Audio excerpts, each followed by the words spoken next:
Alright, welcome back everyone. 皆さん、お帰りなさい。今日は306日目です。It's day 306. I think we are on day 3? Day 3. Day 3 should be fairly smooth sailing. It looks like we might have quite a jumble actually. 169. I don't know what those involve. Looks like we have quite an overlap. Let's get into it, shall we?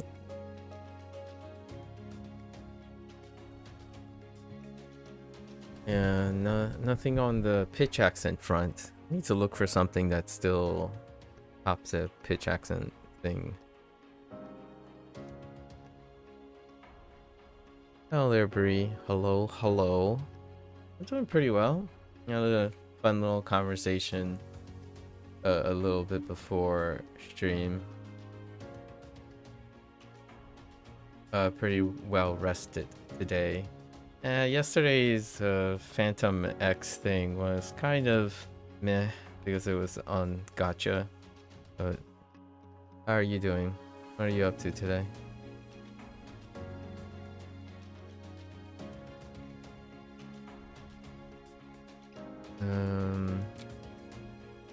Mikaelu.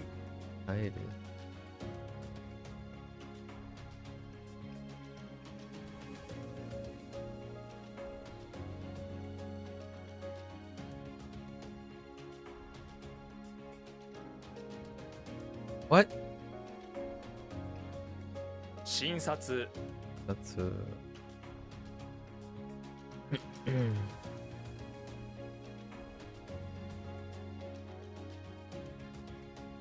直行 cool.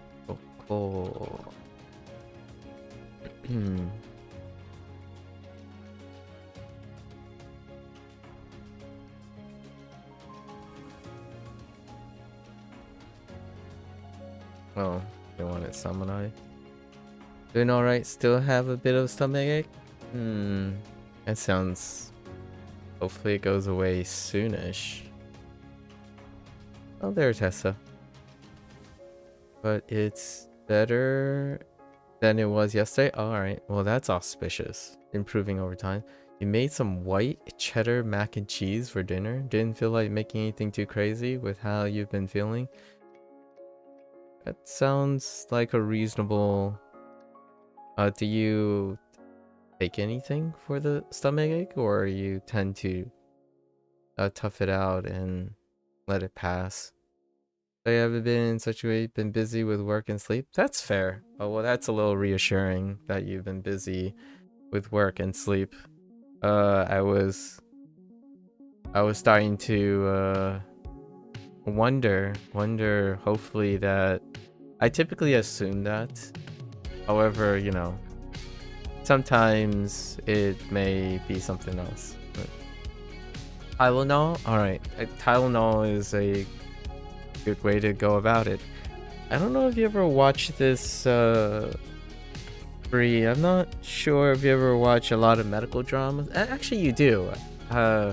However, there are, depending on the medical drama, oftentimes one of the things is Tylenol or ibuprofen, right? Is a very like meme or stereotypical thing to try to see if it helps with passing a specific persistent pain for a bit. So Tylenol is definitely something.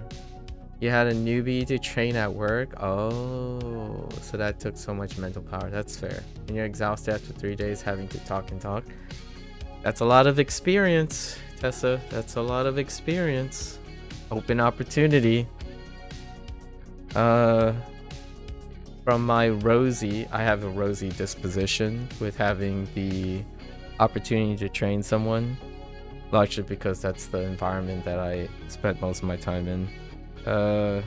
Or had spent most of my time in, because their success can ultimately be the thing, the legacy that you leave behind, right?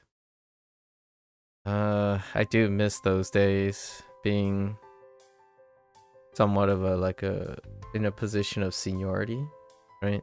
Nowadays, it's colleagues. Although, in the long run, I don't really kind of train people in that way to begin with. I kind of tend to treat them as colleagues most of the time. It does take a little bit of adjustment. I still remember talking to some of the undergrad students, and I would ask them questions on what they did, and they would sometimes give me some blank stares, and it takes a little bit of adjustment period until kind of getting acclimated to the way I kind of prefer to mentor or train people, which is to consistently ask and have them think about, encourage them to take action and solve problems. Obviously, with the liability and the responsibility placed on myself, right? It does lead to a bit of hiccups here and there. Occasionally, they would take initiatives and it comes up with a problem that was unforeseen, but I prefer to be able to see those problems and they be able to solve those problems despite preventing those problems. So it's kind of a mix experience, but ultimately in the long run, it is what I believe is the wonderful investment in training someone. It's usually treating them as like 50-50. You 50% of time you try to establish the trust that they are able to make decisions. Also, if they encounter errors, they would have an initiative to want to consult me, but also take action and suggest action on the errors. That's obviously, this is a little bit specific to the tasks and the area that I was in. It's kind of a very rosy feeling, largely for myself.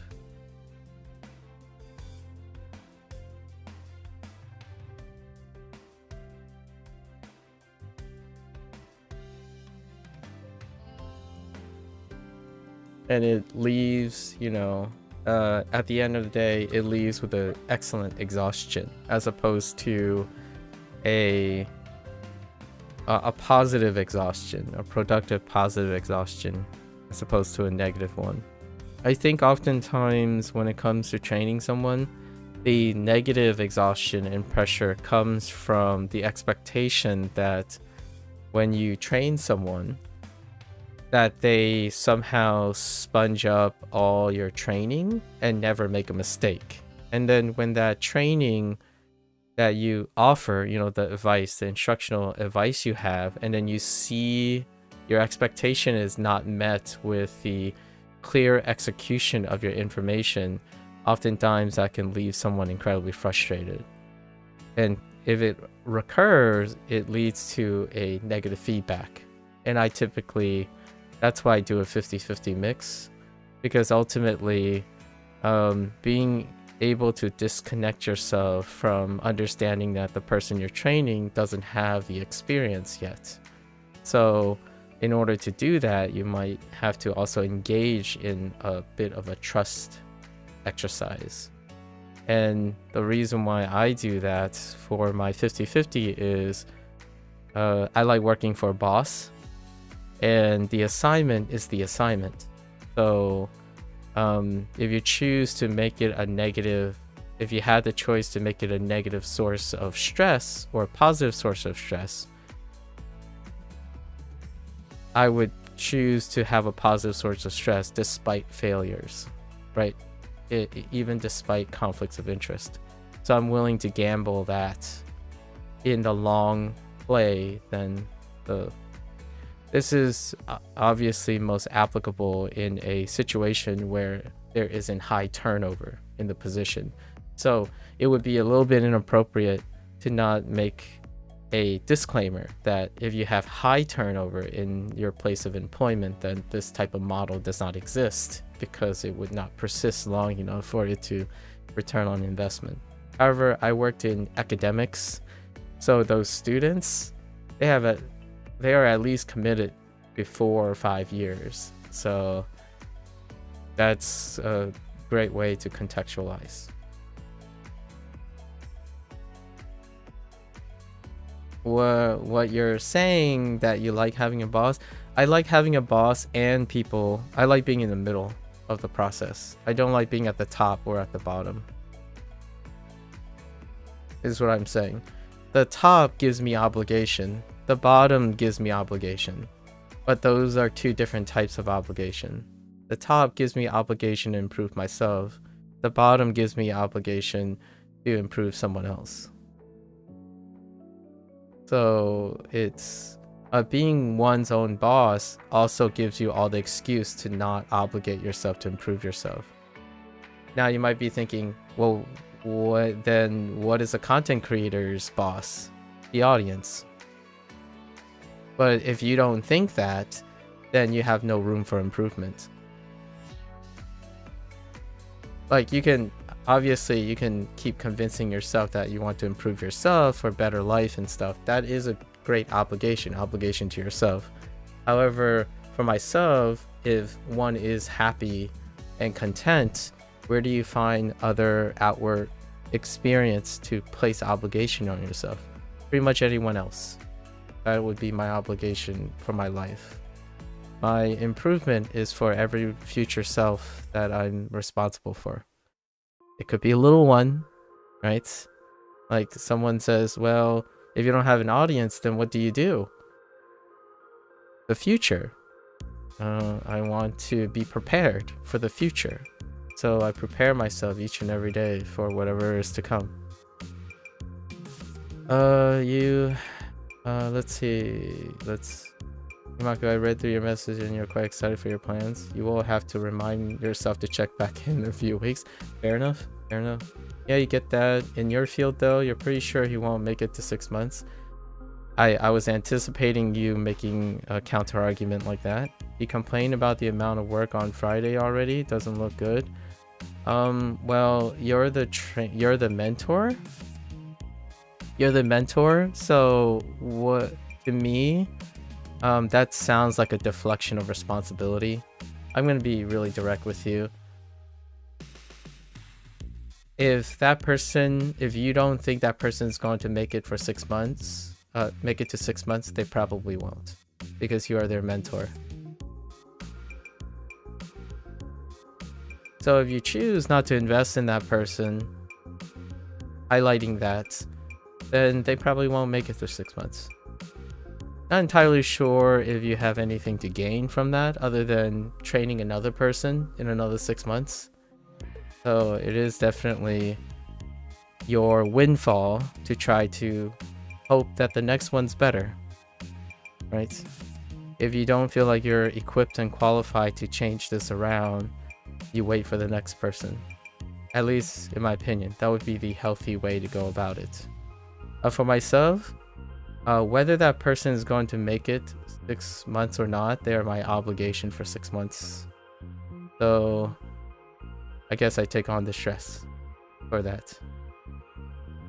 Obviously, I'm not telling you what to do.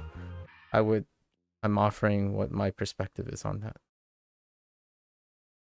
On the topic of AI, you and your father had a good conversation about how some of the data centers have been left idle due to the extreme energy requirements. Yeah, I've been reading about the increasing infrastructure requirements and how in some cases they even use retired jet engines. Yes, I also have you read about like noisy counties or like noise, how would you call them? I'm gonna call them like noise zones. The noise zones are pretty big, and this isn't a new thing. It happens to be coincidentally the thing that makes crypto also the same case. Crypto, like cryptocurrencies, right, like Bitcoin and stuff, requires a lot of energy as well. And now a lot of the crypto stuff has been pivoting as a compute source for AI, right? Because they use GPUs too, the very same. So now there's like a bit mining pivot to AI compute power, but there's still an extreme energy requirement. In fact, the energy requirement might be like the existing energy requirement for that is getting also on top of that. And for cooling solutions, plumbing solutions, and all that also deals with the same scalability problem. And I've been keeping my tabs on that because obviously, I don't know if you Prokal, your father and you probably have already discussed this, but Nvidia has recently caressed 5 trillion in value, right? Company value, and that is due to that scalability. They have one part of the equation already, you know, and basic monopoly on one part of the equation, which is the compute power. So now solving the energy requirements. I know this is going to sound like I'm pro something, but that's not really what I'm saying. I'm trying to state the obvious. The situation right now is that despite all the potential good or bad or however you want to say it, there is a resource limitation right now with the scalability of compute power to scale up these functions. And I'm kind of curious what happens. There's another funny story that's coming out of I think it was Google, who now has joined the race to send a data center into space, you know, into orbit. Technology. These things aren't like my opinions, they're more like things that are happening. So I don't really know enough. I'm not a expert on any of this stuff, so I can't form an opinion other than knowing that they exist or they're happening. The jet engine thing is pretty funny out of context though. Like there's situations where in the United States there are counties that these zones, these noisy zones, are creating like wildlife disturbances. Like you might see that as a bad or a good thing, and like neighborhood disturbances in terms of that. You trained him as best as you could. You showed him everything you know, same as the one before him. Isn't his level of perseverance out of your hands then? I don't know the nature of your relationship with the person, but you described it as you wrote the person off already based on your comments. So the way you train him based on your mindset and you showed him everything you know, I'm not sure if showing means teaching or assisting, or I don't know the nature of it. But if you believe that the level of his perseverance is out of your hand, then it is just that. It's not my place to know your relationship between him or the or you. I would say that inauspicious outlook is the first thing that you mention, and it's the only way you phrase things, would suggest to me that you have a long history or an existing history of having poor trainees according to your opinion. So for myself, that would imply that it's probably going to consistently happen until a windfall happens where you have an employee that is exceptional, that would exceed your expectations. If I had to take a guess. Again, I know nothing about the way you instruct, like do performance assessment and whatnot. My thought is that in all the conversations you offered, you have yet to say anything promising about the person. So effectively, this experience is ultimately negative no matter what it is. It also interrupts your sleep or interrupts your daily mental stress, right? And it causes you to be exhausted. So pretty much everything you've said is a negative thing. So I like to believe that, yeah, it probably is out of your hands. I would respect that. largely because you might be really strained to do any more than you could have anyways. So focusing on the self is probably highly encouraged, right? Yes, and Google seems to be nearly the only one not using NVIDIA chips and making their own. Exactly. We have so much to talk about, Procol, if your father and you are talking about these things because of your background, right? What you're doing in your university studies. That's what I think that would be really interesting to pick your brain, because you're gonna end up being an expert on it. You're gonna know way more things than I'm ever gonna know, and it's going to be super interesting to have your sub as a resource. I know, I'm sorry, I'm gonna describe you as a tool right now, but your future is so much more brighter, and as a person who would probably be my interface, and no pressure, obviously, no pressure, but you're probably going to be my kind of de facto go-to as a source of this type of information. It's going to be your profession, or somewhat related to your profession in the future. I don't know how much I'm going to learn about it, but I was sharing with you my career plans because I think it's relevant to your expertise, or your developing expertise. As I obviously I've made it pretty clear that typically I like to surround myself with people who don't know the same things I do. I want to foster trust with them because the idea is we are synergistic as a whole, not necessarily redundant as a whole. I tend to be very vocal and obvious about how we don't overlap. We get to learn things from each other on and off. So it would be really fun to see what you end up knowing about all this AI stuff that I can bank off of, and then maybe I can reciprocate in a different manner in the future. Also, you had a weird interaction in a battleground game just now.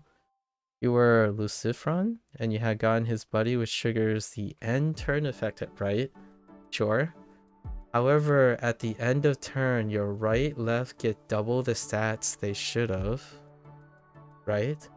And then the opposite opponent, and the opponent I faced also had my buddy, which made you think that somehow that caused your end effect to trigger one more time. Interesting. That could be a null check. Oh, that could be an interesting, unique null check that they didn't account for. Where when you, if your opponent managed to get a copy of someone else's special buddy, and it is a global effect, but they didn't make it so that they identified the opponent and the player because they didn't think that that situation would come up. That would be kind of funny, actually. That would be an oversight, obviously. An interaction that was an oversight. They didn't put in a owner check on Lucifron. Yeah, you'll be more than happy to serve as a technology knowledge tool once you do have the knowledge and the experience, right? Experience number one. Lucifron gives left, right. Yeah, I remember. Yeah, the 16. And they gain 32. Oh, that's interesting. Hold up. It gives left, right, plus a... Should have gotten 16, got 32.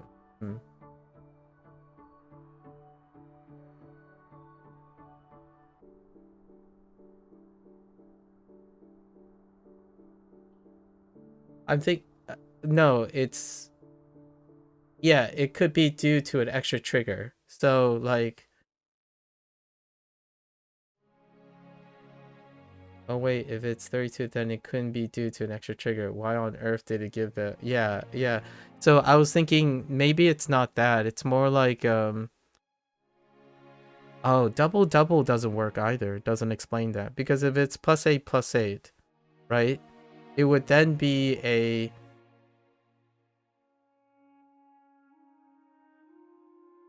oh, you know, it could... no. I think what it probably did was, so you get the +8, right? But it's a double trigger. It's a double trigger on the sub. Maybe what it did was it did 16, but a +8. And then what happens is you get 32. But that's unintentional. I still think that's unintentional. So what you have is you have 24 plus the trigger. So then you get a 32. But the math is kind of weird how that would happen. I'm trying to make like the trigger fit the +32 +32, not the other way around. So if you know 32, you can have 24 and 8, right? That would be 32. So it could have unintentionally doubled the value upon the double trigger. So it triggers once, and then the value that it held was then 16, which then triggers again and creates an additional 24. Then 24 and 8 are the two triggers. The second trigger is 24. The first trigger is 1. How that works in code is kind of confusing. Like trying to think of how a trigger would cause this to happen is a little bit beyond me though. But this would be the breakup I would think of. It would be 8 and 24, which creates 32. I don't know. That would be my thought here. Tessa, if I had to say anything, I hope that wishful thinking, the trainee turns around, solves great problems, and you won't have to train another person. That's my thought. Like, short and sweet. I don't know your trainee. I don't know you as a boss or something, but I could knock on wood and hope that the trainee does something amazing, changes your mind, or changes, has a windfall of their own and surprises you. And wait for it to happen, right? If not, I guess we'll have this discussion in another 6 months. If we still know each other in another 6 months, right? If we're still talking in another 6 months. Yeah, that's like, if you yourself, for example, if I'm being super fair, if you yourself cannot handle anymore, preserve yourself, right? Make sure you are in the happiest state possible in order to go for it. So I'm not here to convince you every single person is worth investing. And even if they're there's no hope, if you don't feel like there's any hope, to reinvest in the hope. If you're yourself is in a position that you can no longer provide any more guidance, trying to exceed that would reduce the odds anyways. And then you have a lose-lose situation, right? A lose and a bigger loss situation. So I totally understand in a very pragmatic way that it is out of your hands when you are too stressed and exhausted from all this. So now we try to be a little bit optimistic and say you've done what you can and you hope that you're wrong, right? What I mean is, you hope you're wrong because then it means you have less problems later. So in a way, if it works out anyways, it's a win. Otherwise, I guess it's back to business as usual until the next one. This is where I typically, if I have time to work on myself or help myself, it's a lost cause. Let's just say this person, fingers crossed. So now I would focus on my own rest. I would rest up, try to prepare myself for the next one, right? So if it's very likely that you're going to have to do this again in another 6 months, back to focusing on the self, right? Resting, doing something, and then maybe taking the lessons, whatever the lessons you have that you learned from observing this person in the next 6 months. Those would then be taken to the next trainee. Every six months sounds pretty frequent. However, knowing what you shared with me about the nature of your occupation, right? Like that does 6 months does sound about right. I think I've been around some professionals who work in those type of positions, and I would say a yearly thing. It's a very tough thing, regardless if it's a trainee or a long-standing staff. That type of position is not one that is filled with very encouraging and consistent encouraging thoughts, right? It's a very admirable position, you know, someone's got to do it situation. Yeah. Plant. Is that plant? Yes, that's plant.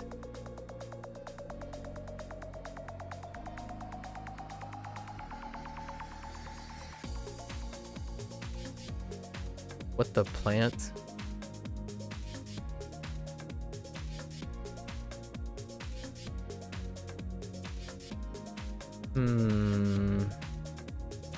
We're gonna skip this.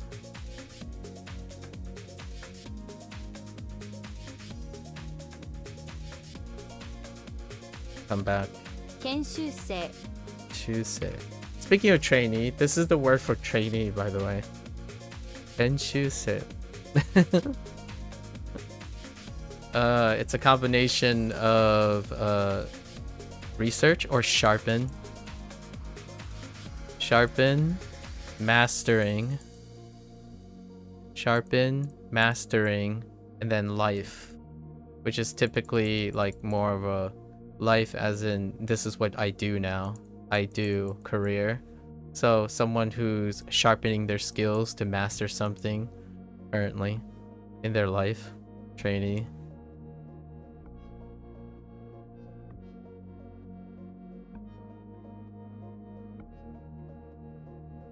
Kuko Nakayubi. Nakayubi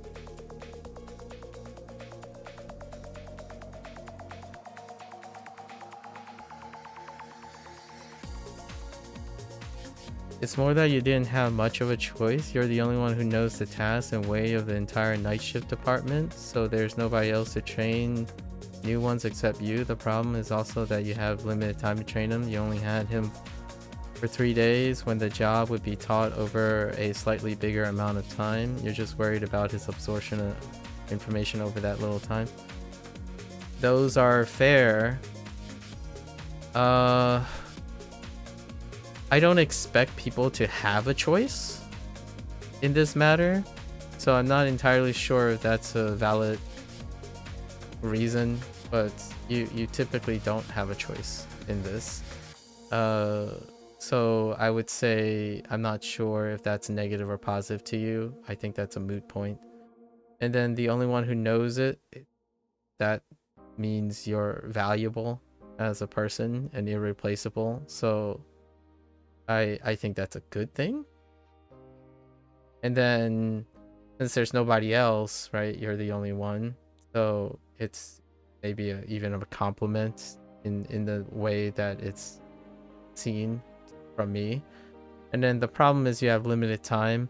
That is a reflection on the department for sure. You could make an argument for the reflection of the department. However, you can do things with 3 days. It's kind of an appreciation for the time you have. So if you're doing your best in the 3 days, whether they succeed or not, you can. It's up to you if you want to do more and more with those 3 days or not. And it's up to the ability of your energy and time that you can have, right? If you, most of those, the things that you said you did your best. So I don't think any of those things are any creates any validation for you to stoop upon. Like I don't, if they're creating negative feelings, it's really not worth your time since you've already done the best you can, right? When the job should be taught over a slightly bit, that's fair.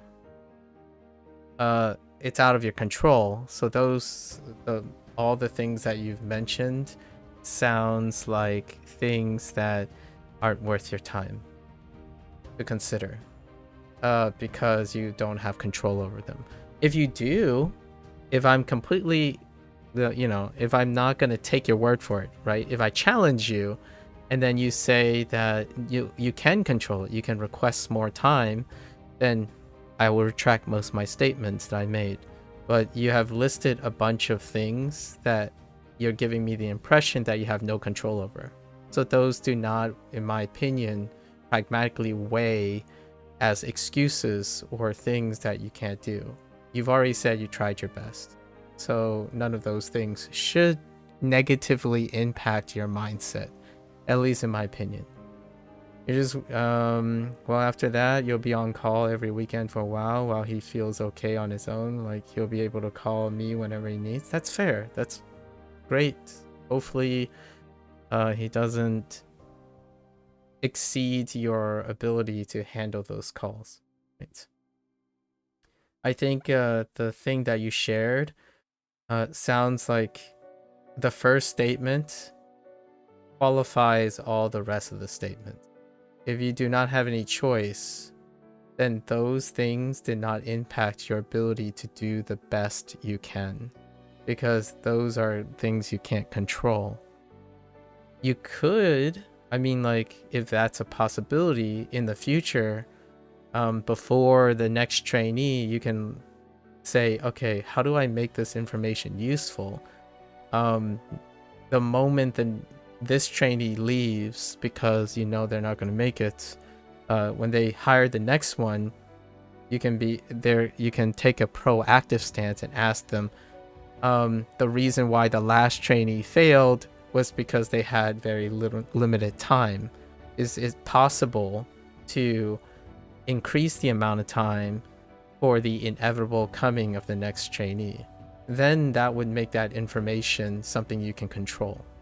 However, for now, since you have no control over those things that you said, they are excuses. They're not pragmatic uses of argument against your efforts, because you are irreplaceable, apparently, according to that information, which makes that information useful. Because if you are the only person that's used to the entire night shift, you have leverage, and nobody else can train new ones except you. That's leverage. So then you can use that information to leverage more time with the trainee.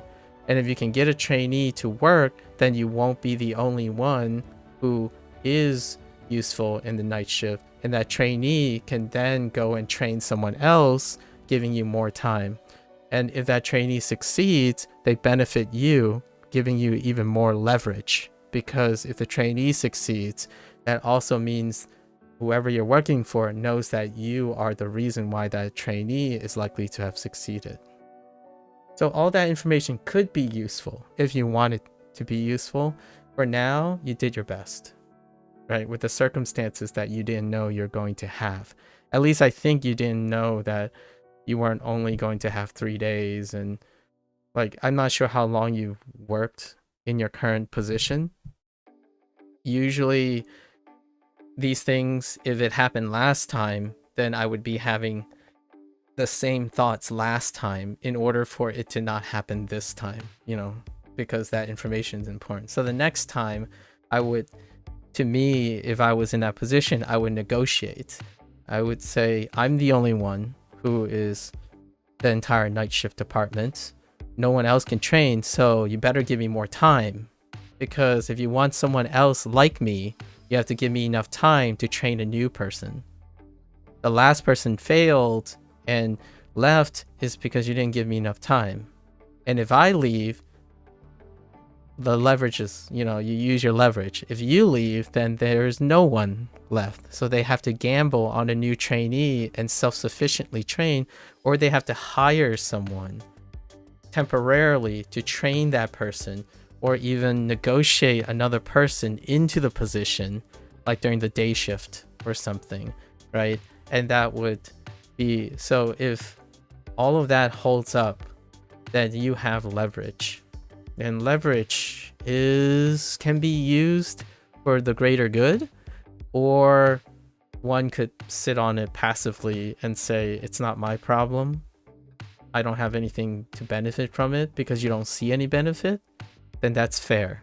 If you don't see any benefit because it takes too much effort, I wouldn't pursue it either. So this is only a big if, right?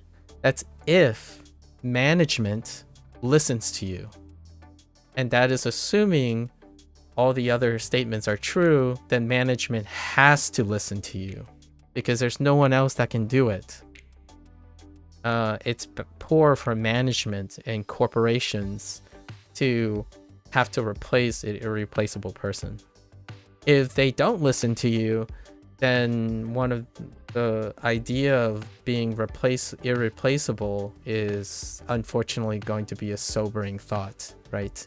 If they don't listen to you despite that's what you believe, then it also indicates it's a confirmation that you are replaceable, which allows you to know what you have to do to avoid being irreplaceable. I mean, avoid being replaceable, because if you like the job and you're dependent on a job, knowing that you're replaceable is also an opportunity to ask your management how you can take on more responsibility to be irreplaceable. That's only dependent if your job is something you depend on.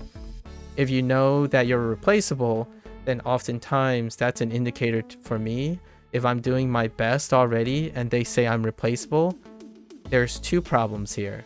The management doesn't give me enough responsibility to make me irreplaceable. They're not invested in my growth, so I should start looking for some other position that may be better for the use of my skills. So if either or, no matter what the outcome is, you can turn the information into something proactive. If you're gaining all the experience now and your management is telling you you're replaceable, then the first thing I would consider in the future is to take as much of the incentives of holding that position and look for a new position, a position that's a step up. The moment you have that position, you also gain leverage. So the moment you have someone who's interested in you, you also generate leverage. So now you can truly test if you're replaceable or not. So the assumptions being made here are the dangers, in my opinion, of someone who may overestimate their capacity and how replaceable they are versus giving them the reason not to work harder, right? That's kind of my take from both sides, the employee's side and the employer's side. True. No, you didn't know. It always changes. Oh, interesting. So someone is so there is resistance right now. So there's dialogue with the scheduling. Interesting. Sometimes they have more time with someone else on another shift. Sometimes they don't. Okay. Depends on schedule and the amount of hours they can freely have because of immigration sometimes, as they're very often immigrants. I see. Because of visa laws restrict the amount of hours they can work. I see. I'm getting an idea of what type of trainee turns over, and it kind of makes sense that would have a high turnover. It's one of the without going into any details, it's definitely one of the areas that have incredibly high turnover, especially in that type of environment. It would be interesting how management is negotiating that type of thing. Personally, the stuff that you shared, if there's anything that comes out from this kind of changing information that I would test personally, would be how valuable am I in the place? If I am dependent on that job, right? If you want job security, it's definitely excellent to use that type of information to see if your job is secured. Since you can't help out with the visa laws and whatnot. Oftentimes the most sobering thing is finding out that I'm replaceable. Actually, most of the time I think I'm very replaceable, because I always believe that the next person I train will replace me. That's kind of my thought, but that's me. One of the criticisms of my personality when I was a professional is I have a low I have an imposter syndrome. I tend to value myself very lowly, far more lower than others, my colleagues, would value themselves. However, in order to offset imposter syndrome, I tend to do it directly. I challenge myself to see and challenge my management and my mentor to give me signs and indicators that I am replaceable or not. So you don't want to get into conversation about it as it is a complex issue. If you don't, then you won't ever improve in it, and you will eventually have that conversation anyways. I know that sounds like a very deterministic thing, but those are things you're going to do for the rest of your life. But out of curiosity, are you strongly opinionated about immigration? Not particularly. I'm not sure about opinionated. Having opinions about immigration is very important to me. But when you say opinionated, you're talking about having extreme things. No, I know and am aware of all the opinions about immigration, largely because my family is a product of immigration, and I tend to also be someone who tends to react and interact with multicultural people. So I have opinions and I'm aware of opinions. So I am strongly opinionated, but not in the sense of what you're probably referring to, where you're like aggressively one side or the other side. I'm rarely ever aggressively polarized. I buck at internet trends. Yeah. Pro call.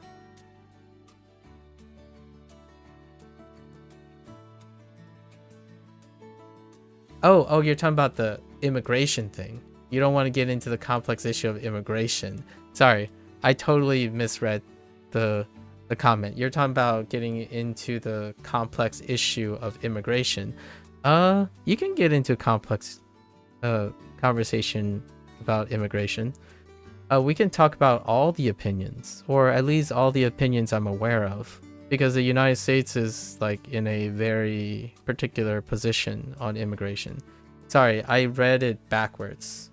So it was coming from the previous topic, but you're referring to the topic afterwards. Yeah, feel free.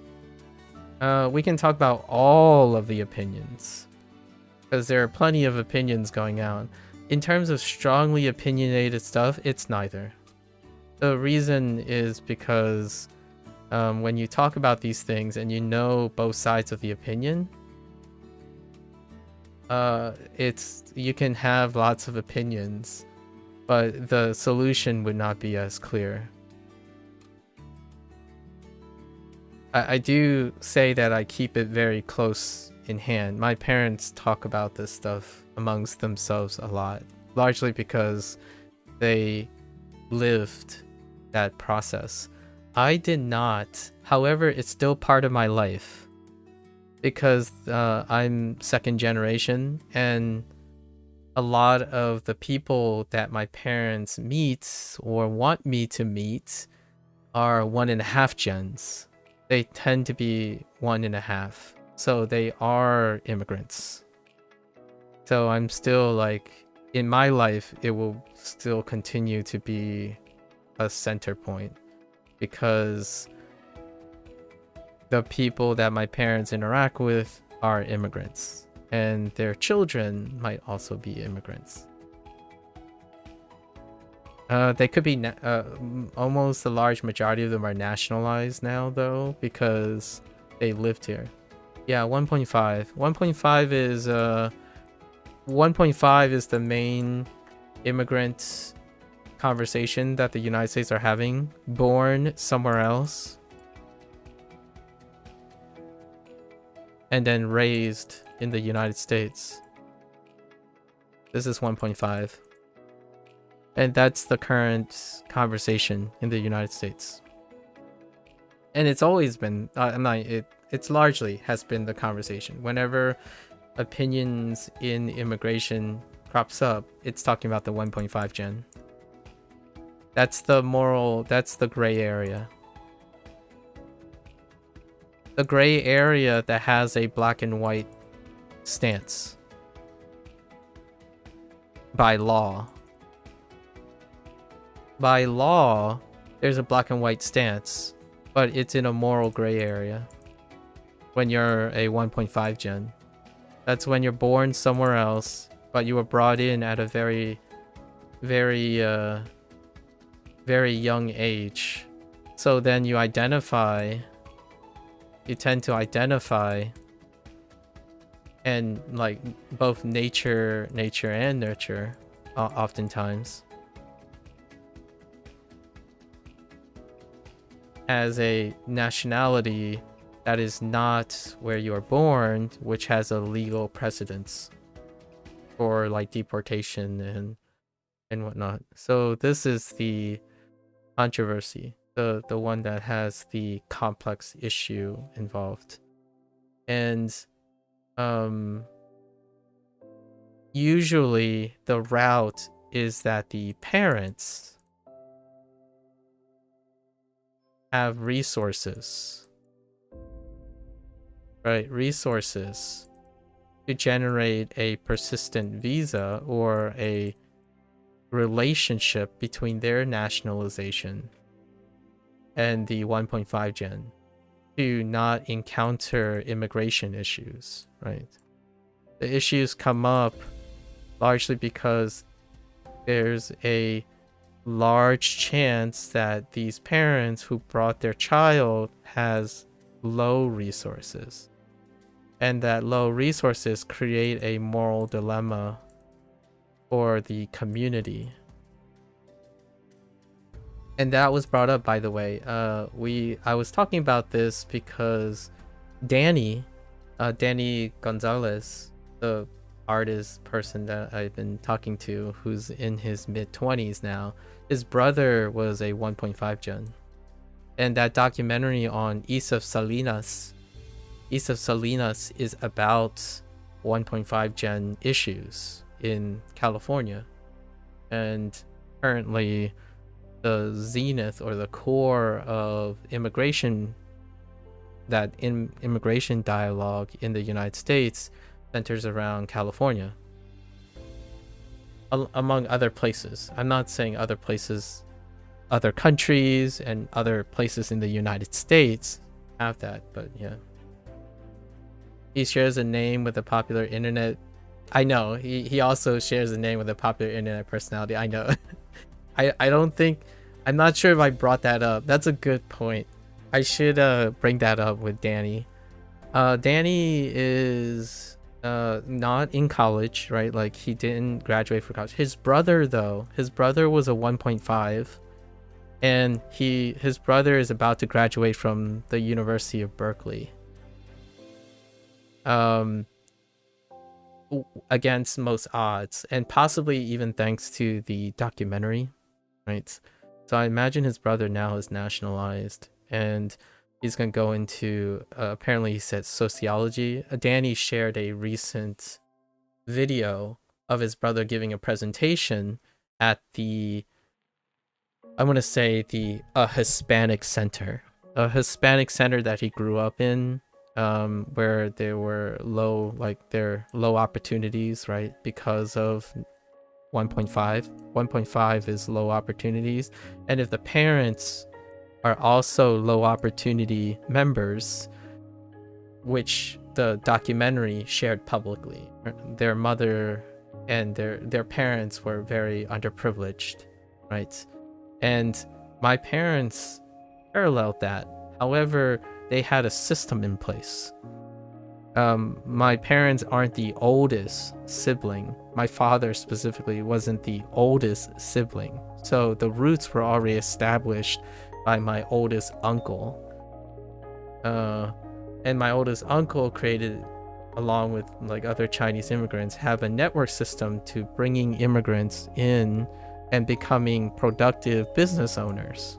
So that's why when I say one of the wild cards is, if the parents are underprivileged, then oftentimes the 1.5 gen, that is the issue. So the moral dilemma between the two sides is those who obey the black and white by law, which has all legal precedents for that. They're talking about the contribution. They're talking about the contribution of the community, because it requires investment in these parents and their lack of resources to create. Or the argument, the dialogue is that if you did invest in these resources, does the community get a return on investment? Or does that burden go towards not obeying the laws that are in place? Can they help people get green cards? I have no idea. I didn't live through that, unfortunately. Yeah, I didn't live through that process since I was born. So, and then, you know, then you have the other people where if you had parents that had a prior network, my parents had a prior network. So they became nationalized after maintaining visas, right? And for me, I was born 2.0. So then I'm an American citizen. And Danny, our popular internet personality, they were born 2.0 as well. Their younger brother was not. And that was the centerpiece for the documentary. It's a family that has a 1.5 and a 2. And it just so happens that the 1.5 is younger, which creates even more strain. Usually the older one, so Danny would have been more likely the one that's 1.5, and his brother should have been a 2. But because of circumstances and opportunities, this creates that really, really morally gray situation where the parents, despite being nationalized, may be so underprivileged that it's difficult to nationalize the child. Right? And that doesn't necessarily mean that it would automatically be offered because the parents are nationalized. If even the parents had resources, you can enter a moral gray area where there's like black and white situations by law. I'm not a lawyer, by the way, so this is no like actual lawyer things. The idea, the impression I'm getting from like a standpoint is, if this happened, the 1.5 gen, and poor papers happened, it can create a precedent to eject the parents too. The parents could get ejected. And I'm using the word eject because I don't necessarily think the grounds for deportation, I don't know how law works, like the immigration law works. I was born and raised in ignorance because I'm an American citizen. So I don't know enough about immigration law. But the idea is it might not necessarily be a legalized deportation is probably the gray area here. But having this thing persist can give precedence to eject a parent as well. And if you eject the parent, you also eject the child. Like you kind of rip the band-aid off, so to speak, in a black or white situation. And that's a way to summarize my impression of the ongoing immigration complexity issue. Obviously, I'm coming at it from a humanistic perspective because I myself am not a lawyer, right? Both my parents are nationalized citizens. My entire immediate family are nationalized family, and I am an American citizen. So I'm a second gen, right? So it can be very difficult to empathize as well. I both lack the intricacies and knowledge base or even professional background to offer any strong opinions about immigration. However, I do have anecdotal experiences that goes really deep, largely because I resonate with multicultural people, and it starts with 1.5 and then moves on to 2. Multiculturalism kind of fade when you become a third generation. And first generation are planned immigration. So first generation tends to still kind of behave or act as their heritage, the place where they emigrated from. So my parents, for example, they are traditional Chinese parents. So usually it starts at 1.5 and 2. This is my life. My life is in this region. So for as long as I live, the vast majority of my experiences will be related to this, which is part of the immigration question. It's part of the immigration issue right now, and it is a close part of my heart. Ohayo, Ohayo, Sue-san. Are there any politicians aiming to change the law so that bad papers for the parents can't justify ejecting a 1.5 gen? I have no idea. I maybe I could answer that in a later time.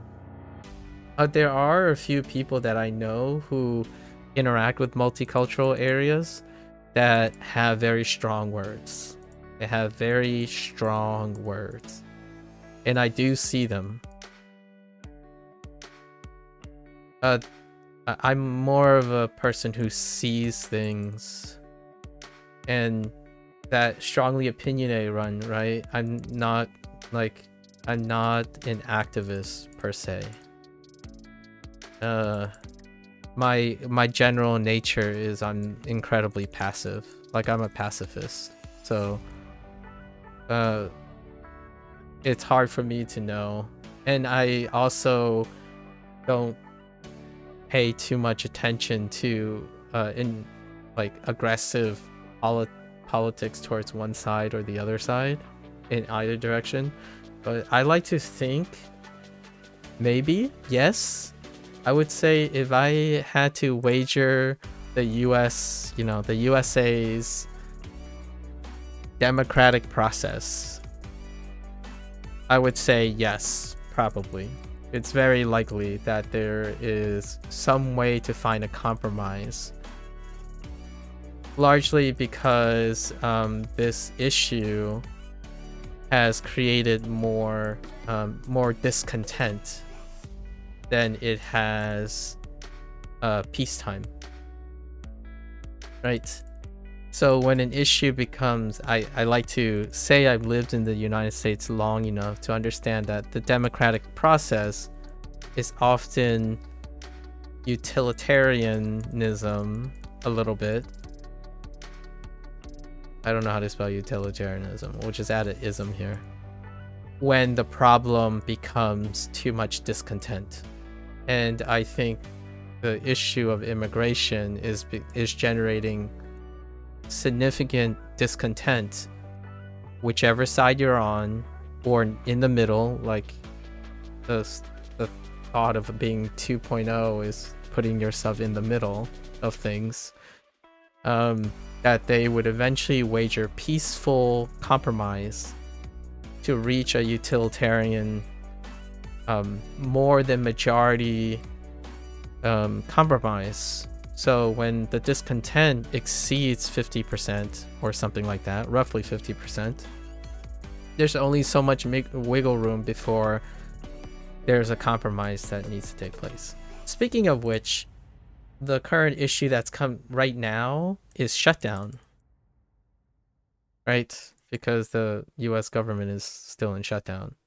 So many of these processes and whatnot is exacerbated by the shutdown. So discontent is increasing like a lot, and a government shutdown would exacerbate pretty much all of this. Like right now there's like, if you're talking about underprivileged stuff, you have like SNAP. SNAP is something that deals with food services, food aid for underprivileged, which, by the way, the reason why I'm raising this up is when my family started up, when I was a child, we were still on SNAP. So like food stamps and whatnot, those are things that we took advantage of in order to make a better life. So my parents worked really hard. They spend less money when I go to school to eat, right? I still remember this. We had stamps in order to, like, I'm the person I am today, the educated person I am today, because, well, I had food too through a system, right, that is also affected by the shutdown and does have something to do with immigration. It's very strongly tied with immigrant families. So all of this stuff is also affected by the shutdown right now. So there's quite a lot of not necessarily what is important, but priorities of important things. So instead of making it a competition and saying this shutdown is more important, it's more like there are a lot of important things.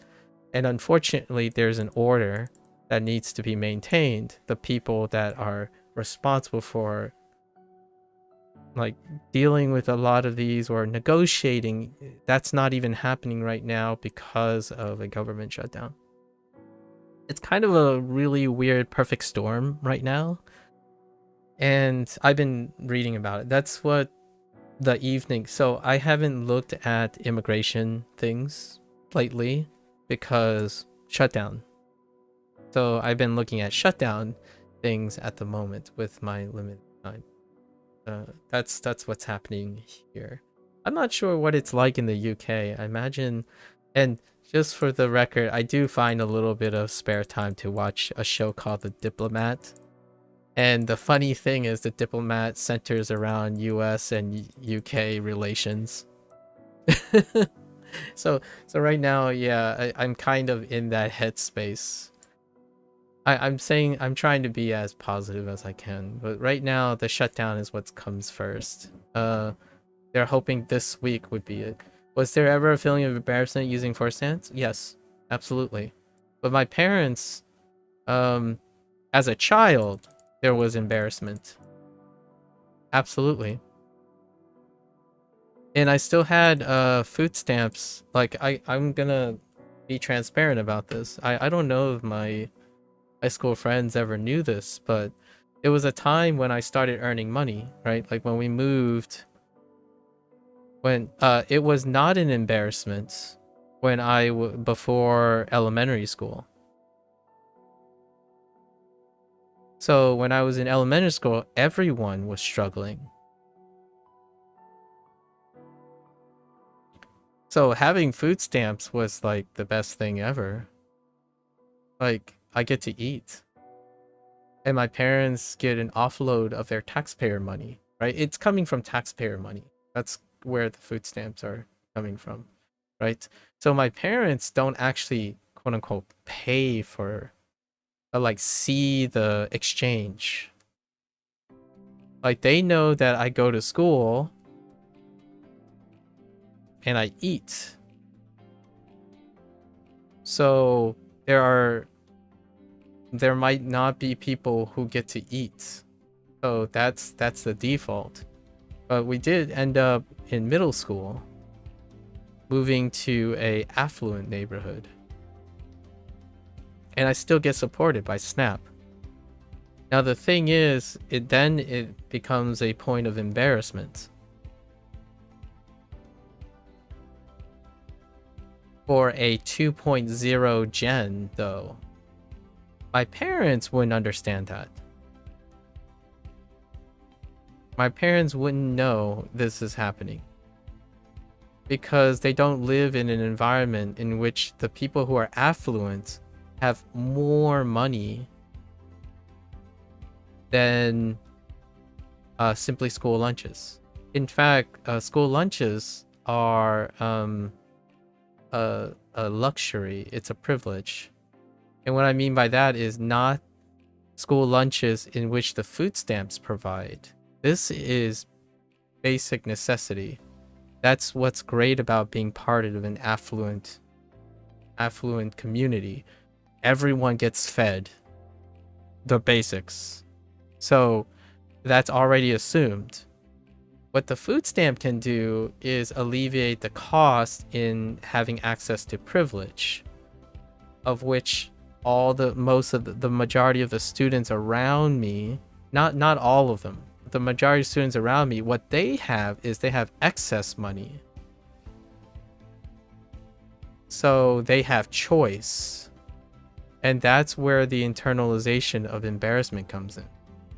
So that's the very nature of the very same thing of saying like, my friend's parents bought a car for them when they turned 16 versus my parents can't afford a car. So in a way, there was some embarrassment with food stamps, but it was everything. My parents recently became when we moved middle school. It was when I was 13, by the way. 13 was exactly when we moved. It was my 13th birthday. My parents gave us the news that we're moving. So I turned 13, and a few days later, we're in the very house that I'm streaming from. This is the very house that I was a 13-year-old when I started my 13 and on. So this very standing house. And what happens is that since everything is that, the embarrassment goes away because everything is embarrassing. If you let that be your embarrassment, not having money, the focus. As a child, I still felt embarrassment, by the way, because a child looks up, right? A bright person, I like to think I thought more of myself, right? I thought more of myself. Just for the record, I think less of myself as I'm getting older. I actually thought more of myself as a child. This was being naive, but dreamy. So I was very dream-worthy when I was a child. I thought I could like change the world, right? Much like most children, this is naturally happy, right? So I looked up. I didn't look down. When I became adult, I looked back and looked down. As in I would reflect on my past to see how good I have it now. That's an adult perspective. When I was a child, I looked up. So what do I see when I look up? Everyone has better opportunities than me.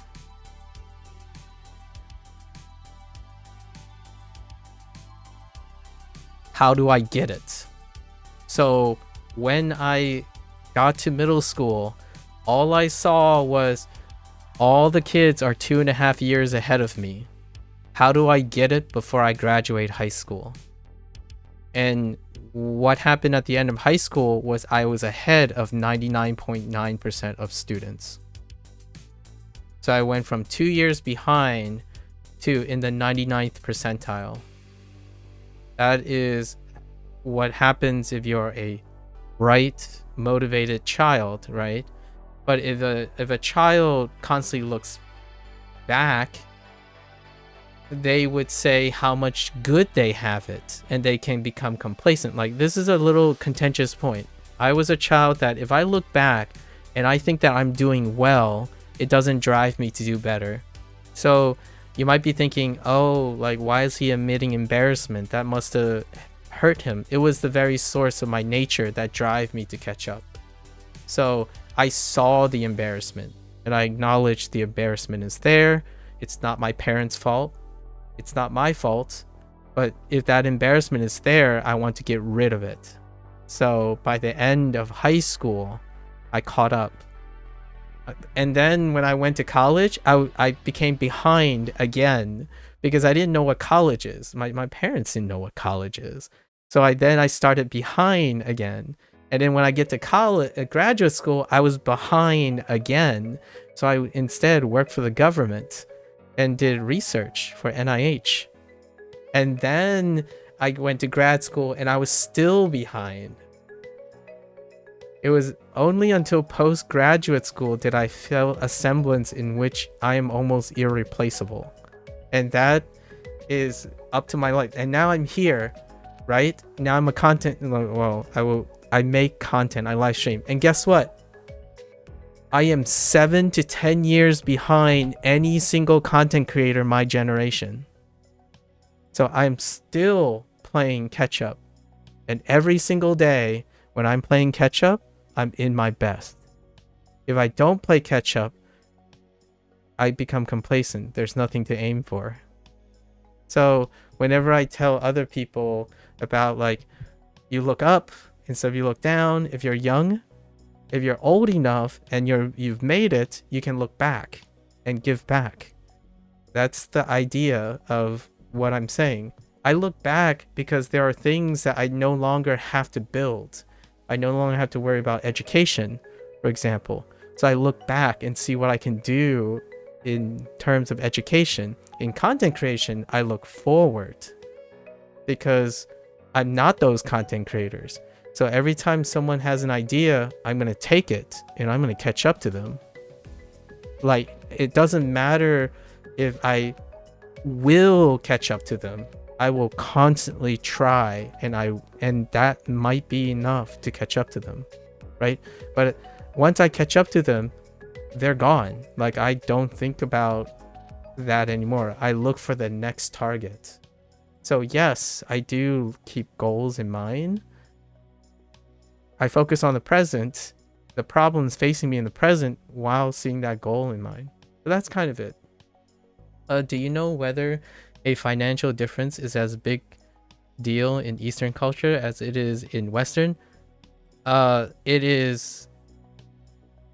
If I had to, so if we're doing a comparison, right? Comparison. Now, when you're talking about financial differences and how big deal is, I will give you one thing. It is a big deal pragmatically, far more in Western culture. But sentimentally, Eastern culture by a long shot. Largely because I would say because of the pragmatism of Western financial differences, it masks the sentimentalism. Let's go back to the immigration question, right? The immigration issue. Since immigration is seen as a pragmatic in Western culture, is seen as a pragmatic issue, there is grounds to ignore the moral ramifications of enforcing that immigration. So if you have money, it's okay. If you don't have money, it's not okay. However, sentimentalism would be like, you're welcome in our country because there's a chance that moral implication will lead to financial gain. Because oftentimes Eastern culture is built on meritocracy, or a stronger meritocracy, not nepotism. Like nepotism, it used to be like that, like in a way. Nepotism kind of comes in. I'm not going to write nepotism because like it comes in a different form. That's apple and oranges. But the idea of meritocracy is huge. The idea actually is so huge that immigrants talk about it in the American dream, right? You work hard, you get paid. It's not true. It's very difficult for me to comfortably say it's partially true. Like everything is partial. So when I talk about sentimentalism, when it comes to financial gains, it weighs heavily on sentimentalism. So when you're lower class, you feel lower class. You accept that you're lower class. Remember that the Eastern world tends to have a longer history with the caste system, right? I don't know how to spell caste. Something like this. Caste system. And while this is strictly not really there anymore, it's still felt. It's sentimentally felt. If you're lower class, you learn to feel lower and accept that you are lower. And then all of that builds in sentimentalism. If you reject this, then you take a pragmatic approach. And then you think about things of lands of opportunity. And lands of opportunity deals with the pragmatic side of financial differences. If you learn to earn money, then you earn the sentimental right to have privileges. It bucks at the long-standing Eastern sentimentalism of financial differences. So like a farmer can cease to be a farmer. A legacy or a hierarchy of farming families can cease to be that. If you're a middle class, you can become an upper class member and feel like you're part of the upper class and not be reminded that you're a middle class person. So to me, I was built on this. Like I was born and raised on the idea that I can get more. I don't have to settle. And my parents embraced this. They came to the United States, right? In order for me not to become a restaurant owner. Now, you might be thinking, well, there's no shame in that, right? But my parents didn't want it because they buke at sentimentalism. Now, their sentimentalism I might be painting it as a bad thing. Here's the good side of things. Sentimentalism breeds tradition. Tradition leads to pride. Like where I lose my heritage, so pride is very tied to heritage. Like and when this doesn't exist, like in the Western world a lot of times, right? It's less. I'm not saying it doesn't exist completely. There's a balance between both of them. Both of these things exist in both Western and Eastern society. We're making comparisons here, like degrees of comparisons. So in Western society, I don't uphold a 100-year-old restaurant, for example. This is what happens when opportunity exists. Opportunity means that tradition can get lost.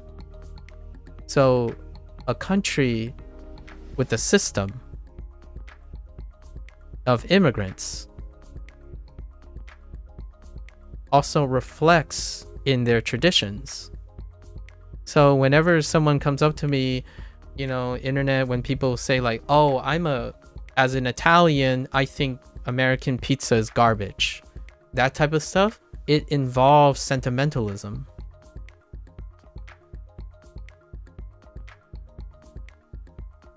When I see American pizza, I see opportunity because they did it to outcompete other people, not other Italians. If you're in Italy and you're enjoying a pizza, that won't compete in the United States. That's why American pizza exists. So to me, that's where sentimentalism gets like a wait, whoa. Authenticity, yo. Right? And it's part of the whole system. Like when you're thinking about traditionalism, feeling like you're lower class, you can also feel like you're Italian. You feel like you're an Italian Italians. Like I don't know why I'm using Italians, but let's say Chinese. Like if you're someone who grew up in the village, you feel and own and feel pride to be raised from a village. In the United States, it's about climbing the ladder. So pragmatism drives one's identity. It's the individualism, right?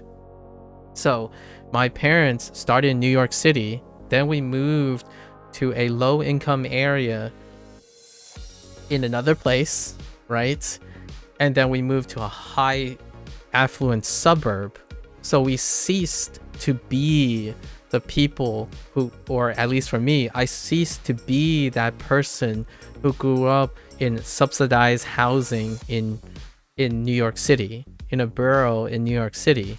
I am now a person who, when you ask me, I spend most of my life in affluent areas in the city, as well as high affluent areas in the suburb.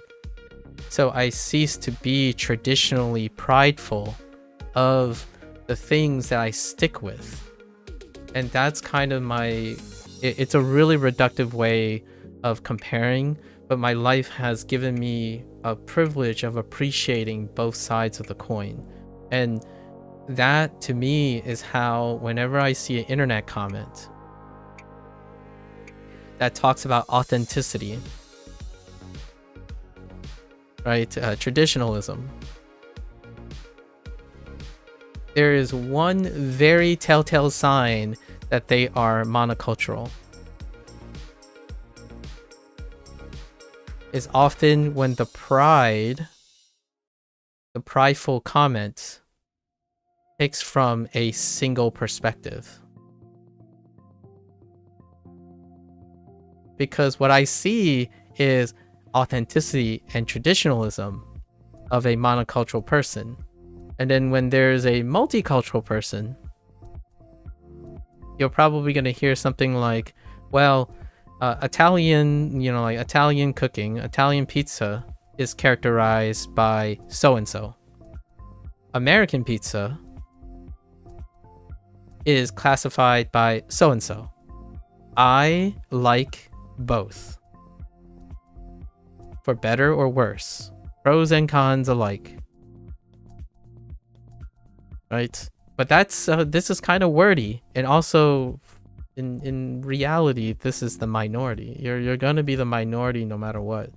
Having two separate experiences is more than one.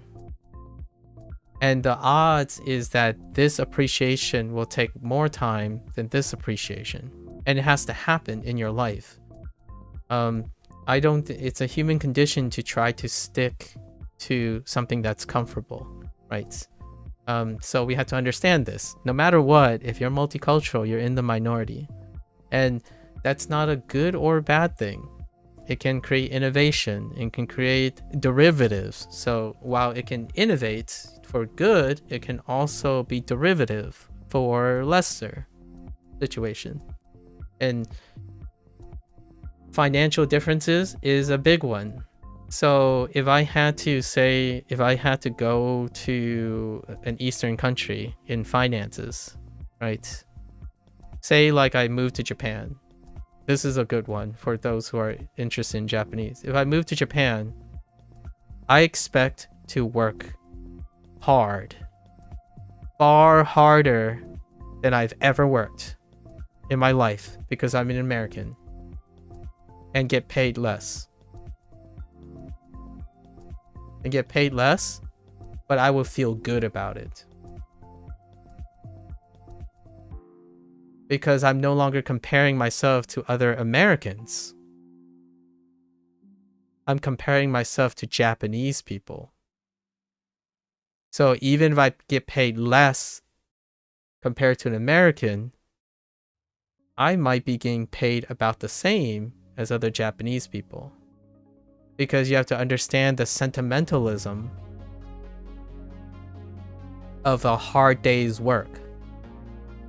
And that value of that hard day's work is equivocated to the amount of pay that the Japanese people have. And this is a dialogue that happens a lot because Japan is trendy. So you're gonna hear both of these arguments, right?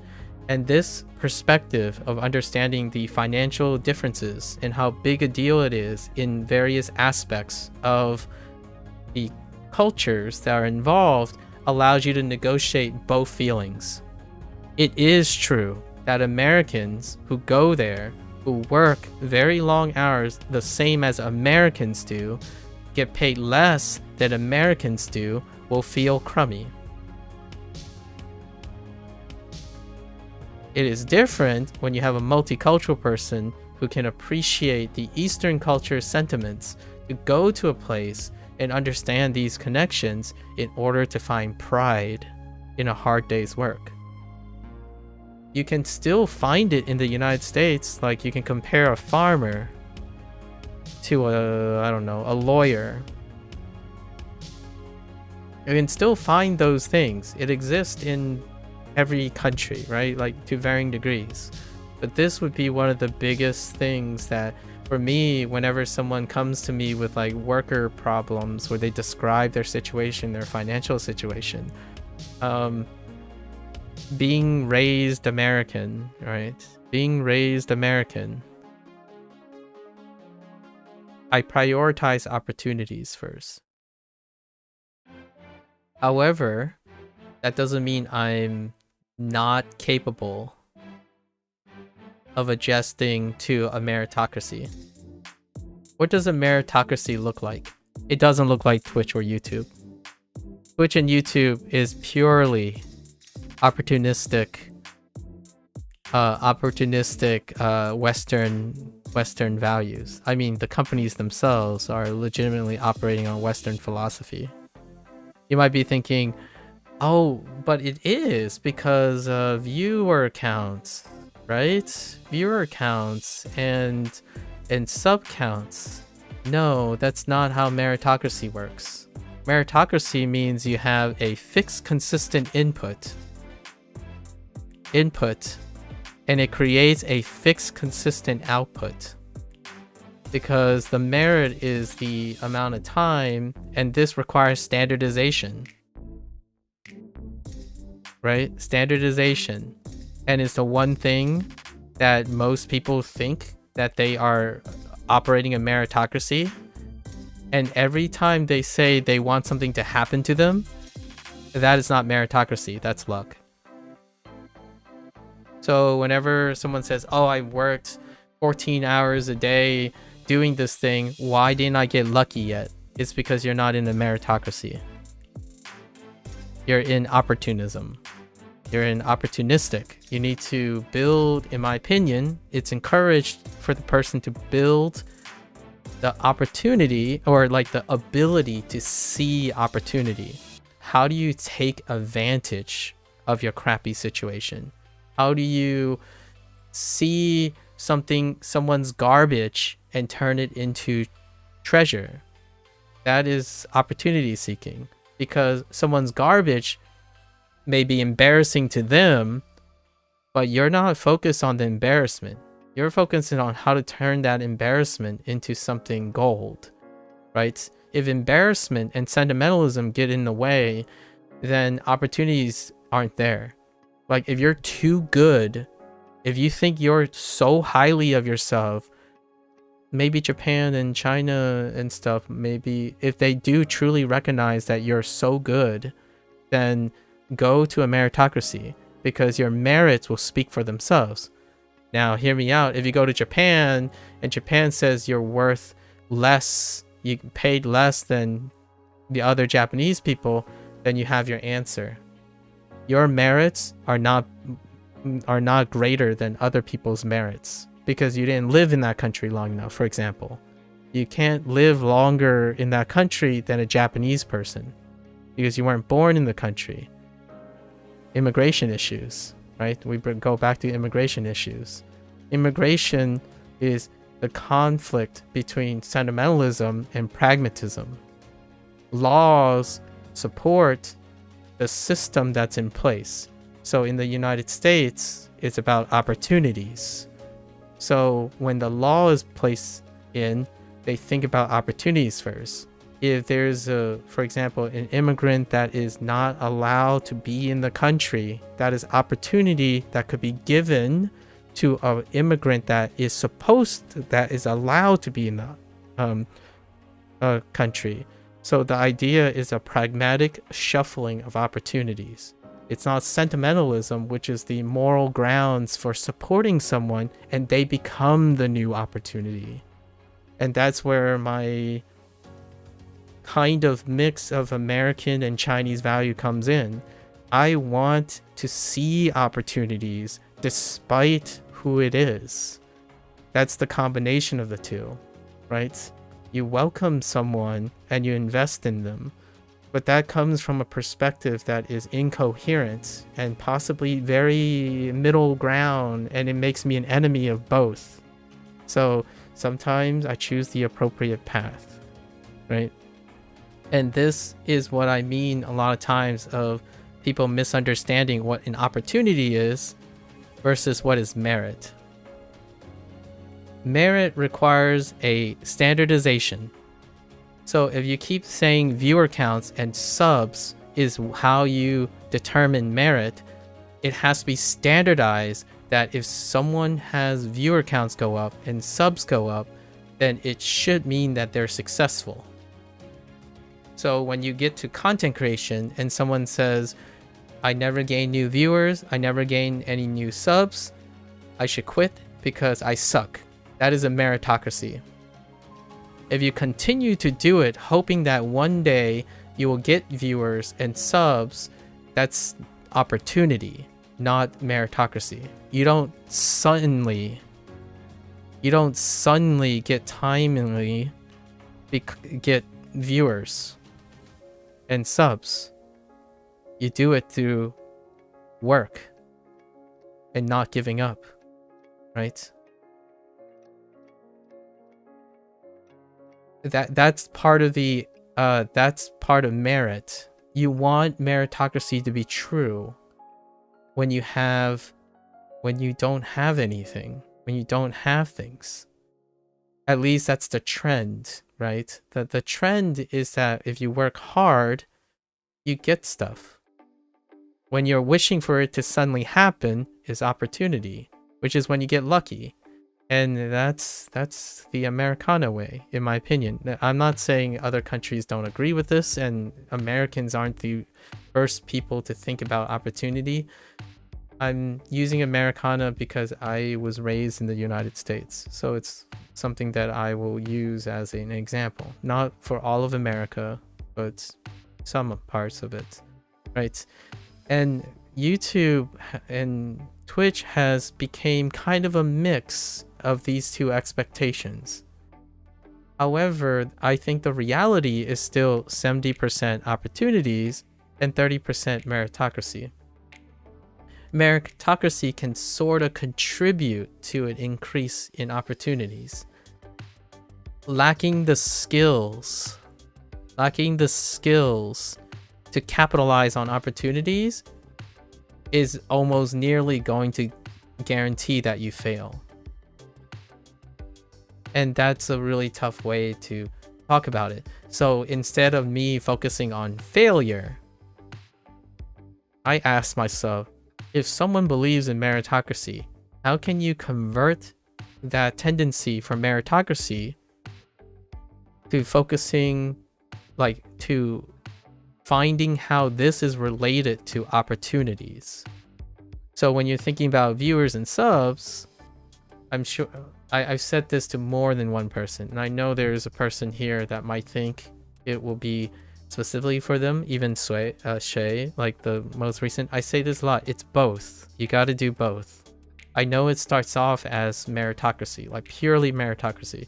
If you believe that doing long hours, doing the thing that you believe in as hard as possible, it will produce the results that you expect. It will, if you're expecting a realistic expectation. It won't if you think that opportunity is going to land on your lap because you've been working very hard. You have to develop skills to know when those opportunities are there. If you got lucky in life, that doesn't help you see opportunity. It gives you an opportunity, but that opportunity will have to be lucky again. So in my opinion, I tend to get someone to, or like encourage someone to see, okay, so you got lucky once. Learn, like, did you learn anything from it? Like, why did you get lucky? How did it get lucky? How can you use that to create more opportunities? When you create more opportunities, that's not the same as meritocracy. You aren't doing something in the thing that you were given to produce more. You're taking the nature of that opportunity and seeing where you can find more opportunities like it. So you're working towards something else. You're not working towards the craft that you're thinking about. So whenever someone says like, oh, a content creator, right? A content creator, they ebb and flow. They go from one opportunity to the next opportunity. The ones that are satisfied, when they're satisfied and they want to start building their merit, right? Their legacy. They've gathered enough opportunities in order for them to choose to be consistent and therefore build meritocracy. So it's still, in my opinion, a 70-30 split. You continue to build your legacy the moment you have enough opportunities. And that's where we go back to immigration. So is the solution to the immigration problem is to supply sufficient opportunities, right, in order to promote meritocracy, or the other way around? That's one of the core foundational problems. If you're this way, it's a moral choice. Moral choice first. If you're looking at this way, it's a pragmatic choice first. So what is the cost of the opportunity in order to give the chance for meritocracy to happen?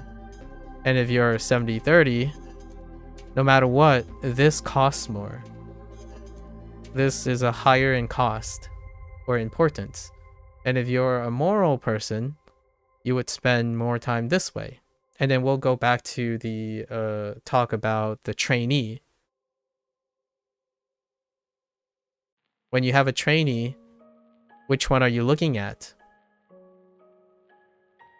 The discussion we had was I offered a meritocracy approach to someone, to someone who has a pragmatic approach. And to me, I offered an alternative perspective, but at the same time, I acknowledge that this is the dominant perspective in a Western society. She's Canadian, by the way, and I'm American. But both cases, they are Westernized perspectives. So you're looking at how much it costs you in opportunities to balance out the return on investment in a person. And then you hope that the smaller priority leads to them to create opportunities for themselves, and there's a chance that opportunity may come back to you. And that's kind of like laissez-faire, actually, which is one of the things that you kind of learn in conservatism, where you offer enough of your cost in order to expect a proportional return on investment or a diminished return on investment. But you only sacrifice what you can. In Eastern culture, like my parents, they sacrificed everything. Usually immigrant life, typically they drop and sacrifice everything in the hopes of the smaller odds of opportunity. And that's the American dream. And I'm part of the American dream. So no, that doesn't mean that for every one of me, there are hundreds of people who fail. That's the truth. That's the sobering truth about going from a sentimentalism built on meritocracy to going to a place that offers opportunity to break out of that, right? You have a chance of increasing by leaps and bounds because there isn't an inherent sentimentalism that keeps you down. So whenever someone comes up to me, like a Chinese person comes up to me and say, "You're not real Chinese, you're an American," I'm like, "You're right. I acknowledge that, because I wouldn't be here talking to you in this particular stance if I was Chinese, like solely Chinese, because the opportunities weren't there, right? Like if my family history were people maybe in another 10 or 20 generations, I could be a well-educated PhD holder in a country that's built on opportunities and not a country built on meritocracy, because I got lucky. Luck happens when merit is not the only source of success. So every single day when I get up and I stream and I think about my privileges, I am absolutely 100% grateful to all the things that happened to me, because meritocracy was not enough to put me in this position. And immigration is very similar. Being lucky is what makes immigrant chase after American dreams. The merit is not sufficient to break you out of this. So if you like to go to Japan, from a foreigner perspective, it sounds great because the foreigner has a higher expectation and value of their own life. They are special. And just that, the country that doesn't have sentimentalism built around foreigners, they excuse foreigners. They elevate foreigners in special cases because you're not comparable to them. You are less valuable than a monocultural country. So immigration comes back into the form. You're a foreigner for life until you raise your 2.10 gen. And even then, in a strong monocultural environment, if you don't look like, for example, Japanese, you're still going to be relegated. And that's not a bad or a good thing. It's part of the equation.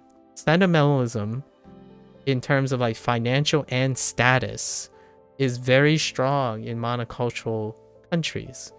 So when you're a foreigner, you have to make that connection. I think that's one of the dialogues that rarely ever is spoken when people think, oh yeah, I'm gonna go to Japan. It's the best place ever, right? I love Japan. I love the culture in Japan for a whole different reason than I feel a substantial amount of foreigners who spend most of their life in Western culture.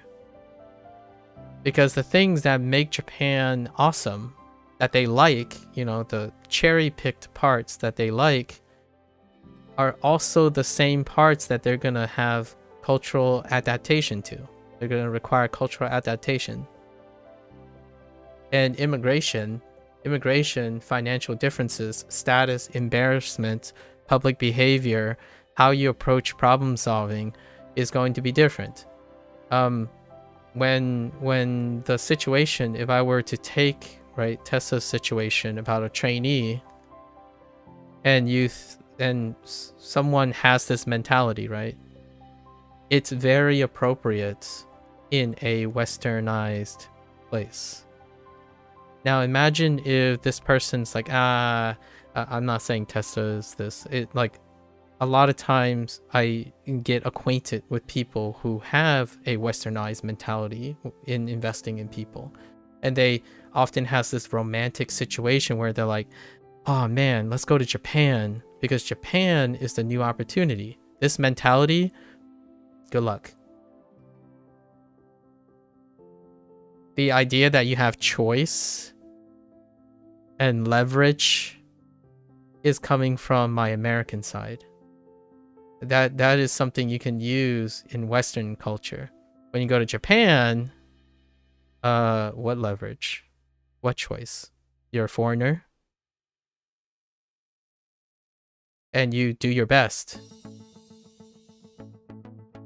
And if your best is not enough, do better. Because you have a boss who's ahead of you. Seniority. You can't beat seniority. That is merit. And you might be saying, oh, it could also be nepotism. A different type. If you're projecting from a Western, seniority could be like nepotism, but it's not necessarily the same as nepotism. Because seniority, it also means that there was a longer period for meritocracy. And right now, Japan is looking at the quote-unquote economic crisis. right? Or the economic situation. And that deals with ensuring that the younger population has enough merit to build on. And it's not the case because the seniority is king. So whenever you're thinking about opportunities, no, you actually have less opportunities in Japan as a foreigner. There are barely more opportunities for youth compared to old already in reality. But with that comes all the other stuff that makes Japan awesome that you like. In the United States, no. When was the last time an American, like when a 20-year-old, right, comes up to me and talks to me and they find out I'm an American, they have all the rights to talk to me like garbage.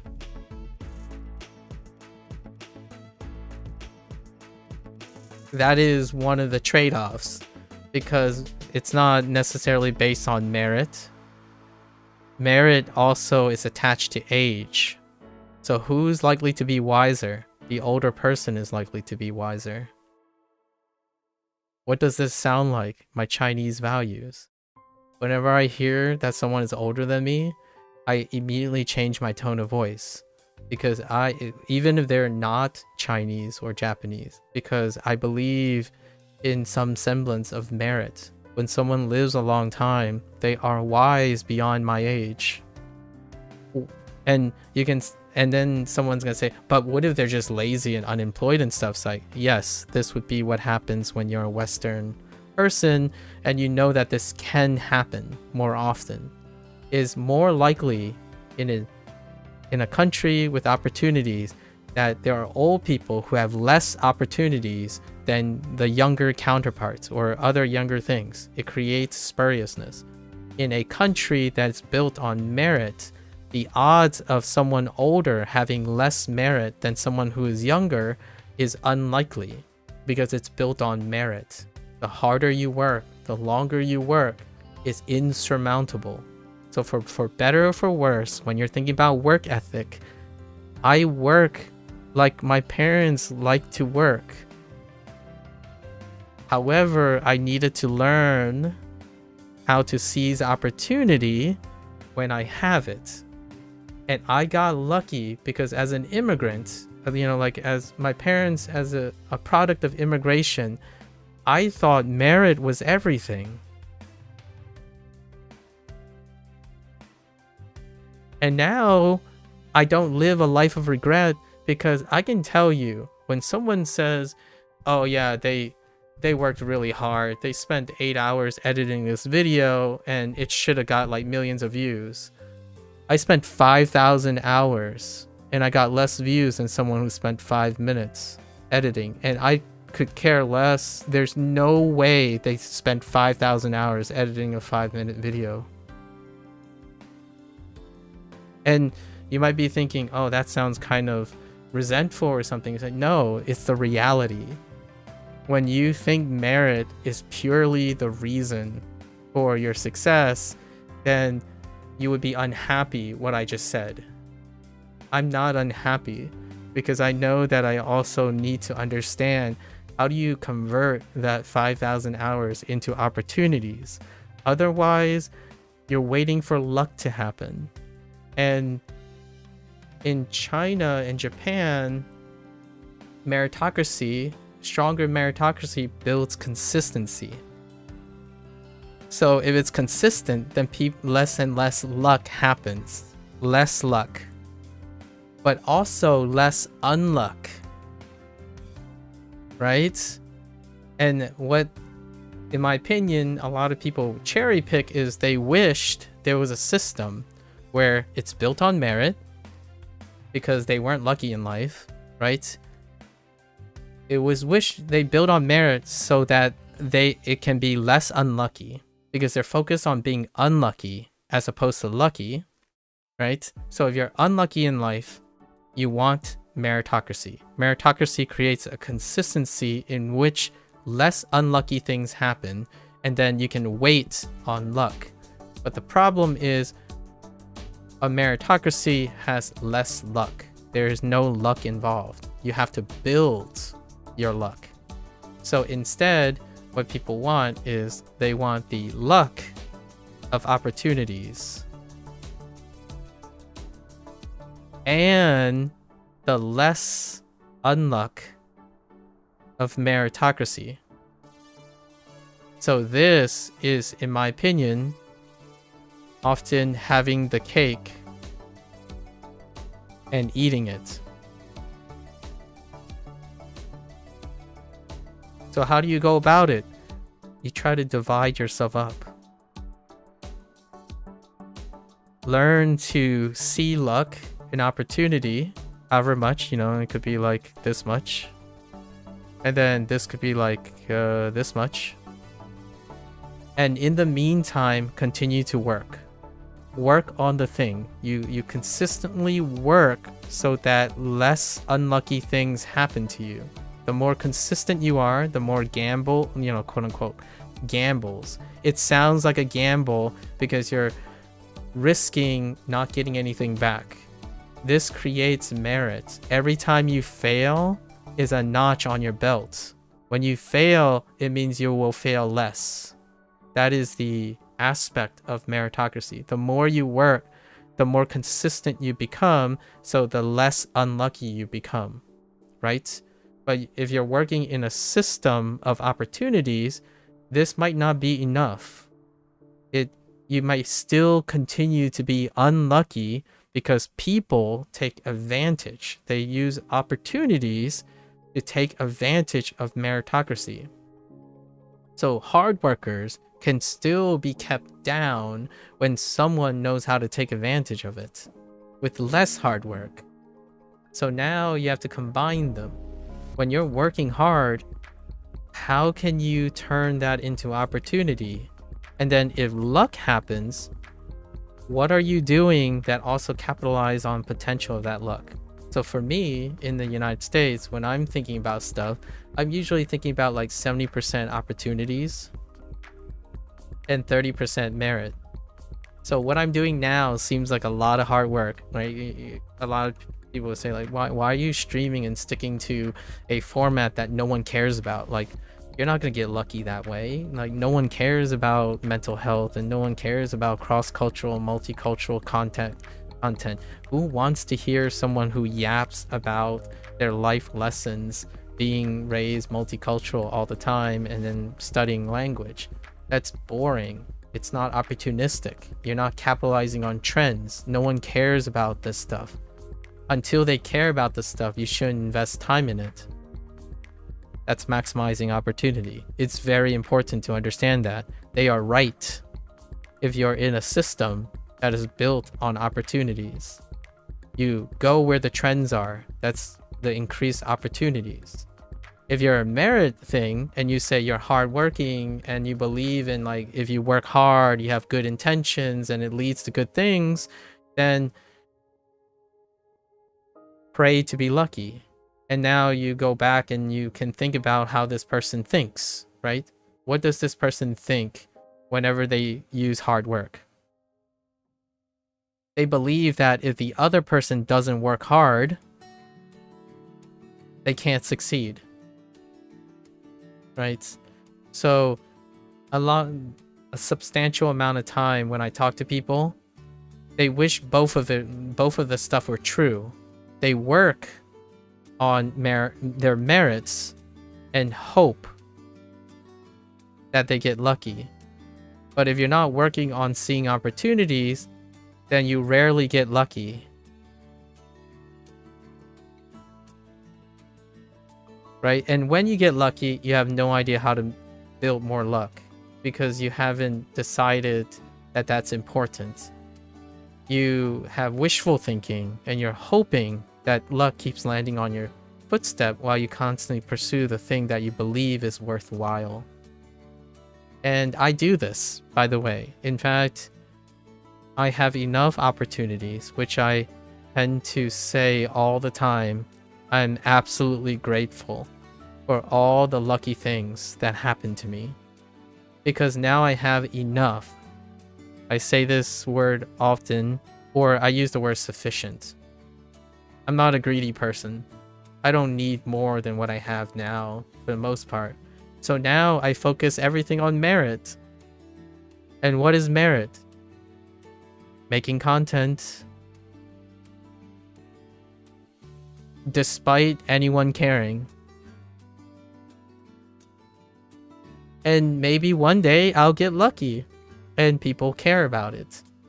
Occasionally, when I see opportunity though, I'll turn this merit into opportunity. And that's the thing I described to you, Procall, in the private, in the DMs, right?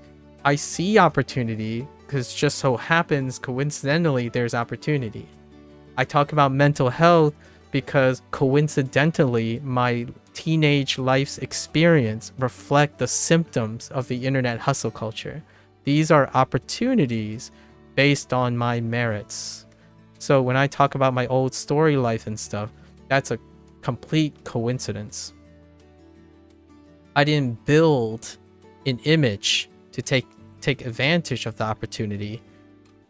I've already had enough opportunities in my life, and I'm absolutely, again, 100% grateful for all the people in my life who gave me those windfalls and then taught me that you can create more windfalls along the way. But I was actually below average.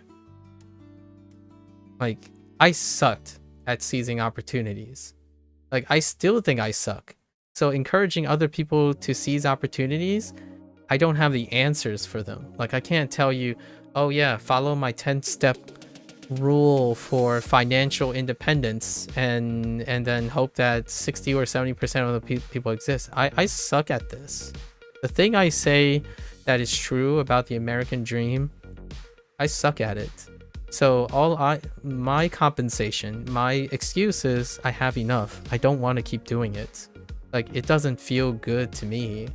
I was raised in a Chinese household that is largely emphasizing merit. So the only thing that gives me satisfaction is how hard I work, not how lucky I get. If I get lucky, again, I feel really good. I love when people, like, if someone comes by and say like, oh yeah, I really like Procall. What you say is very humbling. I really, it's the flattery is like something that I even reject openly. Like, I would say like, well, you could have gotten it from anyone else, etc. So those compliments are really welcome, and not to deflate those comments. If they didn't exist at all, I will still continue to do this because I truly do believe in merit with enough opportunities. So now the question is, whenever I see a 20-year-old, right, when I see someone in their 20s, where does the skill go? Where does the time go? And that's when I come to the conversation with Sui. Sui-san, the person I spoke to, who lives in the Philippines at a university, they are doing just this. They are trying things as fast as possible to see what works, what they can build their merits on. But they're also, while they're trying new things, they're looking at opportunities in the field, because computer science is very strongly opportunities versus merit. It's what you see as useful in the period it is. We're not talking about like medicine, which takes like hundreds of years to matriculate or something like that. So yes, the hustle culture, the way Sui are going at it, it's appropriate for the thing. If you were going to become a teacher or something, probably not this way, because you're not going to build merit or legacy. Which would you live on? Which would I rather live under? On whatever I can get.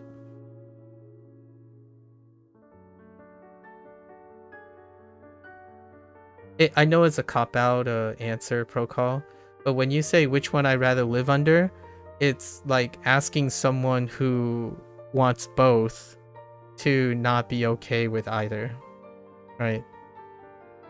So if I had to move to Japan or move to China, I will say the same about China and Japan, because I don't believe that I would be unable to find happiness. I mean, which would I live under? The ultimate answer would be A plus B. But that would be something somewhat of a utopia. We would be talking about a utopia situation. That is like asking for a paradox to exist. So if I had to pick one, wherever I currently am is fine. I'm currently in the United States, and I embrace the United States. It's what come what may, right? If one day I have to go somewhere else, I would adapt to it. Because life was about adaptation. It wasn't about nepotism. Nepotism, hierarchy, traditionalism. I didn't have these things. Like in its like 1.0 form. I did not have these things in its 1.0 form. I had the 2.0 form, which often contrasts with this. I can't be Chinese. I can't also be whatever people consider American. I can't be a lot of things. So instead of worrying about things I can't control, 2.0 form. So hear me out. If you say which one I would rather live under, if there was a game changer, it would be whichever system would get closer to the current system of 2.0. I don't know enough to know what that will be, because the B system, say it's Japan. Japan is slowly becoming A. So is China. They have to embrace the things that make A in order to offset certain things that A has to offer. And A is starting to adapt things that B is good at in order to offset. But then when they become more B, they're going to go back to A. So it's a paradox. Like, it's a dynamic state. It's not something that can coexist in one system in harmony. So we're talking about like this dream utopia. So whatever the state is of a current system, you understand it and then you do it. Does Americana mean old American culture? I'm talking about the stereotypical Americana. And this is the reason why is if you say old and young, like old and new, when we're talking about immigration or people from a different country or multiculturalism, this stereotype is still new. If you're taking it from the perspective of 3.0 and on, it's an old concept because it already happened.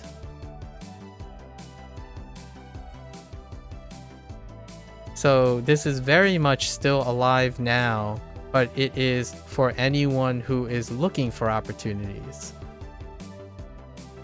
or need. I think the word here is need opportunities. This Americana culture, it still exists in those who need it. It's old when you don't need it anymore. But you want it, right? If you want it, it's still old because you don't need it. It's not ever present. Cue the taking for granted situation. Taking for granted. And to me, that's not specifically to America. That is the human condition. That's part of the human condition. When you have something for a very long time, or born into it, or have ignorance to it, it also means you don't need it anymore. And you might not even want it because you don't know what you want yet. That's human condition. That's what happens when complacency happens. Only when human condition dictates that you experience a need for something, then something old may become new. And for me, if anyone who's 1.1, 1.5, or 2.0, this Americana culture still exists. It's like yesterday. Danny Gonzalez and his brother Jose and his mother, that was only one generation ago. My parents, that was only one generation ago. It's new. It's still new today. However, it's new held by a minority. So if you're talking about like if it's old or new, it's technically old because from an American standpoint, the majority don't think of this anymore. The majority think of the American dream or the Americana culture as something that was in the past, like in the boomer age or even prior to the boomer age, maybe after World War II, or well before World War II, but after World War I, and then so on and so forth, right? Because time is linear. Time is linear for humans. So it's with respect to whatever the humans are, the legacy that humans leave. And this is still very much real. This is the immigration. It's tied to the immigration stereotype. Immigrants hope for new things, new opportunities. So wherever country you're from, people who are moving to Japan, even those who think it's old, that Americana spirit, the like American culture spirit, it's not solely American. It happens to be stereotypically American because in the last like, I don't know, 500 years, one of the greatest immigration waves is the United States. In another 5 years, it could be Japan. In another 5 years, it could be China. It could be Australia. There was a great large migration in Australia and then New Zealand. So the Great Migration restores whatever the default majority image is, and then the internet makes it a trend. So it's still the Americana trend, even though Germany was serious. Fatitia's suggested watching a movie called Swimmers, right? Swimmers show Syria were the Americana vision in Germany. They migrated during the Syrian conflict, the Syrian war conflict, and they migrated, and their version of quote-unquote Americana, the stereotypical Americana dream, was in Germany. In that documentary, the dramatization documentary had a different thing. So it can take on a different name. But Americana culture was synonymous with opportunities, a change of environment, something escaping from an old system and into a new system. So if the United States stops being the center of immigration issues and all that, and some other country has an even bolder, more presence, then it would cease to be the stereotypical Americana culture, and it would be like whatever the other culture is.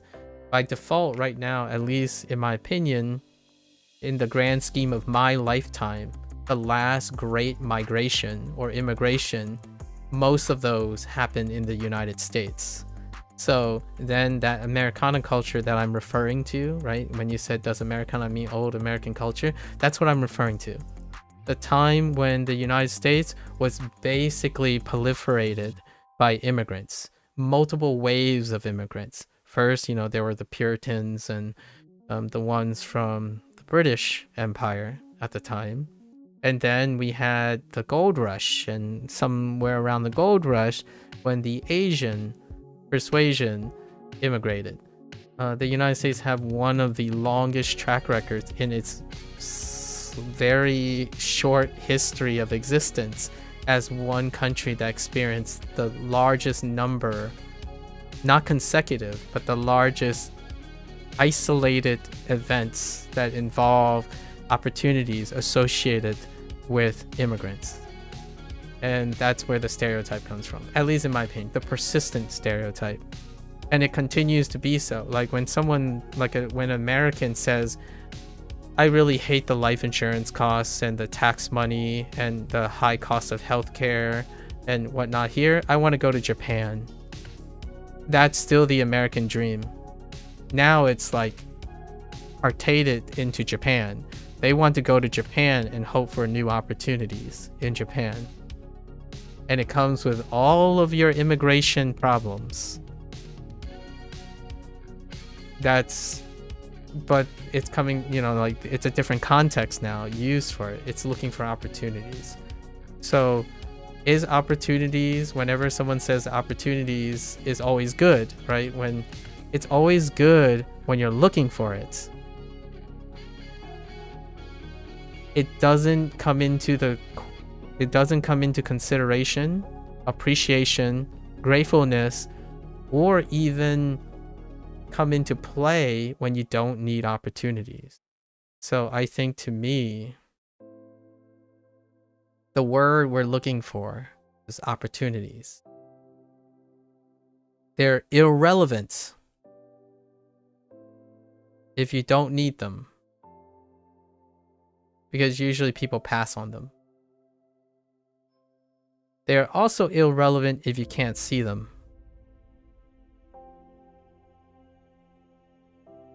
Right? They're always positive, or generally always positive when you need them. And the thing that I typically use instead of saying opportunities in a more emotional way is hope. Opportunity is seen as hope for those who need it. It is seen as bonus when it's irrelevant, like they don't need them. And when you can't see them, they don't exist. So it's moot. So for me, I live, at least in my opinion, I live significantly enough to want to need opportunity, hope for opportunity. And now I live in a fairly comfortable way where I don't need them. So instead of passing on them, I want to pass. The goal is I want to pass them to someone else. That, to me, is the difference between someone who lived a life that needs opportunity, succeeded, and understand what it takes to take advantage of opportunity, and then stay grateful to the idea that opportunity doesn't present itself and can be taken by people who need them all the time. Like, if you need them, it doesn't guarantee that they're going to happen if you can't see them, or someone doesn't pass it to you. So where does these hopeful people get their start? Back to opportunities. And what are opportunities? Windfalls. Luck. So where would I encourage people to look for opportunities? Look for someone who's passing it. Where someone gives up an opportunity, it's your opportunity to take it from them. It's their loss. They didn't want it. You take it. Right?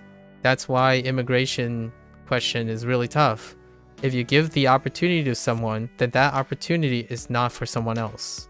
The opportunity is gone. Someone has to be selected.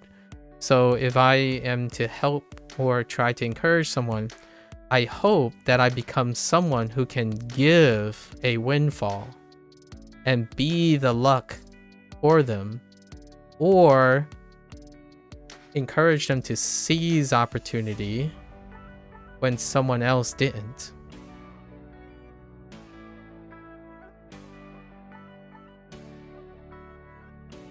Opportunity is indiscriminate. Your loss is someone else's gain. Merit is different. Merit is yourself. The more you do, you have control over your luck or your good stuff. The harder you work, the more you gain. It's present in both systems, but to a varying degree. If you want to grow by leaps and bounds, you're looking for opportunities, not merit. So when someone says something like, I believe in hard work, I believe if I work hard enough, I will create a demand for my craft. That is someone who, if successful, they had enough opportunities without looking for it in order to do that until the dream is recognized or whatever their passion is recognized. And sometimes it may never be recognized because they never got the opportunity to make it recognized. Right. So I believe in merit because if I work hard enough, eventually luck, I will run into luck in the form of an opportunity, and the rest is history. If you're someone who says, well, I need an opportunity in order to work hard, and then that increases my luck, the rest is history. I attack this first. In a discussion, I attack this. Because if I attack this, I ask myself, what can I do? Can I look with them? This is what I would do. I would look for someone. I would put one and one together. So if I find someone who's looking for another person and those people happen to be good together, I am the windfall. I am the one that brings the opportunity together. It's like, hey, look, you just said you wanted someone who can do these skills, who is starting up and have no cost. Why don't you guys work together? I've seen these. So what I can do is I can keep on networking.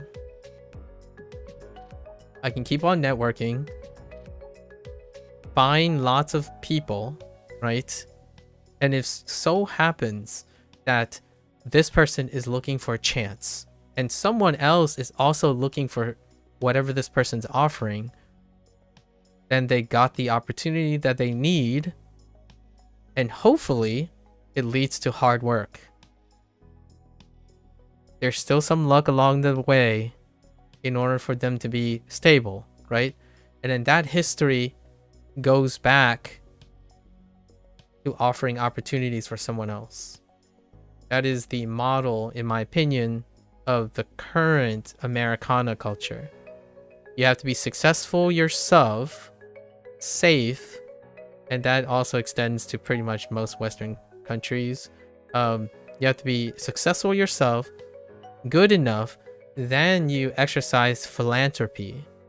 And with that, it guarantees that the opportunity you're offering can realistically help a person work long enough, work hard enough to repeat the process. In a meritocracy, if you are born a hard worker, or if you're raised on values of hard work, opportunity will eventually find you. It will find you, not the other way around, right? You don't have to seek opportunity. It will find you, and the rest is history. I grew up with this idea. Is this the idea that I use all the time? Not now. But I got lucky. I was so lucky because I spent the first 30 quote unquote 30 years of my life thinking this was true, and I did get lucky. So to me, I feel it would be a little irresponsible of me not to recognize how lucky, to say, oh yeah, study hard, kids. Like, study really, really hard. Get good grades, right? Never pay attention to like anything about yourself and learn how to take opportunities for yourself or work outside of what's prescribed to you in order to get an edge for yourself so that you are better in competitive scenarios than others. And then eventually somehow luck is just going to choose you a couple times and then you can become me. That's not true. I would be incredibly professionally and unprofessionally, even morally negligent if I told someone that you work really hard and somehow you're just going to get lucky all the time. Like, that's some sort of guarantee. It's not. In fact, I would go even further. Here's me. I maybe this is my attempt to flex my experience.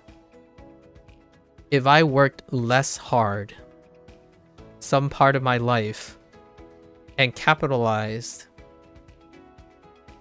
on opportunities, honestly, I probably ended up being a businessman.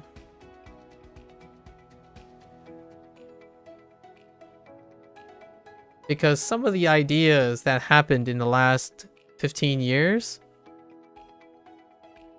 coincidentally, I was at the ground floor on it. But I didn't. What I did was I continued to pursue merits. I pursued my science. I loved science. Science didn't give you money. We're talking about academia here. Science didn't give you money. No. It didn't give you money. In fact, nowadays, it doesn't even give you, like, respect. Or trust. It certainly doesn't give you wisdom, apparently. And it certainly doesn't make you knowledgeable about things. Whenever someone says, like, oh, that's cute, you have a PhD. Like, what do you have to show for it? It's like, well, I can't show you what I have to show for it. Because you wouldn't be here long enough to do that when you said that. Right? You don't get these things anymore. So the most pragmatic way of seeing opportunity was to become a businessman. File a couple of patents when I was younger. Right? Invest, diversify in something that now a lot of people talk about. There's quite a lot of things that no one ever asked. I think Procall, you're the closest thing. You're the closest person that have ever asked, in which didn't quite ask me directly, but like, how much did I know about AI, crypto, about live streaming, content creation when I was in my 20s? Because I knew a lot, like quite a lot, and those are all business opportunities. But my love for science was far greater. It was far greater because I believed in merit. I thought working in science, learning something that no one ever learns or could appreciate, I would not live long enough to ever appreciate it myself, because science typically only maturates outside the lifetime of a scientist. Most scientific discoveries nowadays barely get recognized in 200 or 300 years. They might even be entirely written and inundated. That's the pursuit that I had. So whenever someone comes up to me and say they understand their drive and their motivation at the age of 20 about what merit is, I got you. I actually think the way you're thinking might not be as merit inducing as you might think, and you're looking for opportunities, right? So let's do a little bit of like future guessing for myself, right? We're gonna use content creation. Content creation is a very topical. It's very topical right now. When you ask yourself, or I ask myself every day, if I look back on this 10 years down the line, if I look back on this video about what I'm saying about, you know, immigration, multiculturalism, learning a language, would I see opportunists or a merit seeker? I want to answer this question every month because for me, this is my only intent for content creation. And I will not ever compromise on being viewed as an opportunist. That doesn't mean other people cannot be opportunist. I am done, at least for now. I feel like I am done with being an opportunist because I believe that the opportunities that are offered to me, if I take them, that is less opportunity for others. Because the cost of an opportunity is that someone else does not get it. And I already said I don't really need them. I don't need them. So I will continue to spend the rest of my life, at least for now, right? I can't predict the future. Misfortune can hit me. Like, merit doesn't mean that bad things can't happen.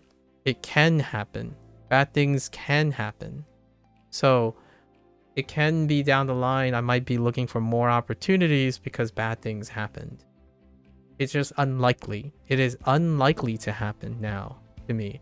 So instead, I spend most of my time bringing opportunities to others. Bring it to others. I don't want opportunity to be squandered. So every opportunity I don't take is squandered because it could be for someone else. So whenever you're talking, right? And what does that mean then? So if someone is sitting here 5 hours talking to me, we got to use that time, man. Or if they're willing to, right? If they're willingly doing so, we got to infuse some value into this. Ain't no time for pleasantries. It's kind of funny because there was a video that I linked in the Discord about the etymology nerd guy talking about the layers of communication. Like you want to get to the inner layer, right, from the outer layer, and that's what I do all the time. I try to go here, and I at least try to leapfrog into the 4th layer or the 5th layer immediately, because that's where I can start putting value into the things we say and the things we share. Largely because I don't think of it as I think of it as an opportunity and a privilege. Talking to people now in a willingly open-minded way. I know this sounds so weird right now, but in the state of the internet, I do honestly believe that talking to someone with an open mind is now a chance. It's luck on which you can use merit to enrich for. So how do I enrich for this luck? I talk about mental health. I talk about multiculturalism, immigration, content creation. So I still try to increase the luck despite not doing something that is trendy. I can talk about trendy things, right? And that pretty much summarizes the current state of mind that I have. And yeah, I wanted to integrate it back into immigration. So pretty much all the people that I've talked to in the past week, I believe all the topics are covered. Like, I covered all the topics that I've digressed about in the past week, right? Ever grateful. I just don't need any more opportunities. But if opportunities show up, I take them. And remember that this might be a little bit of a down point. People who need opportunities always think it's positive, right? I have a meta for you. When that it's not true, the reality for someone who needs it is always positive is because they're wishful. The reality is when you get it, it can end up being negative, right? There's a meta to this. For me, if I meet someone, the opportunity is always positive. Because if it is negative, I learn something. And it builds merit. And merit is always positive. So, in a way, you can not be wishful. I am not wishful. I believe in merit. So when I see an opportunity and I seize it, it doesn't matter if it's positive or negative, because I'll learn something from it and it will make it always positive to me. Merit is the game changer. So when you have both, right? That's what I mean by having both. If you can appreciate merit and you can appreciate opportunity, then when an event happens and you say it depends. Well, yeah, it does depend. The thing is, the outcome will still be positive. It does depend though. Is it an opportunity? Like if I talk to someone and they just say, you suck, and I hate, I hate language learning. Learning lesson. What can I learn from it? I can use it as a story to tell other people what happens. When I was using Duolingo, for example, which is the other topic that I raised with Sui-san. Duolingo, when I was talking as a counter argument, it was every one of this. You suck. Hate language learning. Duolingo is garbage. Duolingo is trash. Well, those are the people that I had the opportunity to talk to. And then you might be thinking, oh, is that a positive thing? Well, notoriously, most people say, like, if the thing you're doing is garbage, it's usually a negative thing. But instead of thinking of it as a negative thing, it's like, what can I learn?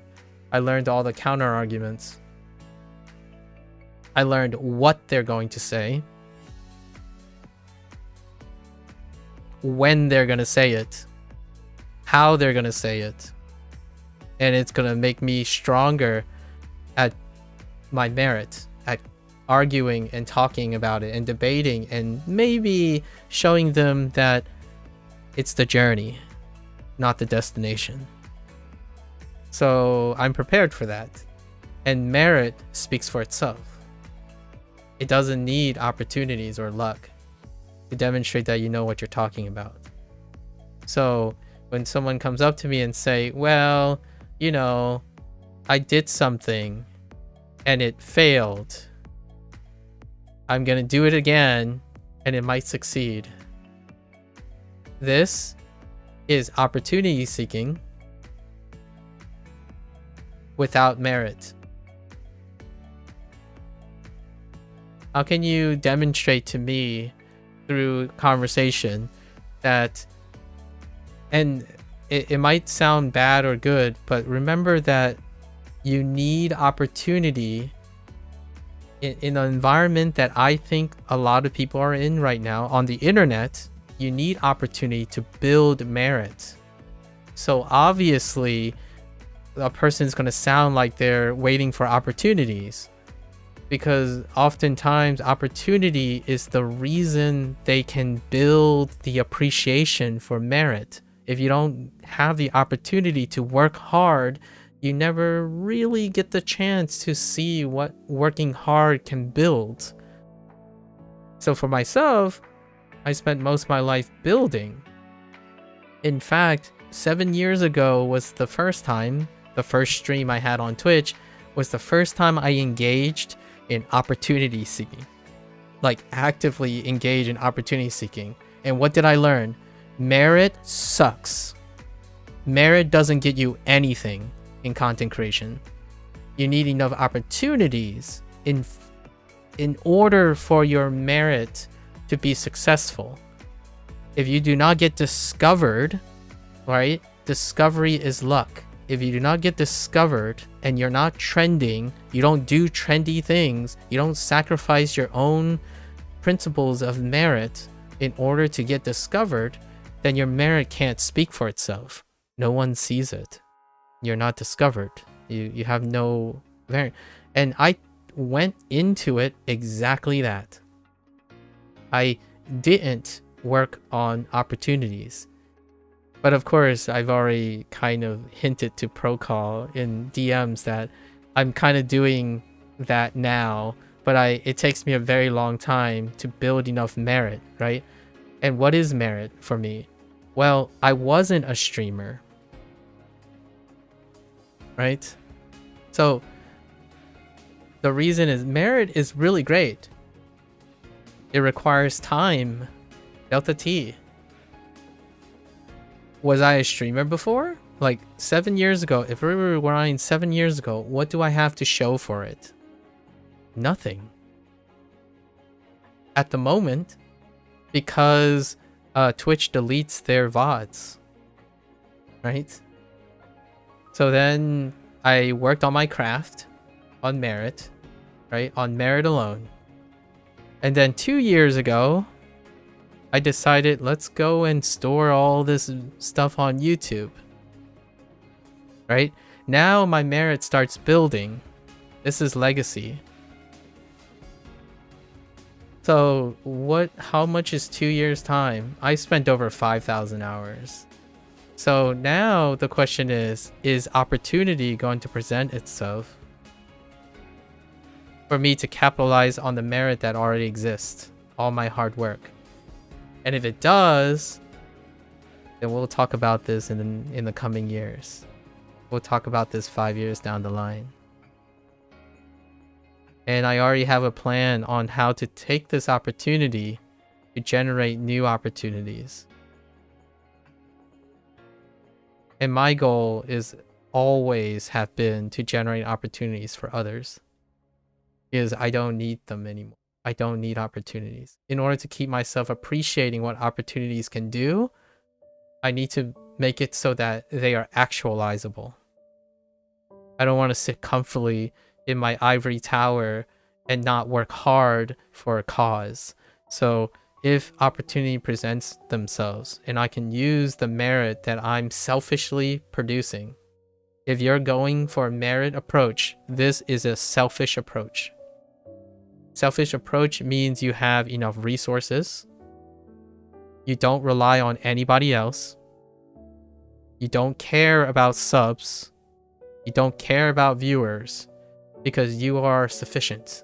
You can keep on doing the thing you want to do for the rest of your life and you're not reliant on any of these things. You've gotten all of them. Then yes, you can take the merit approach. You can think that if you work really hard, eventually someone will notice and they will love you for it. That's pretty naive and romantic, and it will happen to like 1% of people. You get lucky, right? Alternatively, if I see opportunity present itself, I'm going to use everything I've built. So every single day, this digression is part of the plan. The more I speak about this, the better I get at this. One day, if an opportunity presents itself, it's all going to be paid off, right? That's the luck. It's the 1% luck. I'm looking for it because I'm not creating it. I didn't create the tool. I'm not sitting here saying, in 6 months, I'm going to introduce a tool that I've been working on and it's going to change the landscape. That's not what I'm doing. I'm waiting for someone else to create a tool, have it accessible to me, and capitalize on it, right? So I am preparing myself to take opportunities. I'm not making opportunities. But that's different when you're talking about business. someone who needs an opportunity needs to also know how to make opportunities, because the moment that opportunity appears, they need to seize it and then learn how to do the rest. So right now, I think most people are in need of an opportunity, much like the immigrants, the 1.5 gen, the people who moved to Japan thinking that Japan is the golden their golden chapter of their life, being in, you know, in anime central and being an English teacher in Japan. Those are the people who need opportunities, right? They're looking for opportunities, and the moment they get it, oftentimes it can lead to merit because they are given enough time to understand and appreciate hard work.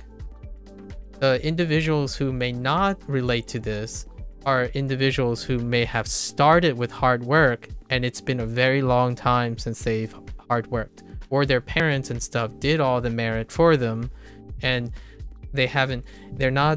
I'm not saying people are bad or good because of the nature of what they're born into. It's that they have the capacity to appreciate all of these things, provided that they actually experience these things.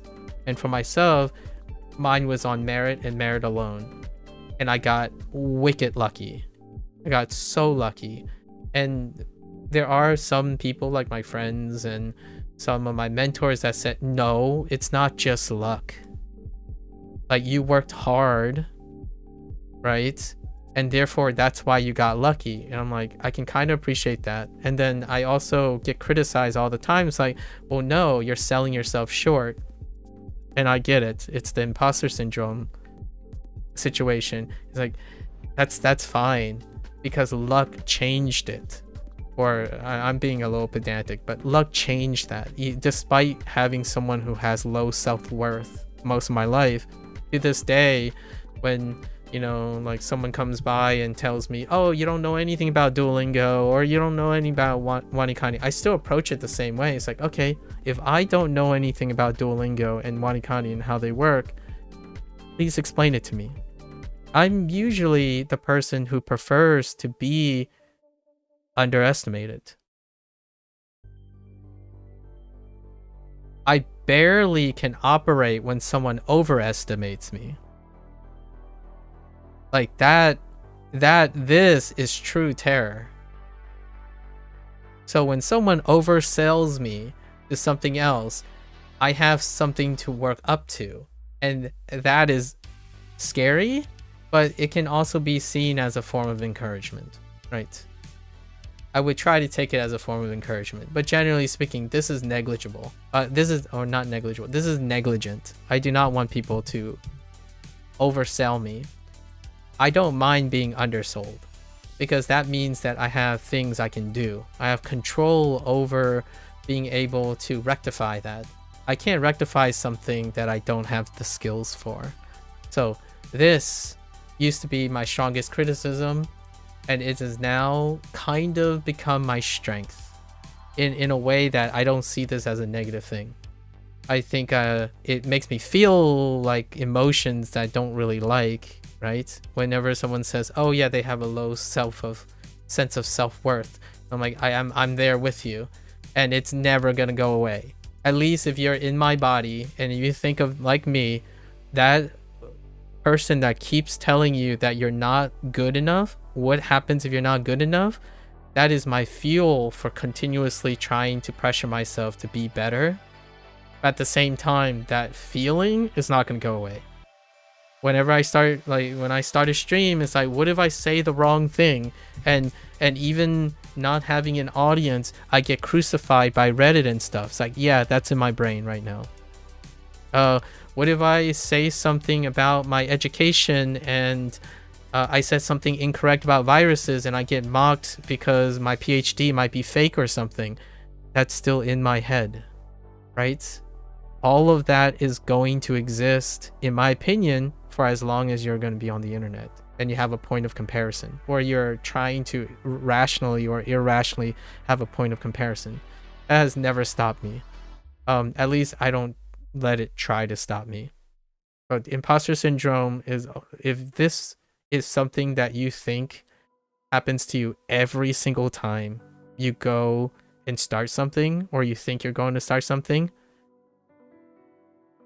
I empathize with that. And I want that other person to know that it is possible to get to a position where you still feel that every single time, and it only reminds you of how much you can do. And now we're to the present day, right? Because when you're growing up and you look different, you behave different. Imagine getting good grades as behaving differently. Right? All these things, when I was growing up, means that I'm set up for failure. Getting good grades? Set up for failure? Yeah, because bullies exist. Racism exists. Discrimination exists. Personal self-vices, not belonging, having no friends, literally having no friends. It's not that someone wants to be friends. There wasn't anyone who wanted to be friends. Yeah, I didn't get the opportunity for that, right? But it's not a competition. The idea is I understood this, and we continue to look towards success despite all the failures. And it's life story right there. Very, very quick, reductive life story, but can't tell you if this helps anyone or not. I don't raise all the bad things. This is giving too much attention to bad things, right? Because what this will do is then, if I share all these stories all at once to someone who's already in need of opportunities, that creates that competition, right? Competition of misery. You think of, oh well, if Maku has these problems, then I should feel guilty that I have more and still work less. I don't like that. So we don't bring this stuff up too often. We don't give power or agency to this. If I ever bring up bullies, racism, discrimination, and immigration, I usually try to bend it towards something proactive. Something that you can control. You can't control bullies, racism, discrimination. Especially when you're born into it. So we're not gonna give these things agency, right? And then that whole like need opportunities, creating guilt. You don't have to be guilty for needing or wanting opportunity. That's human. That's being human. That whole like guilt involved in having opportunities already, that's kind of, in my opinion, a bit asinine for those who have too much opportunity. Right. So that's probably where I would end this digression. But really, really interesting questions. It definitely involves all of the above. And then I try to tie in a bunch of things that Tessa and Sue that I talked to like on here, right, in the last week. To give you an idea, Procol, of all the topics that were discussed today. Or this week anyways. This week has been really wonderful. I'll let you guys know in my future self, you know, maybe 2 years down the line, we'll probably revisit, who am I kidding? We're probably going to revisit it next month or in the next follow months. We're going to revisit this topic when the platform changes, when things change in the future. I've teased this a bunch of times about future projects. Like, Procol asked me about like, what kind of boss, like what kind of employer would I be? I've shared a lot of my thoughts about these, and I believe my vision is very clear. Life has given me a lot of wonderful things.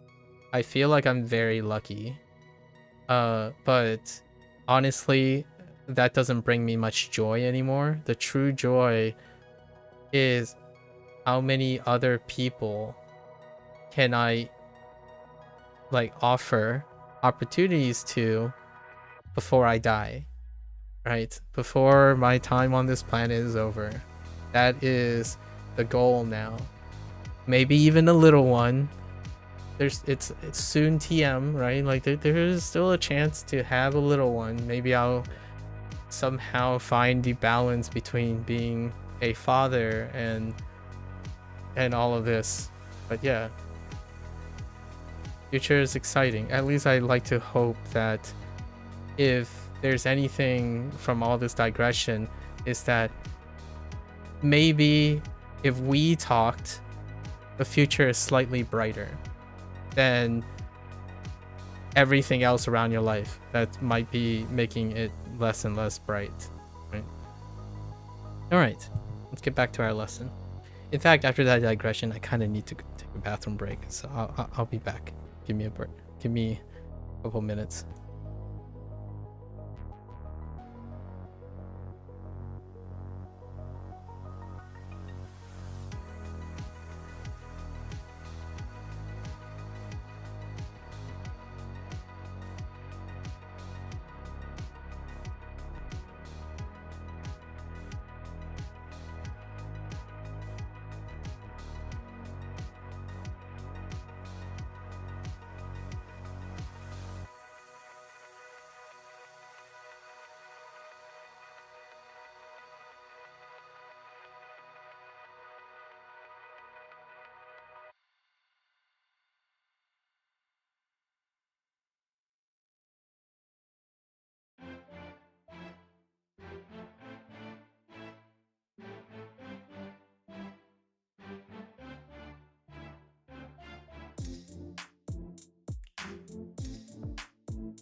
Okie dokie.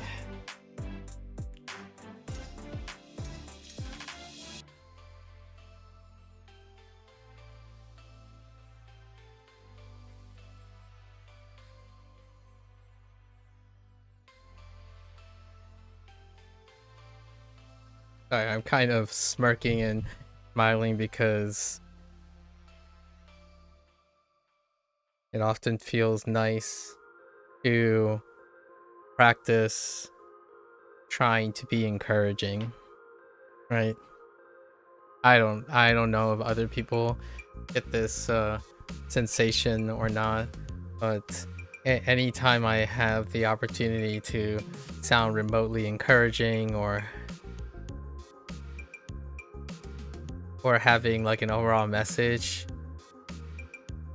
it seems like maybe there's a chance that type of messaging reaches one or two people in the future or currently.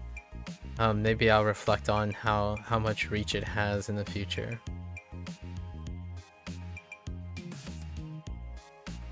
it's nice to me. It's contagious to spread hopeful, wishful thinking, despite it all, right?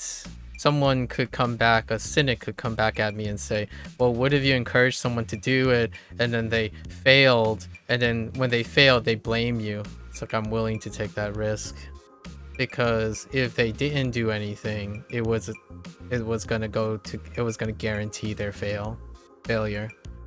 So I prefer to be responsible for trying than not trying at all. It's probably my response. And I guess I wouldn't be long for this world if I kept waiting for people to not be encouraged, right? To be discouraged from doing anything. I don't want people to wait. I mean, then I wouldn't even live long enough to see them succeed or fail and then get up and succeed, right? I don't have that much time. I don't expect myself to live that long. I think when good things happen and in large volumes, it kind of has this ripple effect of making other good things happen and more ripple effects. It's romantic to think that it can all start with one person, then 2, then 4, then 8, to balance out, you know, to play the balancing game. It's not going to change the world. It's not going to create a utopia. At least it's a drop that will reinforce somewhat of the hyper sadness and deterministic nihilism that I've encountered in the last 7 years. I rarely get it from my colleagues, so my colleagues are a whole different breed prior to spending most of my time interacting with people online. Rarely. In fact, they dwarf me in ambition and aspiration. The irony here is, I think most of my life I was the pessimistic, cynical person, like, relatively speaking. Like, if it sounds like the last 2 or 3 hours of my digression, or 2 hours of my digression, was very positive sounding, or maybe like positively spun, like a realistic, I was the pessimist when I was younger. Most of my colleagues were far more ambitious than I was. Ambition, great things, big things, they built things. Each and every day they somehow muster far more like results than I do. They see more opportunities, they create more opportunities than I do. I felt like they are more creative than I am. Like, if that sounds like someone who lacks self-worth, yeah, it pretty much was. When you spend your life on the back foot, you kind of start to get used to it. I didn't accept it, though. I think that's a big difference. One of the biggest differences, I didn't accept it. I fought it. You can easily come to the terms and compromise and settle. I did not settle. And I don't think that's the majority of people. I think the majority of people settle. I did not, because of what my parents represented. My parents did not instill those values in me. We didn't settle. We worked harder, even harder. And despite all of it, I wouldn't honestly ever tell someone that all that hard work paid off. It was hard work and luck that paid off. So, but there are other ways, of which I did not do when I was younger. I didn't look for opportunities or luck. I believed in my hard work, and luck found me, right? That's the 1%er, at least in the state of the internet anyways. If you're looking for opportunities on the internet, that's not the case. You have to generate luck. You have to generate opportunities. Rarely do opportunities find you, especially in the internet. I was competing among like maybe tens of thousands of people, and then I was competing based on like thousands of people, you're competing with millions of people. So finding how to create your opportunity or generating opportunity consistently would go a long way to offering the opportunity to create merit, to generate merit, right? I think college was a great way to generate merit while waiting for an opportunity. And that's what I fought for, right? Or quote unquote fought for. That's what I strived for. I did everything to spend all my borrowed time to generate merit. And then when I got out, there is still a rate limiting step. I had to get lucky. I still think that the people who took their chance on me, it was just that. They took a chance. Because on resume and interview, I don't think I was that stellarly different. It was my merit that kind of gave me an edge. It gave me a foothold into it. Like, oh yeah, I remember telling myself this when I was younger. It's like, oh yeah, I spent 2 extra years in the laboratory.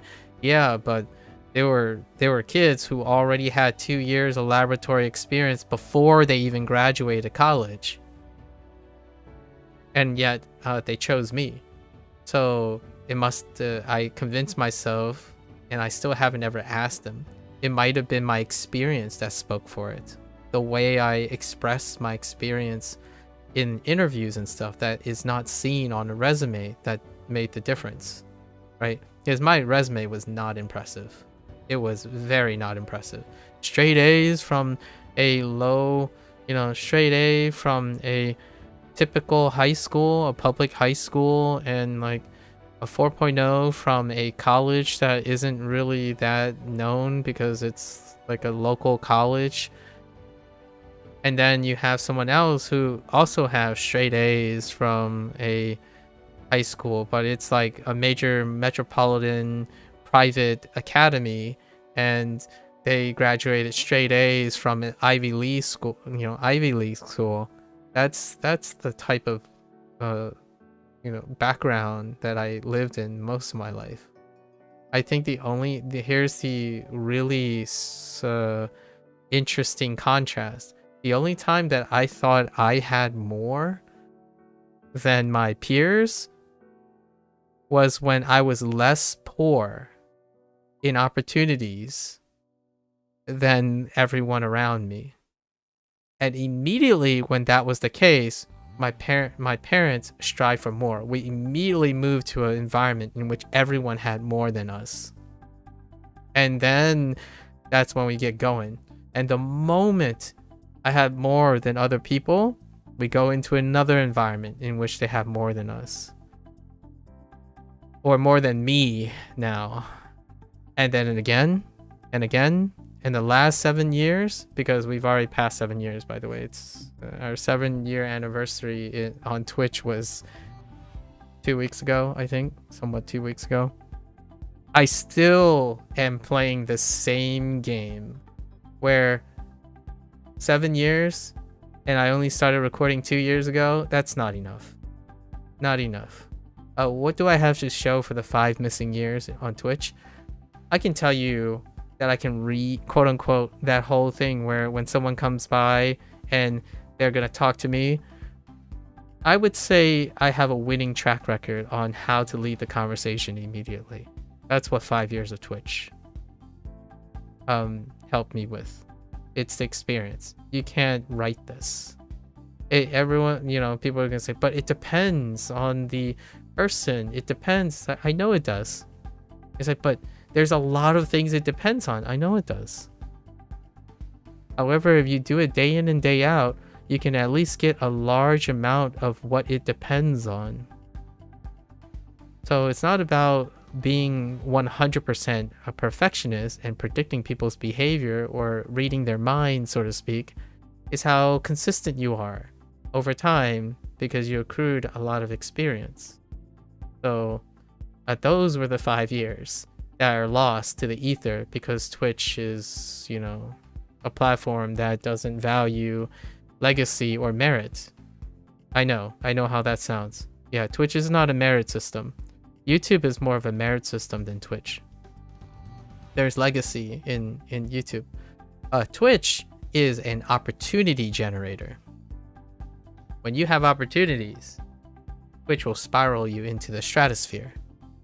YouTube focuses on meritocracy. Still an opportunity generator though. Like YouTube, like it's still more opportunity, but it's more merit than Twitch, right? And the only way I can ever share with you what happened in the 5 years of Twitch, that is not the 2 years after those 5 years, you know, when the 2 most recent years, we have evidence on YouTube now. We'll see. It's still there though. The 5 years aren't lost. In the 2 years of recorded content, if it doesn't seem like if I fail to convey that I've been streaming for quite some time, a very long time, and it's not apparent in the way I talk and handle what I say about, you know, politics, religion, playing video games, talking to people about social anxiety and mental health, I like to think that I've done at least a reasonable job to demonstrate that, yeah, I've been talking to the random stranger, 1 or 2 people every month for the last 7 years. Sometimes there were periods where there were 50 or so people. That was chaotic. Very chaotic. It was a windfall, and I was not prepared for it. It's a windfall that's not natural, right? So it happened. It went and came and gone, you know, when there were hundreds of people. It came and gone, largely because it was a windfall that didn't represent what I earned through merit. So I was unprepared for it. And then when I had that opportunity, I decided that was an image situation. Yeah. And no one will ever know. Actually, there are a couple of people still around me that know that period when there was a time to go viral. And I realized that all the reasons that occurred was something that I cannot see being happy to represent. It was like it was more so a marketing stunt than anything else, which I just happened to be cross paths with. So I'm genuinely curious. There is one person that still knows all of that. The one person that's around that's been the longest that knows this happened. Actually, 3 people. 3 people know this. Maybe I'll share that story in the future. Edo. Edo. Back to work.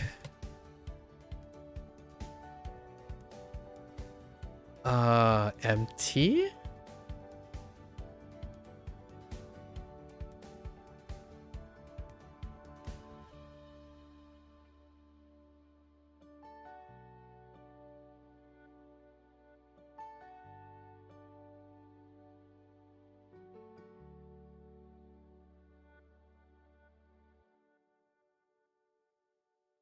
How do I empty?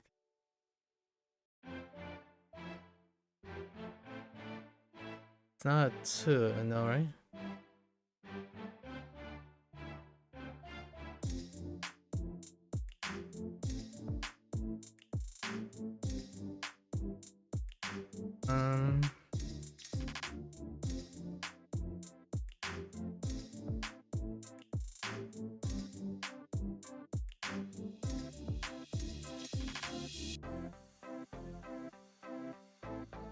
We're gonna skip this. I don't remember.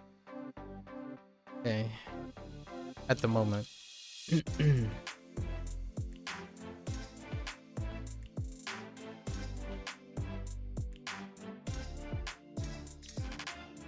Kyoretsu. Oh, that's... 文章。文章。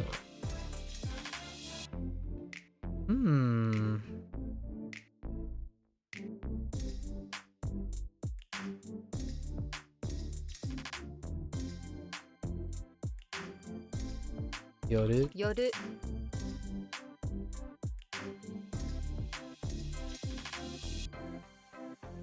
野野球球。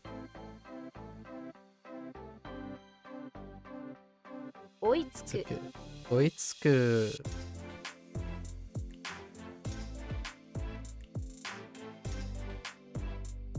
宗派宗派。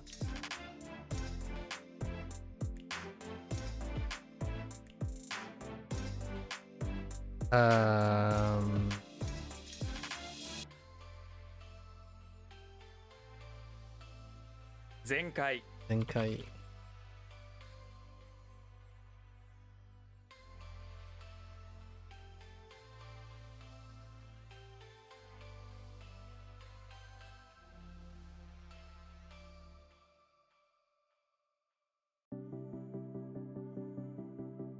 Heck! Oh wait, that was a typo. What?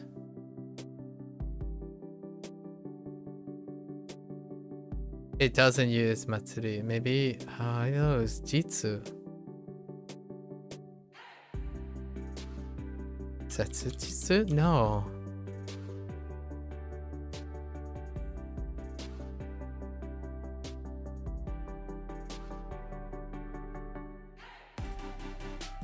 Oh wait.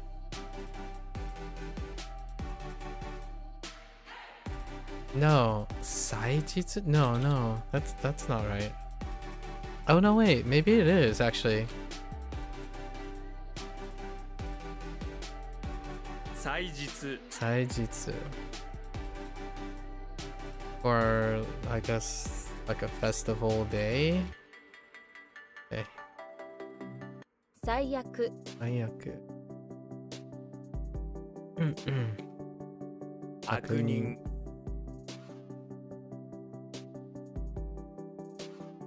What? Oh.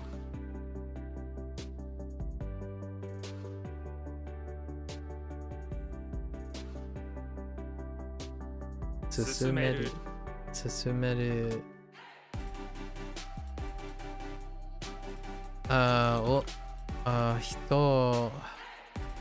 一人娘。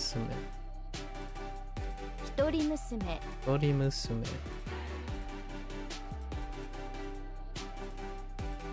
宗教宗教。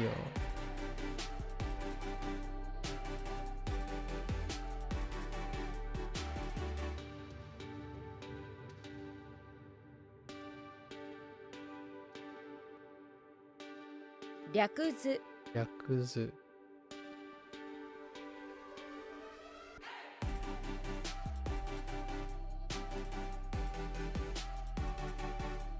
受ける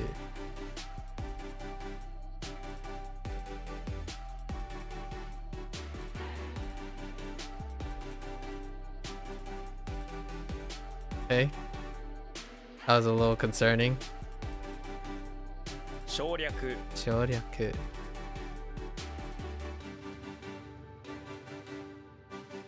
Ah! What?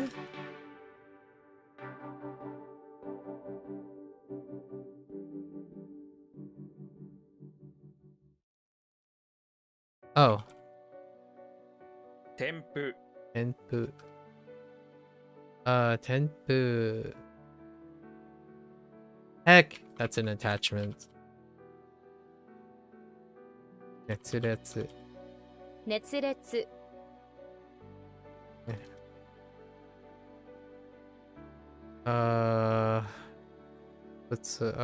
いい植物。植物植物。僕。僕僕。Oh, it's top actually. 僕。Okay. 略語略語。略語。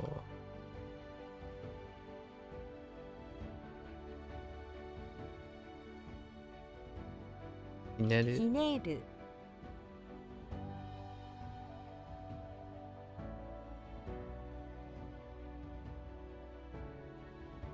Mm-hmm. Mm-hmm. Dang it. Eh? Oh no. Ode.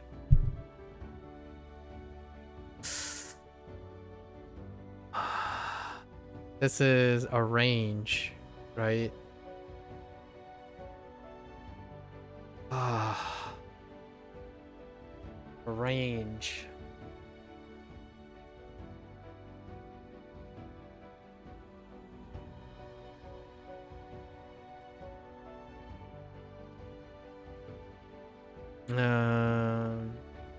Eh.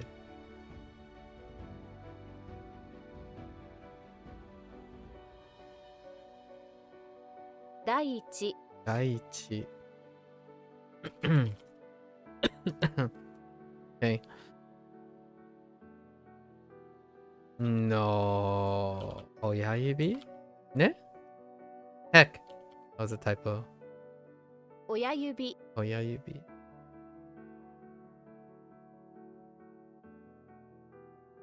大体略、略。体略。Okay. Mina? Or Mina? Oh, heck.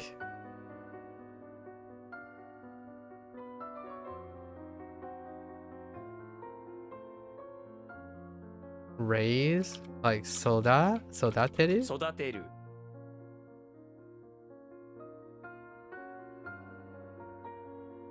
Okay. Okay. Hanareru. 離れる For it to be released. "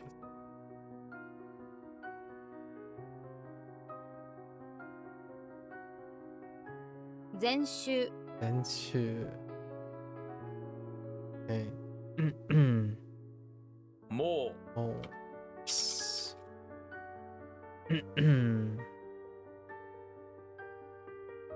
Excuse me. I had to cough.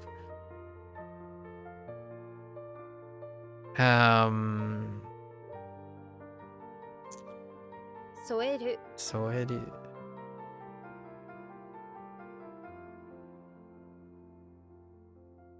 街道 Aido.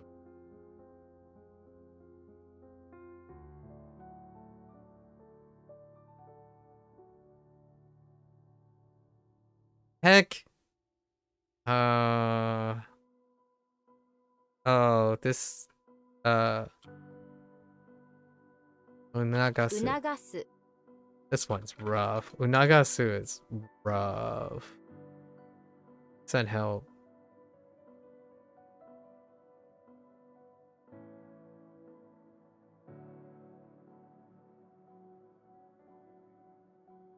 Koku Koku. Shikon. 3倍。 3倍英雄 Tadadau. Ah! No, no, no. Tada. No, no, no, no. Yeah, tata. Oh, no.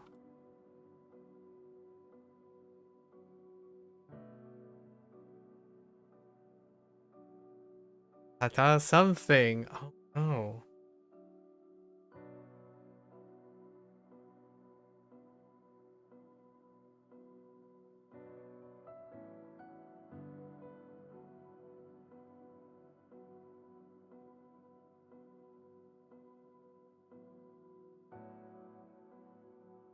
I'm missing the third syllable.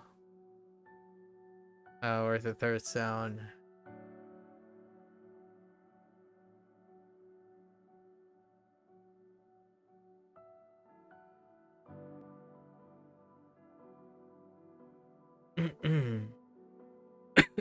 Excuse me.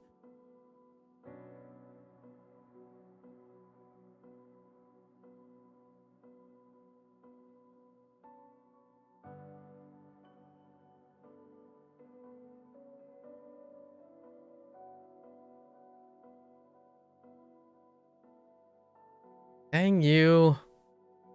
Dang you, memory.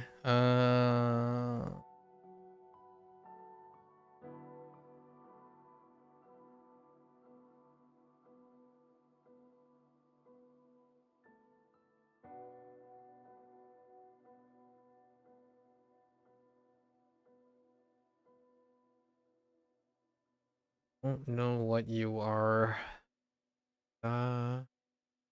Does it sound right? Oh, it's nah. Not. I don't remember what it looks like.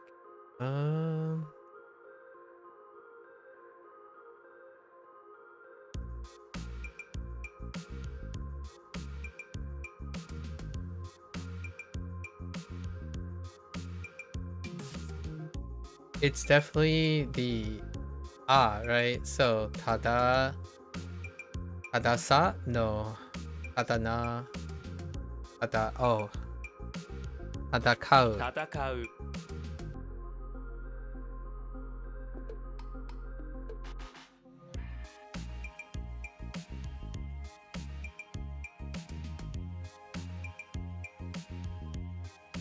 Wait. Tsukare. 疲れ Or I guess fatigue. Or okay.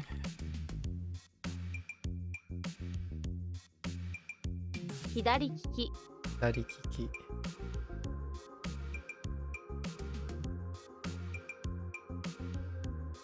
申請 Shinsei. Um. 主催 Chisai.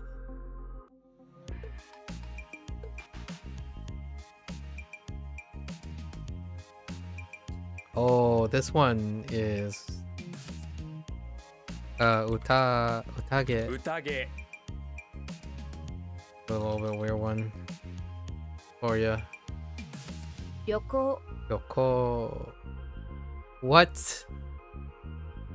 Just travel. Himete? Oh no, wait. Oh no. What is first?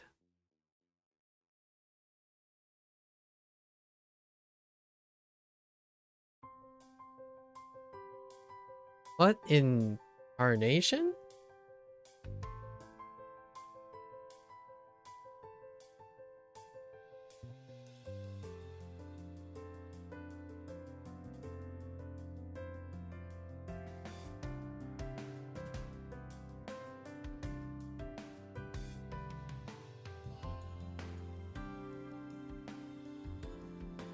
That's like for no.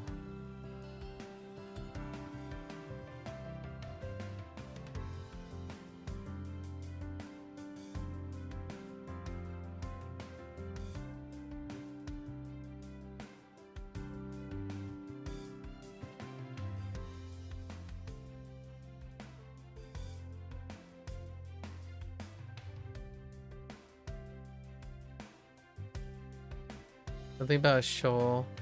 Eh. Hmm.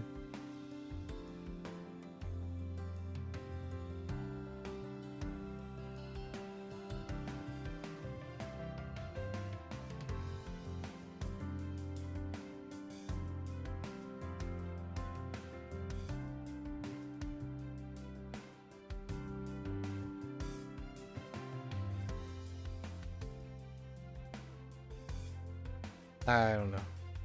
Fuck.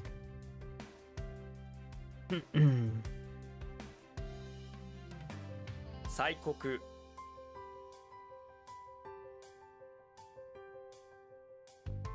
Okay. Daikai or Taikai? Taikai stuff. 大会 Ooh.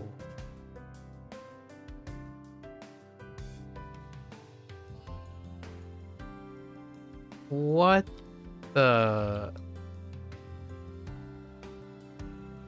Oh, kamikaze. 神風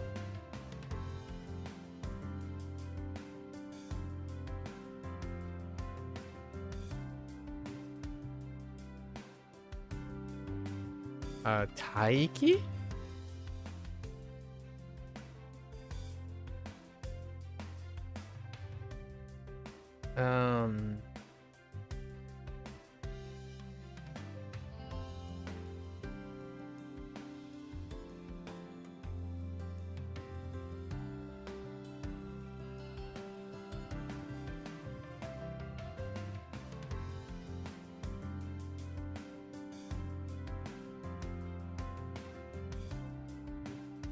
What the? Or is it? No. Yes. No, wait. Oh, no. We're skipping this. I don't remember at the moment. 創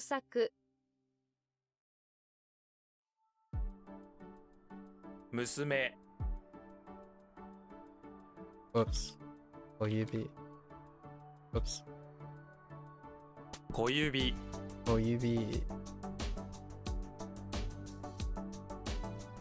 京 Kyoto. 都 Scoot. つく Oh, no, wait. That's to arrive. I think I need to write something for this. 2 hours? Ooh. Actually kind of nice. Okay. Then that's what? Kan? Oh, no. It's Chaku. For where? Oh, Chaku is weak too.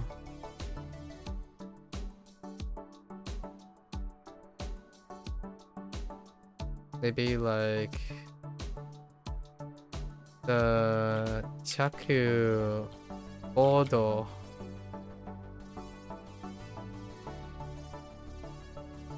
Two cookies in 2 hours. 2 cookies arrive.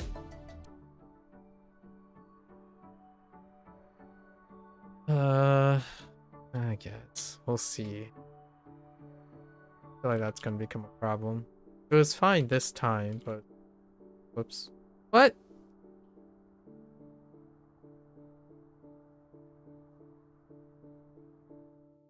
Heck. 期待 Expectations? Or expectation? 回 Kai is Kai. Daiichi. E. 第1位 Daiichi. Sorry. I guess first? Or like first class? Or first rank?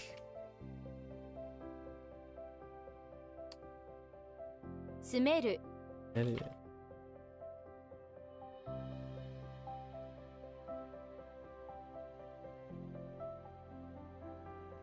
Heck. 催促 Saisoku.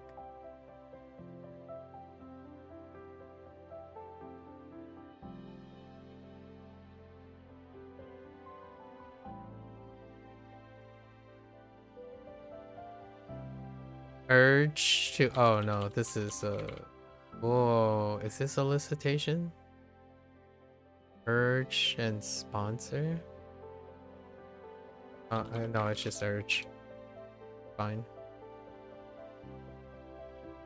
Oh boy. Minato. 港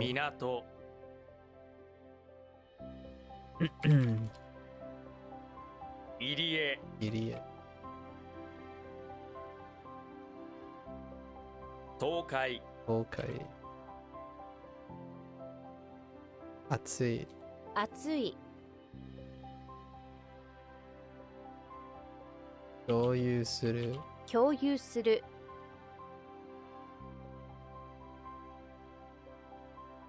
後方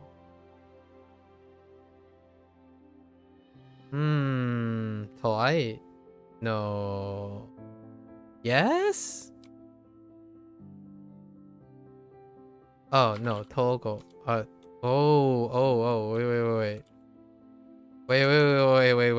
Wait.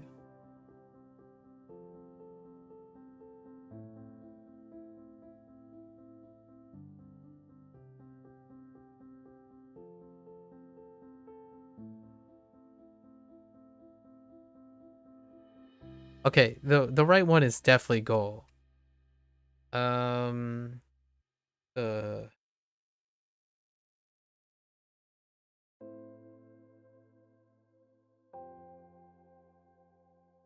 Something's different about the Ooh, no. At least I think.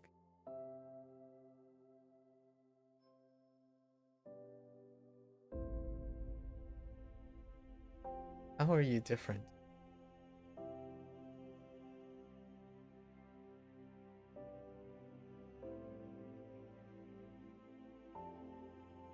Tsu? 都合 Let's go. Which is like the urban area or something? Or just the city? What?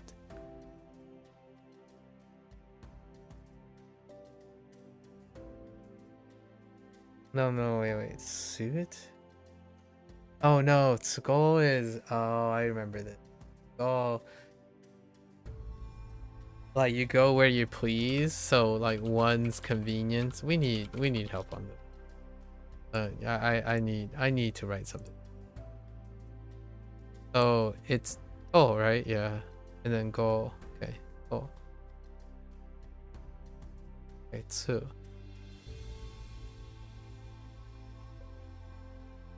We can still use go. And then two. Gotta link it up with E.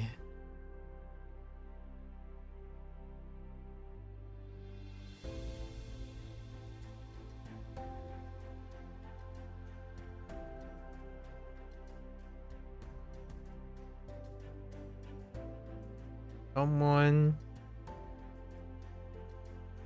at your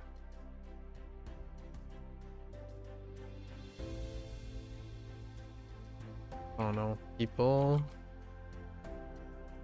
at one's convenience is kind of hard actually. At one's convenience.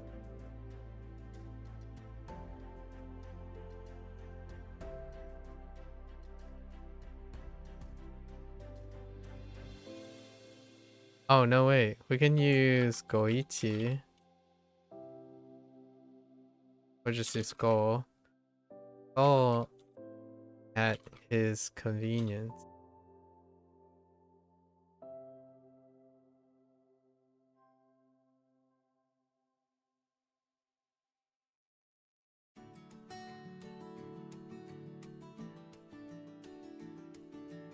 Joined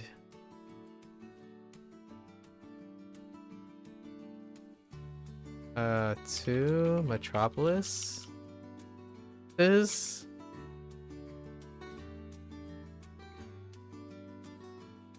going to Metropolis's Metropolis meetings. I don't know. Oh no, I think this is kind of cursed.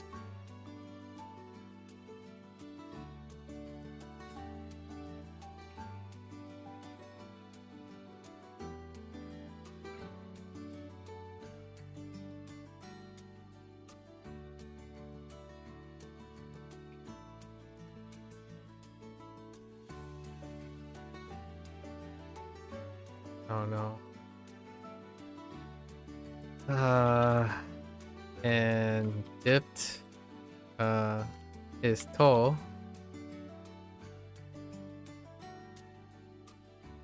in politics.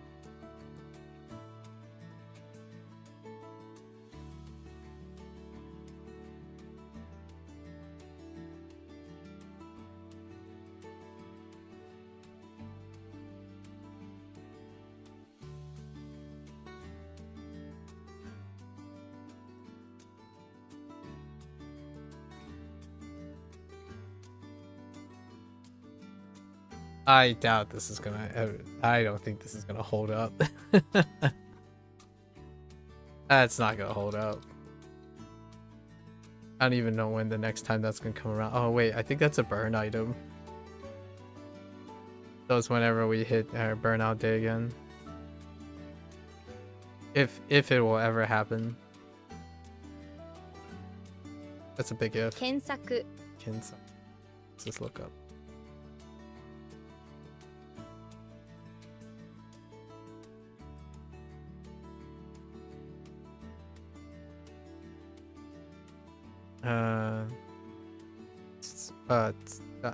Tetsudaru, right? Tetsudaru. 手伝う Oh. Okay.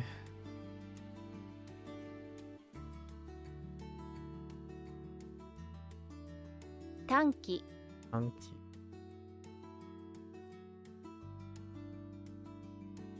略す Yaksu.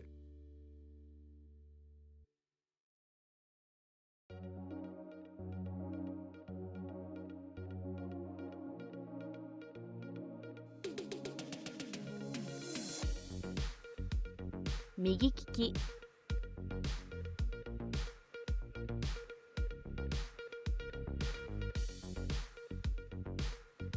What in the world?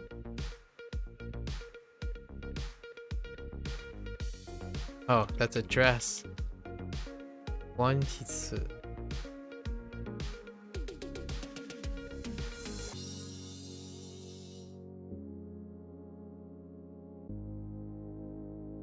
器用 Iyo.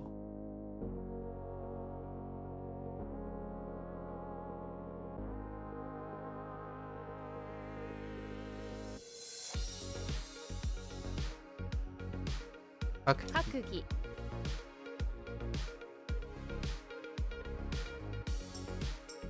のように Oops. I type similarly neat. Similarly too. Okay. 商店街 Shotengai.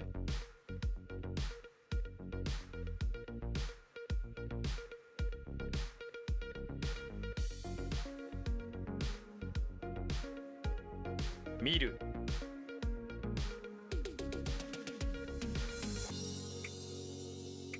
恐ろしい Osoroshi.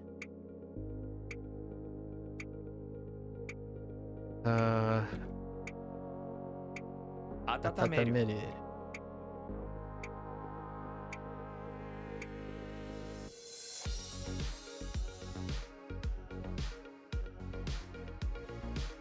都会 Hokai. Oh, is this urban area? Oh, this one's rough. Mizukara. 自ら Mizukara. Mizukara.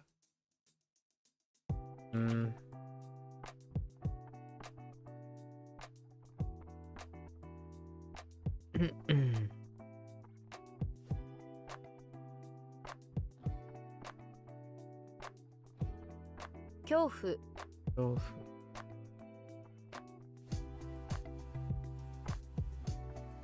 寄付 Kifu.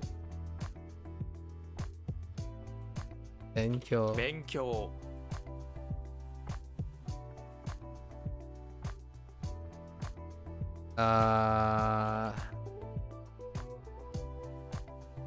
Oh no. Oh no. Wait.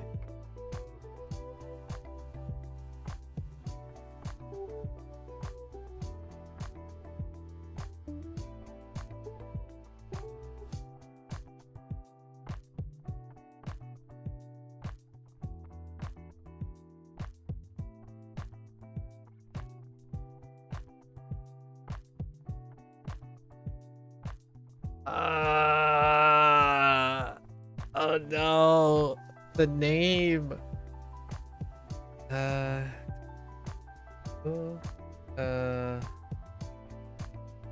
It's not Jiro, right? It's Shiro. So like Tashiro Hama? No, like Tashiro.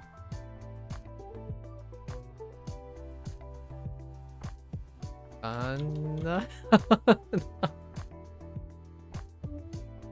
No. 今、田代田島。代島 Shirojima. Oh my gosh. Yeah, I'm not familiar with this place that well.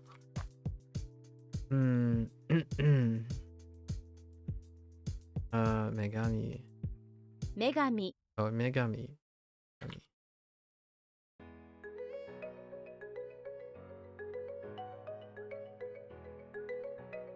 韓国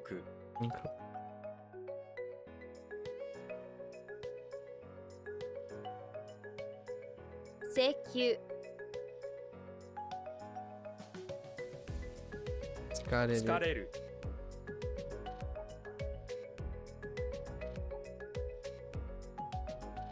What the? Oh no, is this Naka?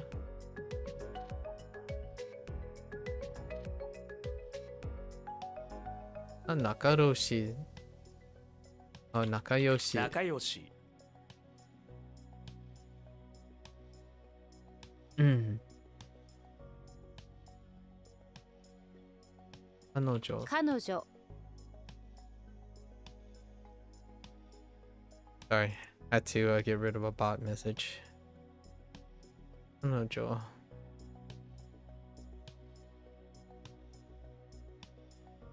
受かる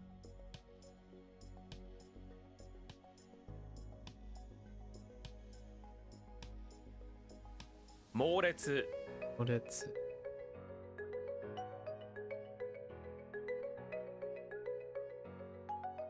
旅 What? Naka. What? 仲良く Nakayoku. Like friendship? Oh, or like a relationship? Like a really good relationship? Like.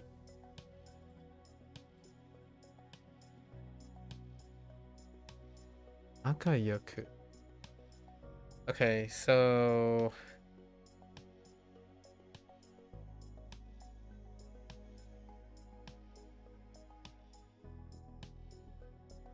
See, what do we got? Ato. Atomi-chan to wa nakayoku na. Yeah, like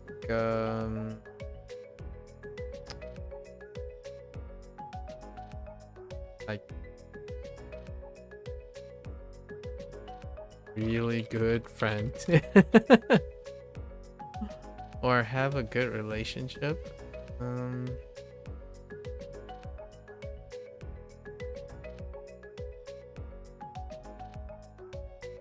Okay, so Nakayoshi is good friends.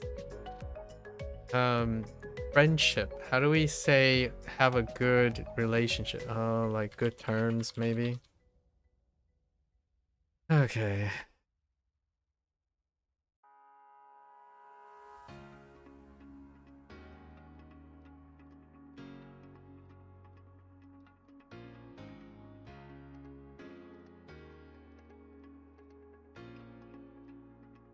All right, good friend. The feeling is there. Fine.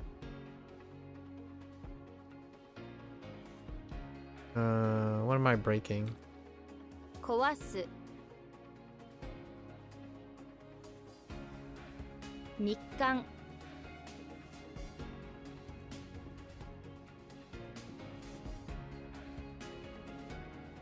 2杯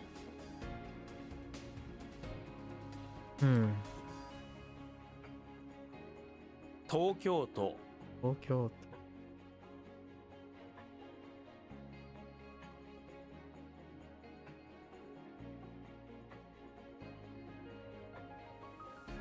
1杯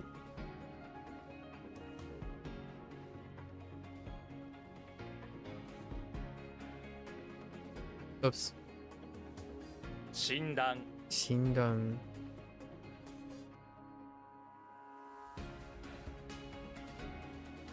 黒板黒板。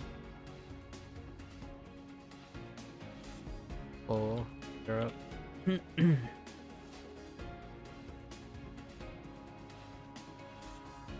勧誘 And you, that's soliciting. Midori. Or Midori.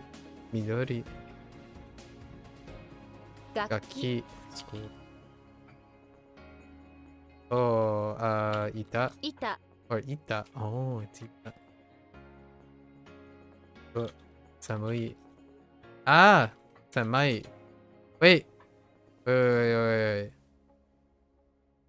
Samui. Wait. What? Wait. Am I being a butt? Bad.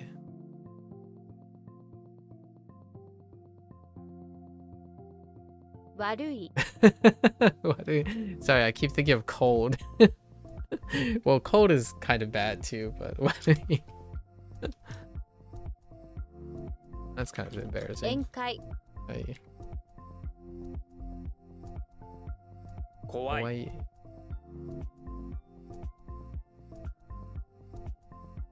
Yubisaki Ibisaki. This is different. So yosu. 様子 Yosu. What the yosu? Heck.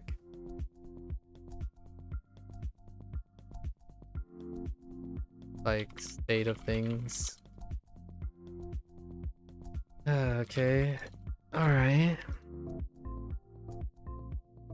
地球 You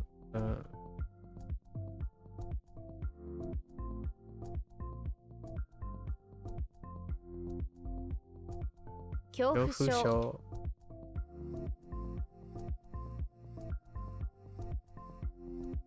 Sakezuki. 酒好き Sakezuki. Sure. 作員 Clean. That one's tough.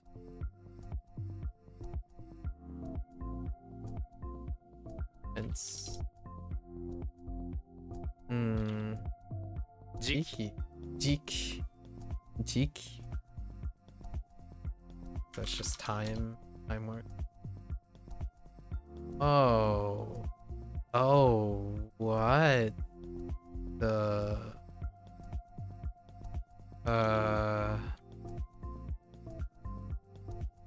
Monster.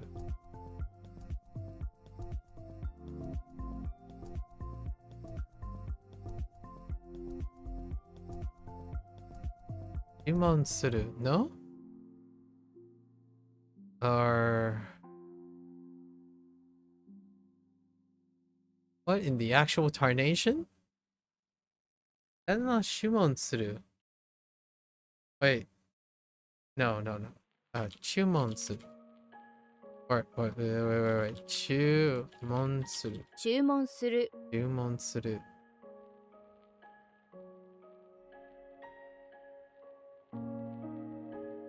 Order? Oh, the Amazon kind of helped. Okay, Reaper. Product. Ashi. Daisuki. 大好き Kate. 家庭 Home. Or family. Yomikai. Whoops. Nomikai. Not Yomikai. 飲み会 Nomikai. Drinking party.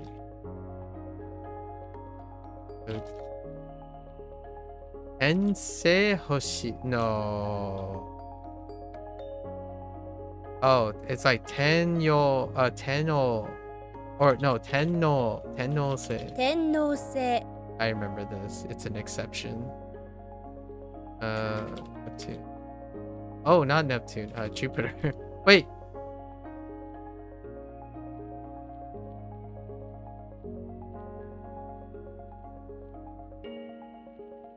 I thought it was Neptune.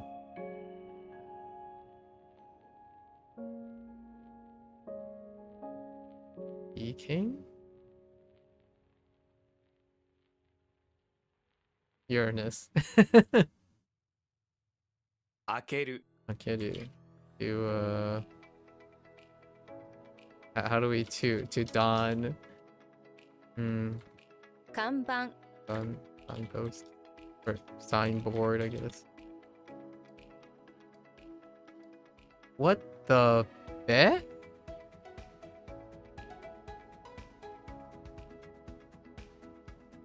No. How do I other something?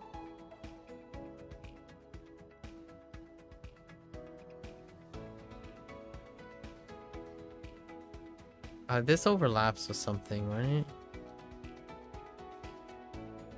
Don't mind me watching you answer. You kind of want to learn the words you learn. Oh yeah, no worries.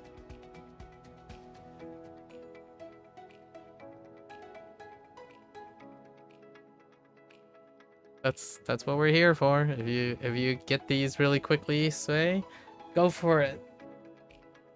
Obviously, you know, keep it in your own head as you're going for it. You just have to be better than me, Sway. Just get better than me. That's your goal. At least be better than me. I feel like this is kawareru. Or waka? Wakareru. 別れる I got it backwards. I need to write a mnemonic for that. This is probably like to separate. Let's write a mnemonic for this. Waka actually shows up a lot more than I want. I think we're gonna use waka. So how do we, so betsu, right? Betsu, we're betting, right? Bets. So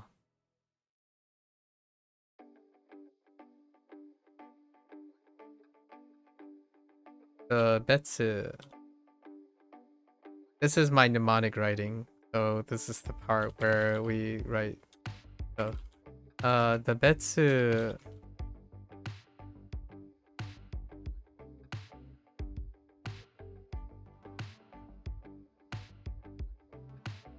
Between a waka, maybe like a deru waka, and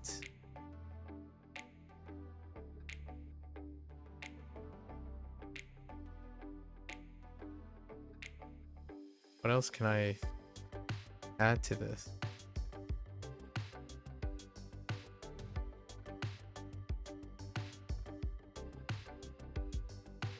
And all the money.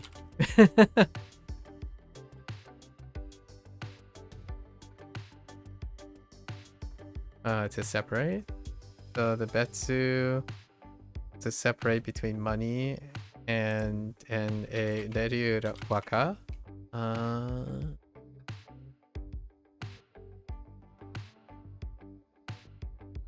Okay. I don't think that's gonna stick too much. We'll come back to it. Harera, eh? Heck! Oh, no, wait.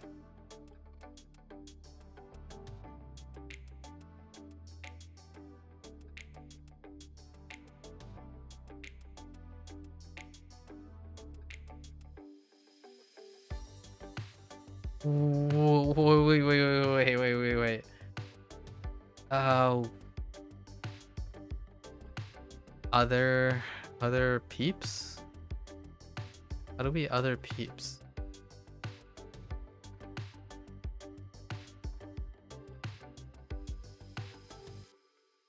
We're down to our 6. I think I skipped 3. We're kind of just down to the stuff now.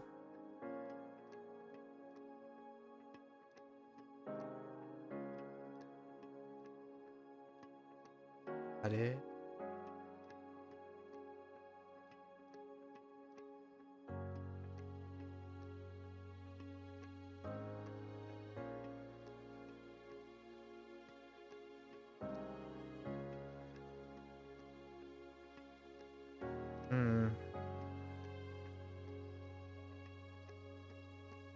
See what else we have.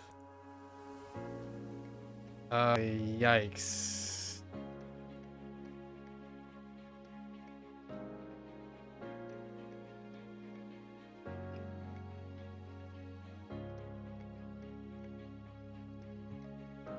I really did skip 6, huh? Alright, alright. The other one was... Oh no, that was Kareshi. Boyfriend. Kareshi. This one...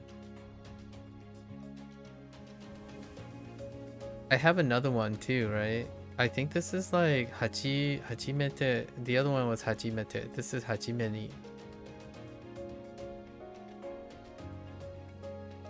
Oh, because first, yeah. はじめに Hajimeni, so at first. What was plant? Something makes me want to type O, but oeru, kinda weird. Or plant. To plant. Or to be planted.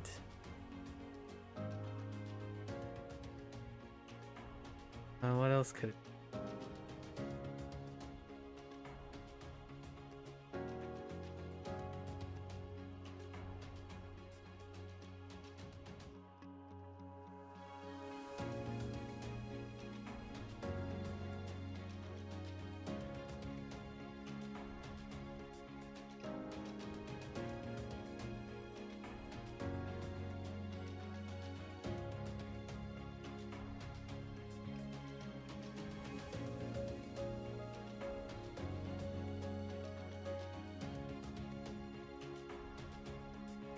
Can I get plant?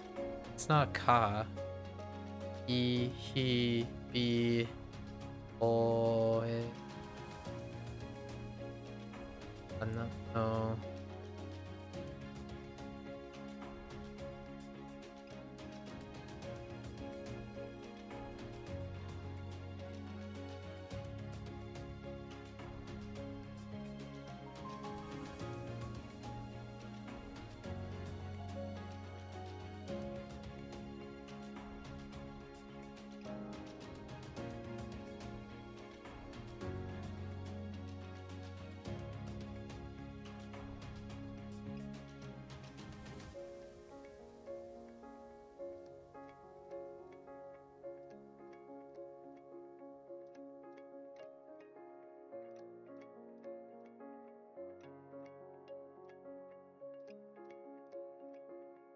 Oh, 植える where do?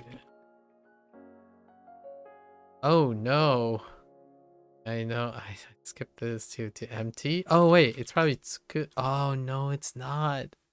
Dang it. Okay, I felt that one.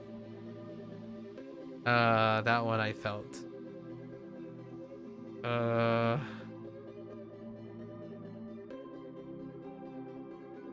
Aku.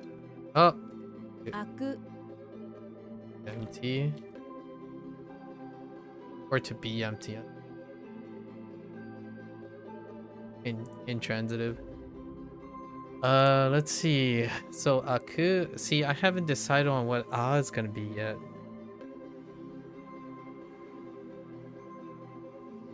I think we're gonna use auditorium from HanziHero. We're gonna use auditorium. That actually kind of works out. So the auditorium.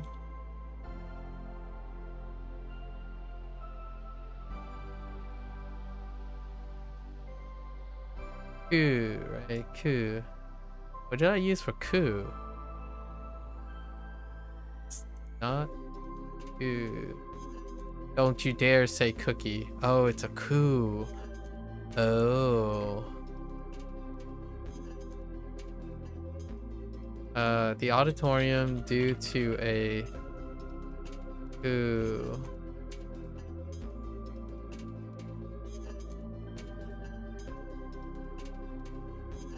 Empty become, right? It's just become empty phrase.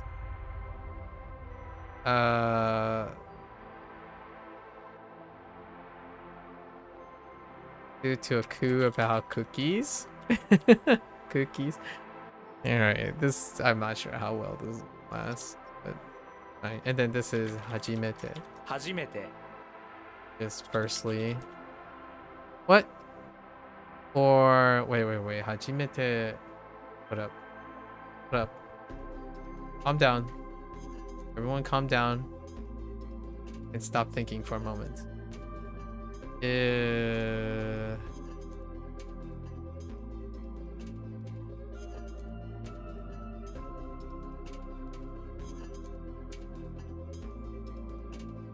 Hajimete is for the first time. 日本は hajimete desu ka? Right.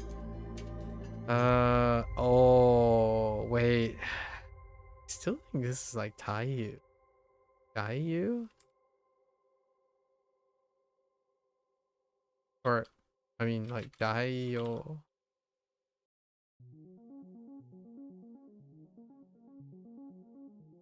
It could be Iki? No, that's nourish. Body nourish?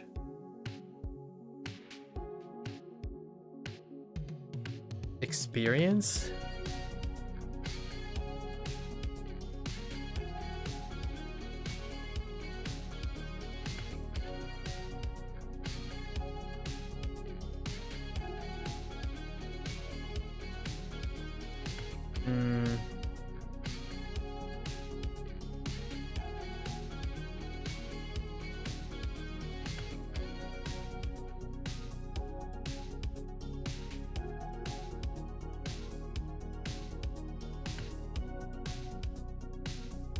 Echorifics.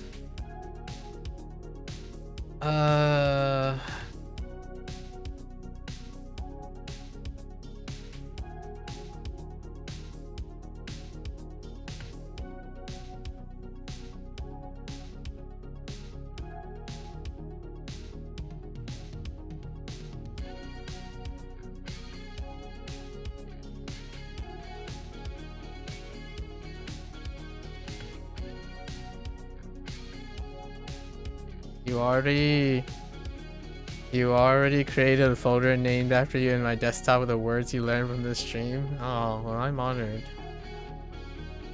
I hope it's not too extensive.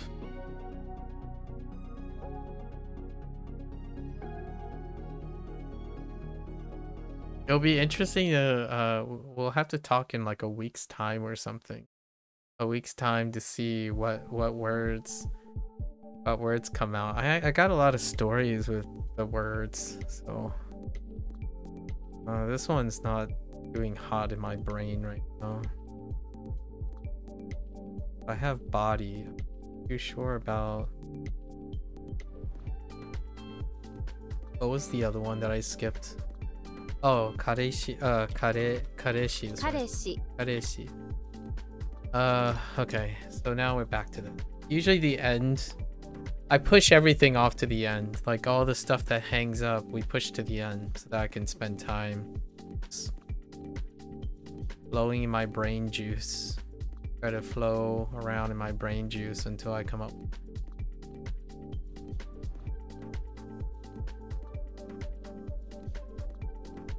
Brain juices. Pretty sure it's iku. I type iki probably, so it's like taiku. 体育 What the heck does that mean? Experience? Nurture the body? No, rest body. Oh, that's just rest. Or rest and nurture? Wait, that's not rest. Tai is body. So body and body. Oh, taiku. E class. Taiku. Oh, I went way too late today, so it's gonna be I guess we'll flip the schedule, right? Is today the tomorrow's the 4th day, so it's gonna be, so we're gonna flip the schedule and start with HanziHero tomorrow. I digressed a little too hard. So it's like being pushed to 9 p.m. So we'll just flip the schedule so we can get all these reviews in 153 tomorrow. And then we actually have an extra day. So we're gonna do burnout. We're gonna do burnout on this day. Oh no, we can't. This is day, oh no. Oh, tomorrow's day 300 actually.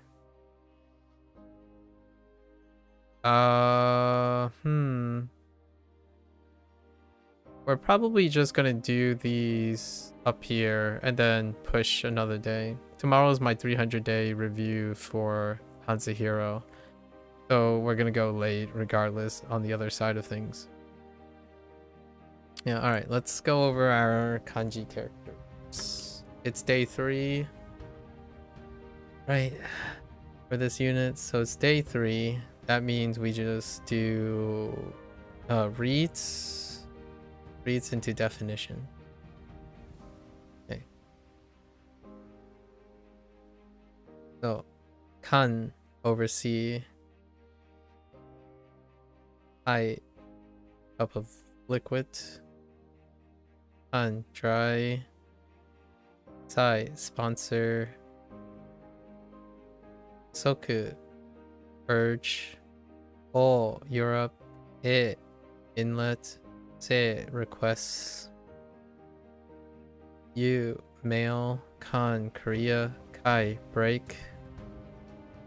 Shin, diagnose.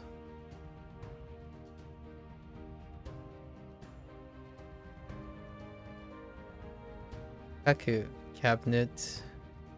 Yo, colleague. Seki, accumulate. Toku, director. Han, recommend. Shin, servant. Yaku, abbreviation. Ko, navigation. Ki, draw near.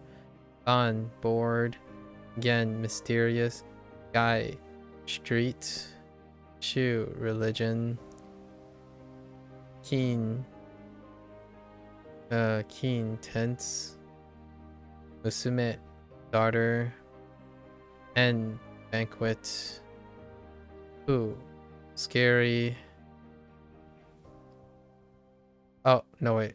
Yeah. Yo, fear. En, append. Mo, fierce. Retsu, violence. Saku, search. And tsu, stuffed. And that's it for today.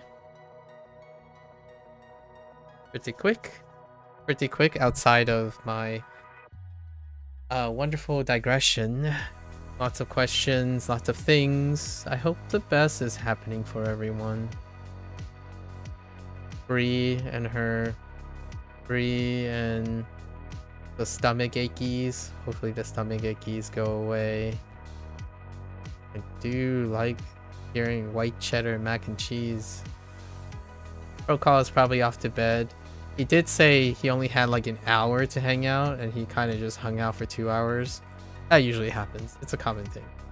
And hopefully Tessa is getting sleep?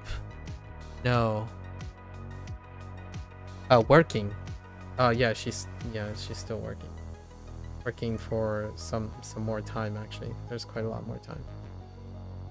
And then Shay, Shay, all good. Your avatars. Is that supposed to be like a black cat with the like this face?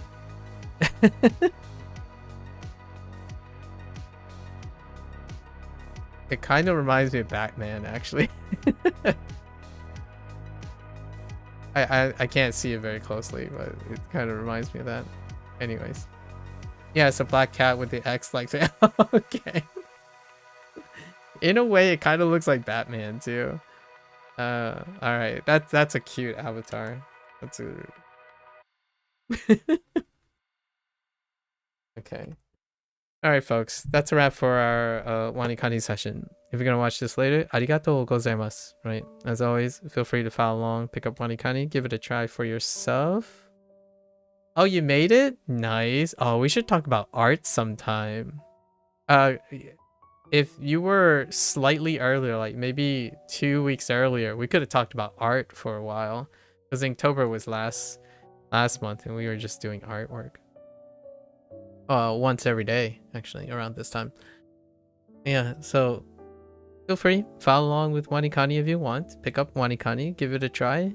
Let me know what you think. And I'm always welcome to yap quite a bit. I make time for yapping. I think I want to echo something that I mentioned today. It is what I have to offer, right? I am not rolling in the deep. I do not have billions of dollars where like snap a finger and suddenly magic happens. So my windfall that I offer people is my time. My time, maybe the feeling of importance, at least to one person. You know, mutual importance.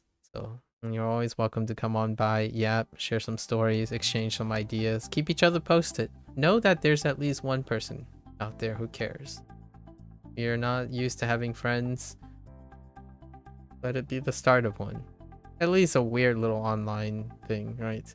Until it's not manageable. But say no to parasocial relationships when you see an opportunity to form more than a parasocial relationship. Until next time, minasan mata ne. Mite kurete arigato. Right? Thanks for watching. I'm gonna get up, stretch, and walk around a little bit, and I'll be back for HanziHero session. Thank you.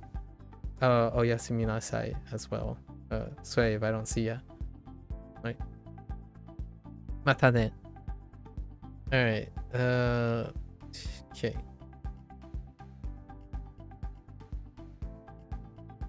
Otsukure-sama. Okay.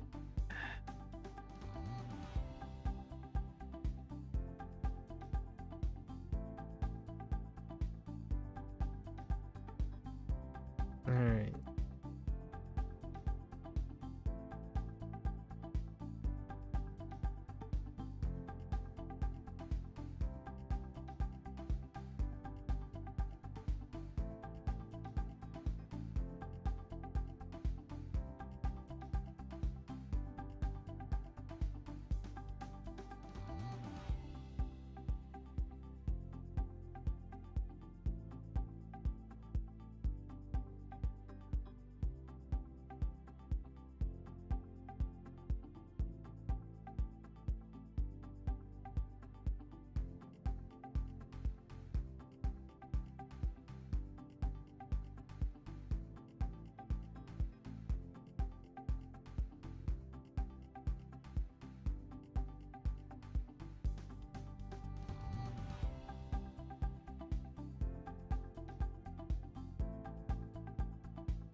Alright, folks, welcome back, everyone.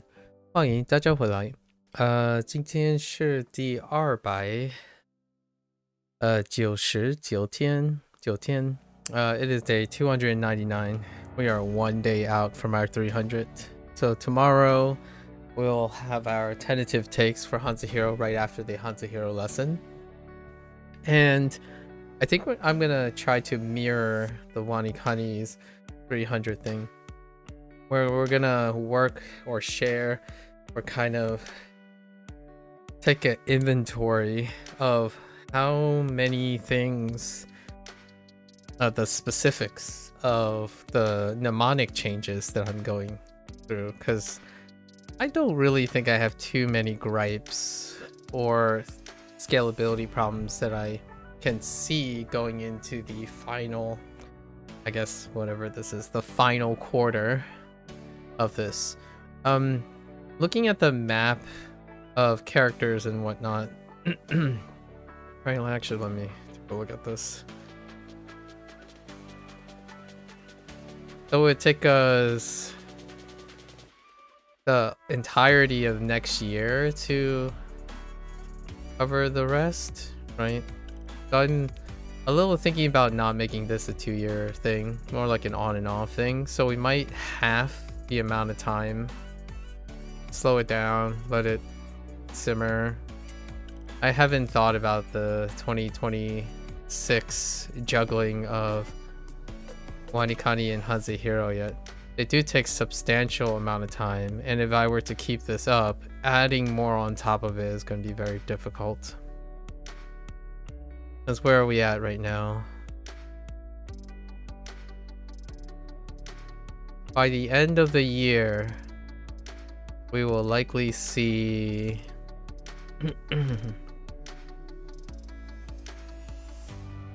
2,000 characters, give or take a few.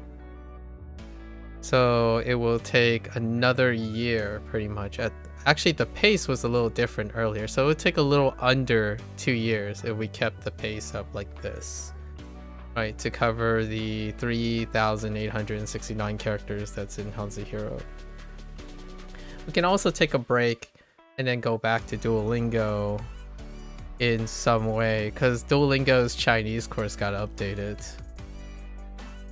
And it's now it's it's twice the length, so I'm actually kind of curious, and that will be going back to simplified to make the correlations between simplified and traditional.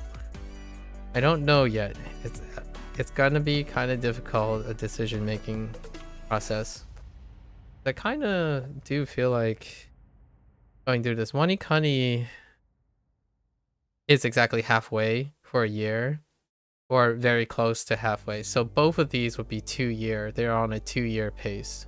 Actually, I know pretty well that the last couple levels, like the last 10 levels, are actually faster. They are shorter and faster. So both of these are on track to being complete before 2 years are up. So I might say, yeah, sure, why not? Let's make this into a 2-year project. This would be the first time I've come to this decision. I mean, Duolingo is a 2-year project as well, but I didn't make time for it, as much time as I thought this year. This was a lot more manageable than Duolingo. I actually spent more time on Duolingo because we have to do our networks and the metagame and the recall. Like, there's so much more involved than doing SRS. Which is probably why this is more attractive. I actually like doing more than less. I don't know. I still got, what, a solid 2 months to think about it, so... Oh, actually, not a solid 2 months. Less than 2 months. We got other projects coming up too. Persona project, and then the new Like a Dragon game in February. Like a Dragon games. It's a bundle, so January is pretty free right now. December is pretty free right now. Okay, so we got 3. Yesterday was pretty decent. Yuan was gonna be notorious for some time. Yun, allow, and ke, that was a blank. Ke,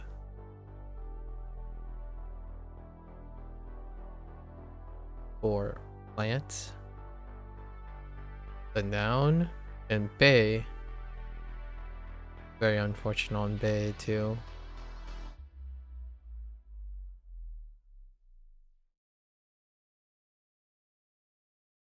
There.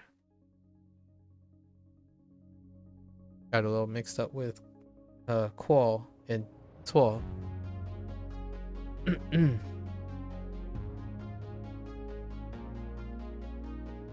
Alright, it looks like we got a bump today. 173. That's quite a bump. Now let's get into lessons. 乞丐 乞丐. Yep. 乞丐makes sense. Beg plus beggar. 乞丐沉甸甸沉甸甸. 沉甸甸 sink 甸甸. Sink pasture is kind of weird. Describe something that if you put in soft ground pasture, it will begin to sing. Fine. We'll just know it as that. 沉甸甸沉甸甸厄运厄运 distress 运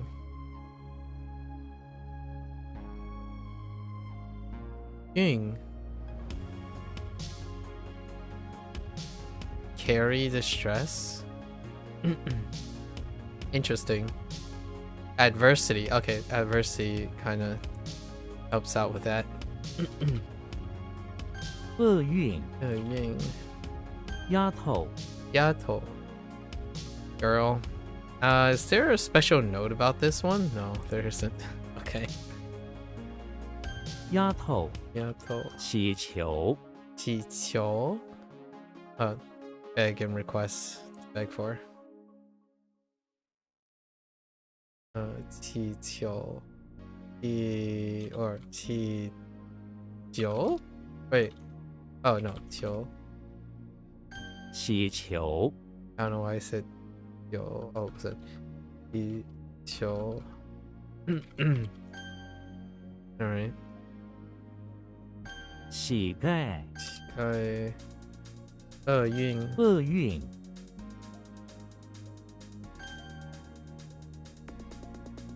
沉甸甸沉甸甸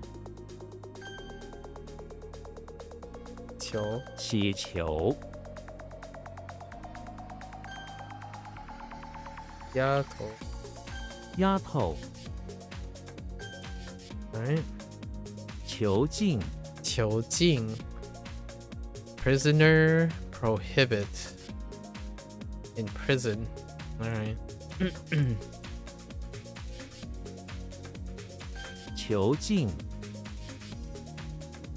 王法王法王法 Wang is crooked method. Oh, to pervert the law. Fair enough.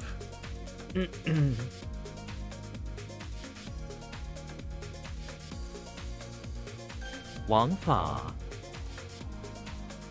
That's a interesting way to pervert the law. Maybe like we're just gonna say I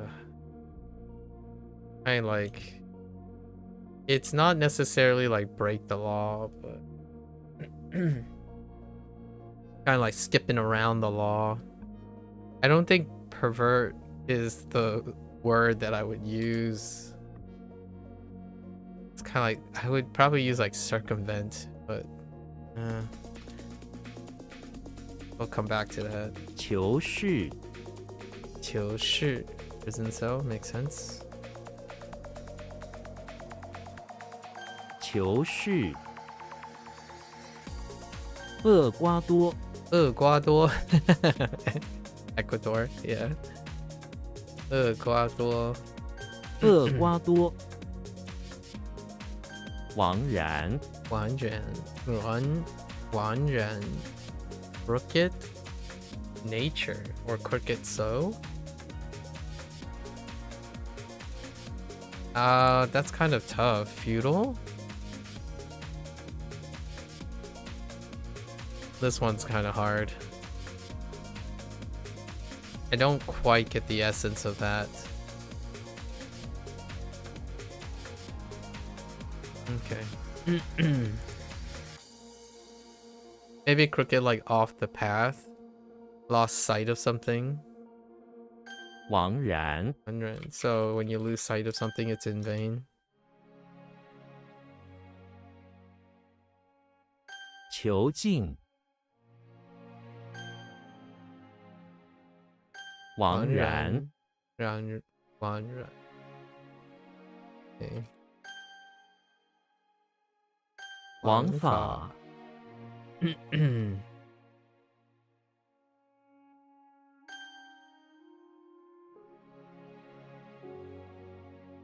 厄瓜多瓜多。Okay. 求是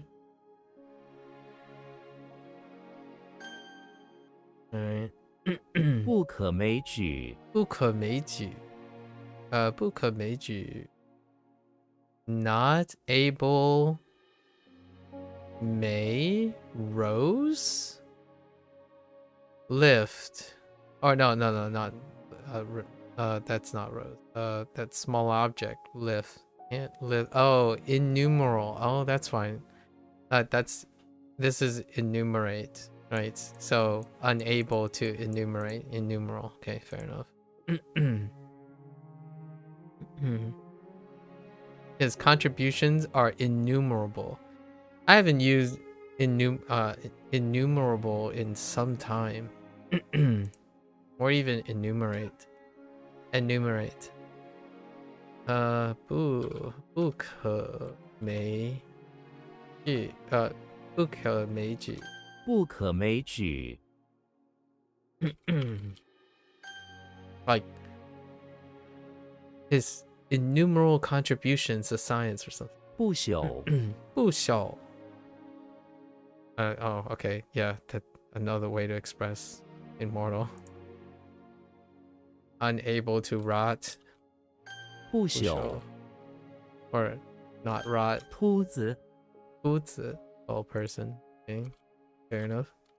秃子书书 to express. I wonder if this can be like 表书 or 书标. 书表. 表书 and 书表. I think that's the closest express that I have.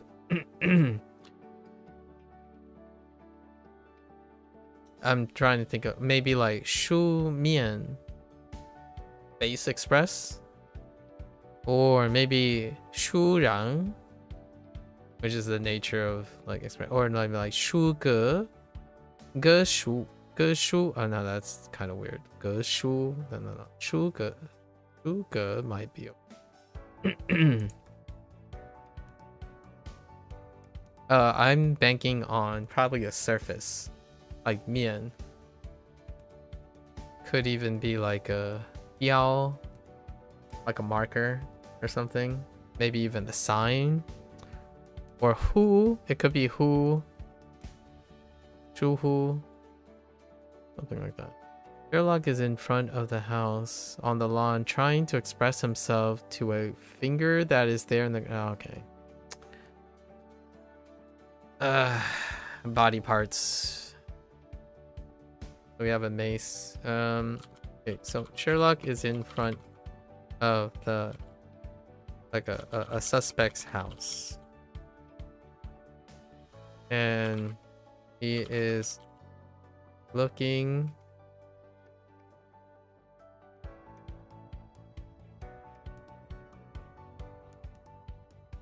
He is expressing his ideas about the severed fingers. For the first time, I haven't used severed fingers in a while. About the severed fingers next to the ceremonial Ever's fingers still grasping the ceremonial mace in the lawn, like the evidence or something. Examining it. Expressed in writing. Oh, they went a different route. Okay, 书写 expressed in writing, fair enough. Lyric, poetry, 抒情 feelings, 诗 poem. Interesting. Expressed feeling poem or poetry. 书府 Ooh. We finally got axe. And it's certainly not the axe we're talking about. Okay, Frankenstein is in the basement of the house when his father, Frankenstein's monster is in the basement of the house, where his father, Frankenstein, Dr. Frankenstein, a mad scientist comes in and gives him a axe or a hoe. Frankenstein, at the request of his father, turns the hoe into an axe. Same difference.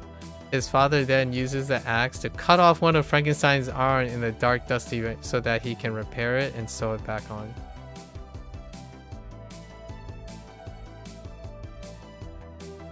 Sure.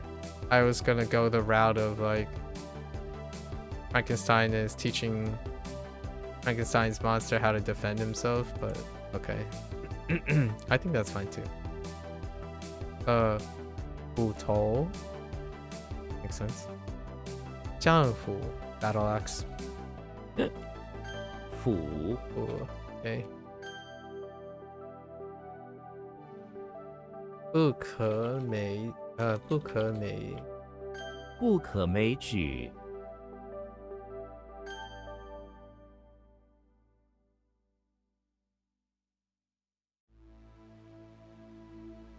不朽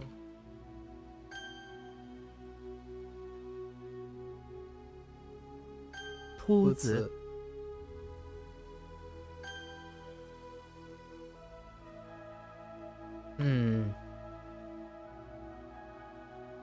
书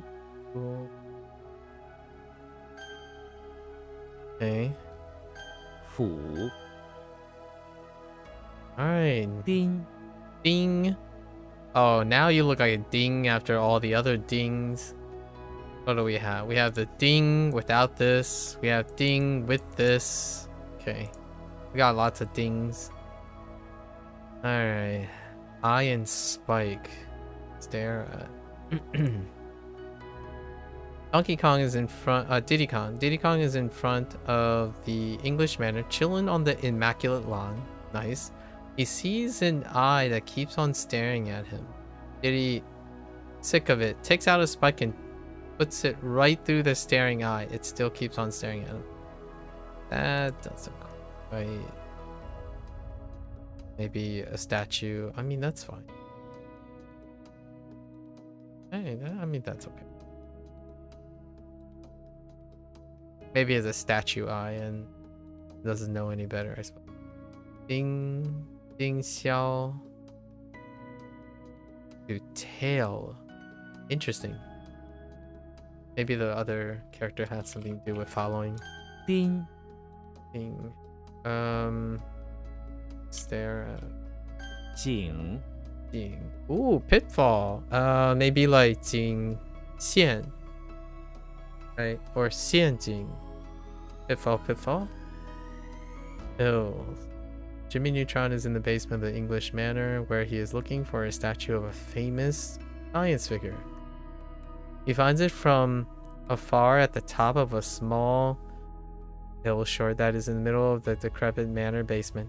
He goes over to it only to fall into a pitfall halfway up the hill. The pitfall is an old well shaft that was covered up. Now Jimmy is stuck at the bottom of the well.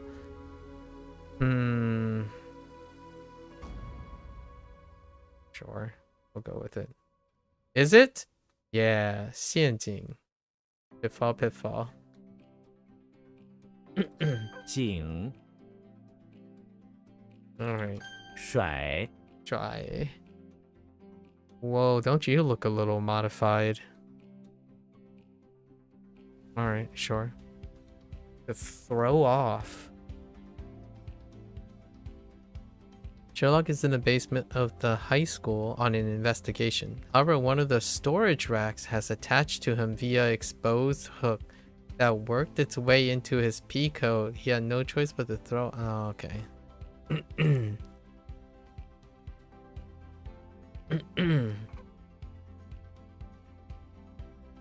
Sherlock is in the basement of the high school. Examining the materials of a rack, a storage rack. He noticed a peculiar hook and wonders if the suspect is placing it to throw him off.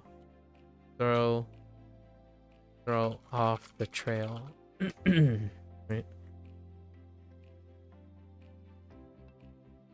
Ah, 掉. 甩掉. Okay. That's interesting. They used it as a literal throw off, right?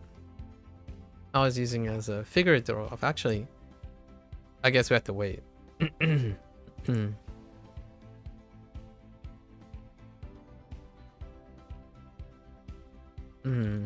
甩 度 Ooh, to be jealous. Do I have jealous? They're completed for jealousy though. I have some sort of envy. Dumbledore is in the bathroom of the house where he's taking a shower. Suddenly, a woman that is jealous of the wizard bursts through the door and comes up to him trying to hit him. She is jealous because she is a muggle and lacks Dumbledore's magical power. Okay. Dumbledore, annoyed, uses his power to lift the door and knock out the woman. Okay. That is jealous of him with it so he can continue a shower. Alright. I mean, it's good enough. Ji? Nope. Don't have Ji. Ji do. 度 泄 Xie, discharge. There is a phrase for discharge that... Oh, no. I'm thinking of Japanese. No, I don't think so. Oh, this might be like literal discharge. Leak, yeah. Okay. I'm not too sure if it's used figuratively. Xena is in the bathroom of the electricity plant where she finds a bunch of strange electric leaves that cover the floor. They discharge a strange electric spray that Xena runs around avoiding. A bit of electric discharge hits her, shocking her and her sword.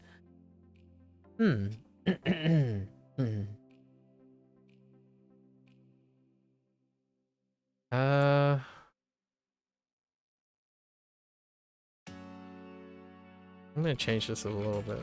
Xena is in the bathroom of the electricity plant. And she finds a bunch of, she finds that water is spraying along the floor to prevent people from getting unnecessary electric discharge from all the loose wires, right? Loose wires. She decided to spread around some leaves. It's kind of okay. 泄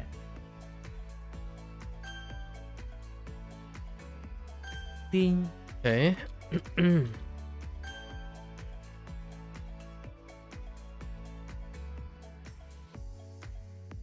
甩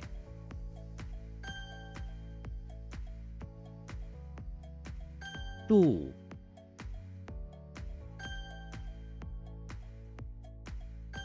谢 Oh, this one's probably the weakest. 景 Oh wait, but it looks like Jing. So that's fine. Although the meaning might be harder than.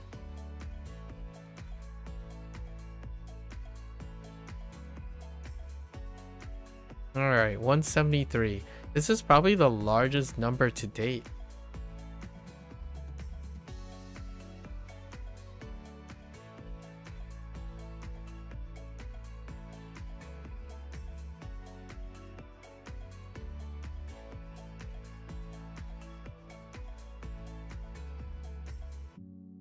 Oh, okay. Let's get to it. And it's gone.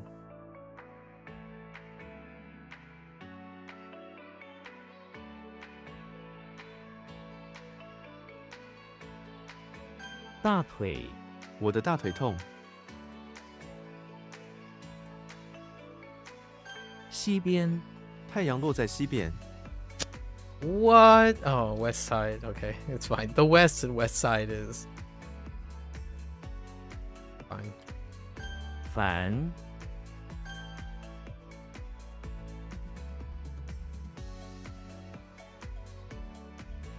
What the? 账户我在银行开了一个账户， That's a little bit tricky.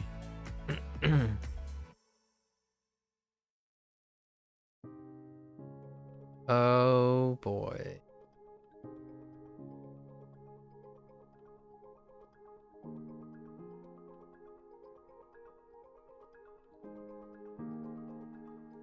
气氛这里的气氛很轻松，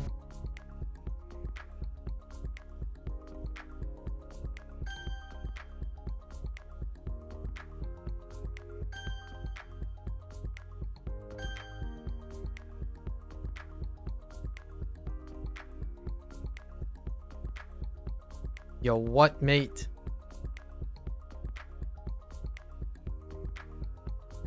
Uh,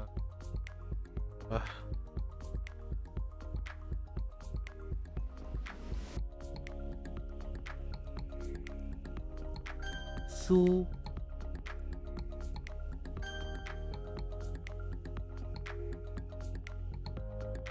港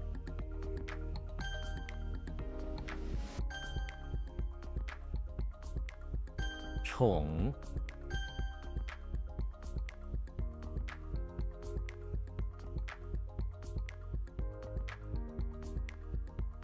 嗯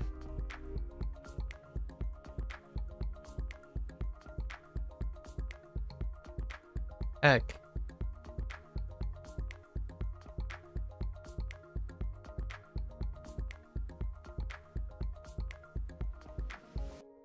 No. Yes? No. 容书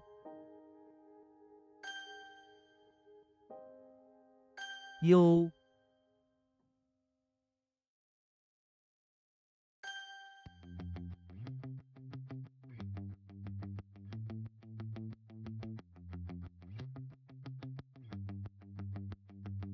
Heck. Whoops. That's a typo. So, it's not that, right? I don't think it is. Oh, maybe it's a... 盾 Heck! What?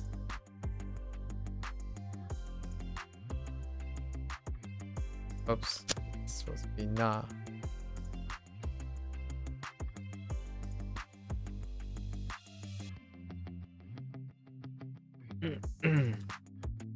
炎热今天天气炎热，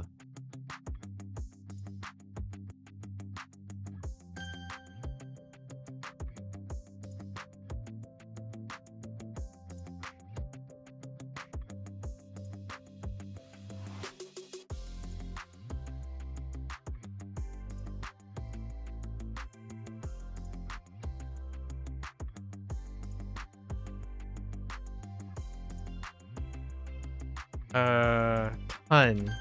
Oh my gosh, ton is bad. Bad. The ton is so bad. 山岗，我们爬上了一个高高的山岗。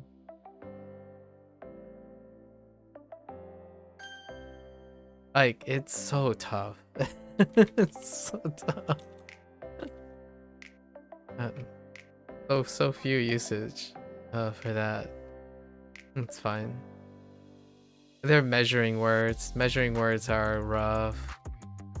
Just gotta keep going.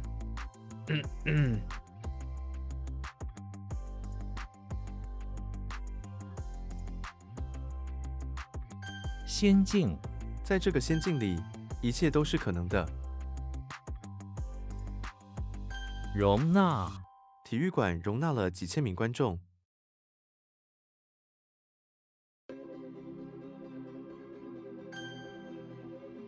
Fair enough. 铅笔，一幅铅笔画，咖啡厅，他在机场的咖啡厅。使，那，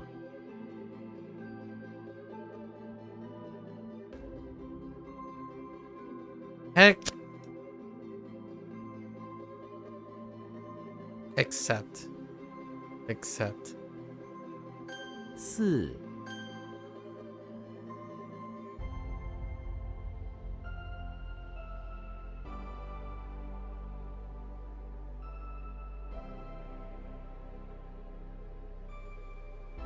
故事，这是一个有趣的故事。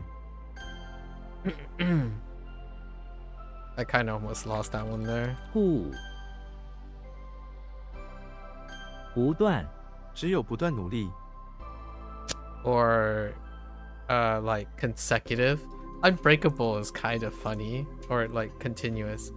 Consecutive is fine in a way. And unbreakable is unbroken is probably one. So continuous. Or receive, not accept, receive. They're kind of important. Be different, I suppose. Ooh. YOLO! Oh, that is not what I meant to type. I meant to type Jie.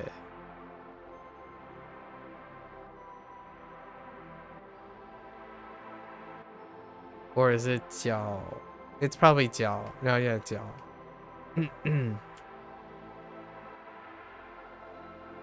炸药，炸药爆炸了，一品，珍贵的一品， Yiping. Artwork, I guess.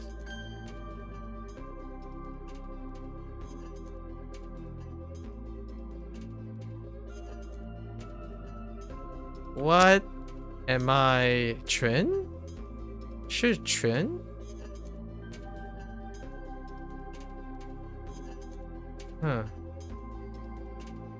碗， Hmm.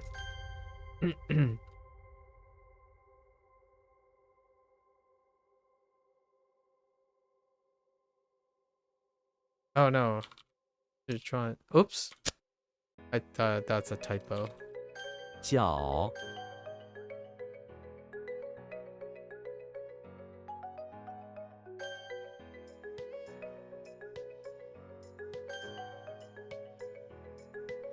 书， That's fine.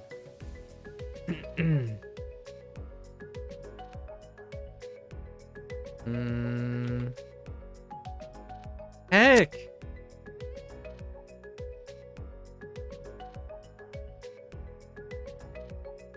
Oh no. Oh no. No. Oh no.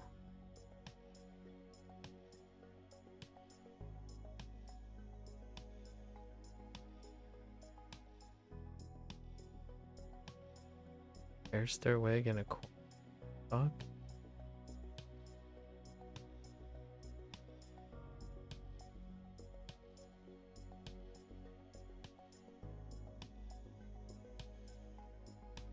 Unable to. That's no comment.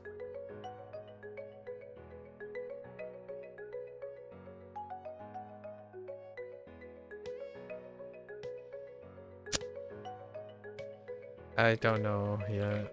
It'll take me a bit. That's...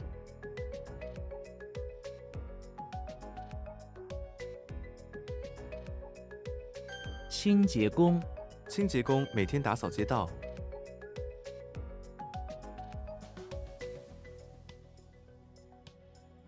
That's sure, right?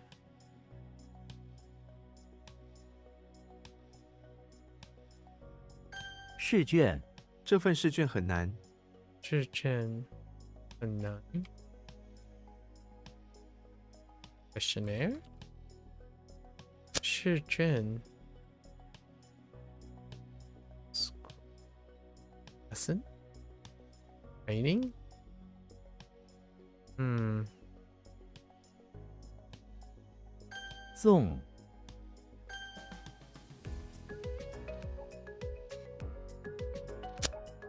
Oops.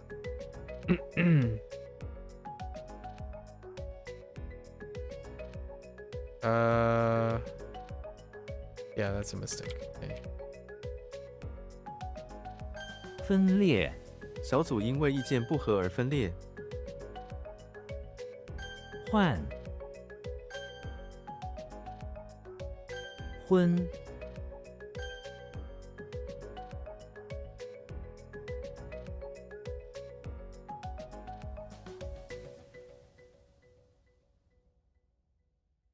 Oh, that's a typo. I'm like, what? Ain't Norway. 竹竿，这根竹竿很长。是真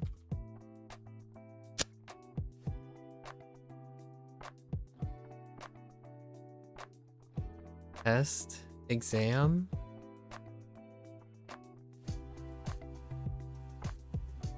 解析，我们需要解析这个市场。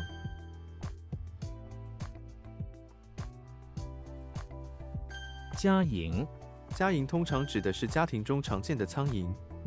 Oh my gosh. I mean, it's true.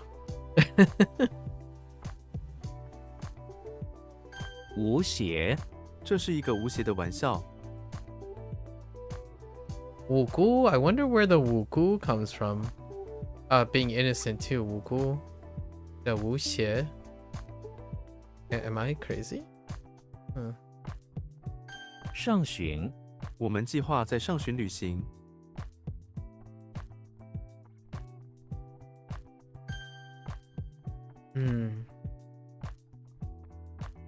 无耻，这样做是无耻的。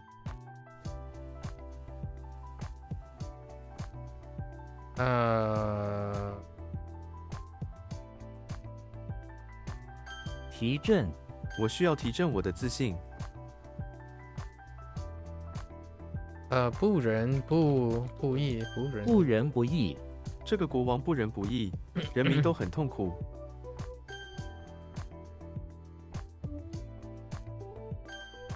Test paper, yeah. Okay, fair enough.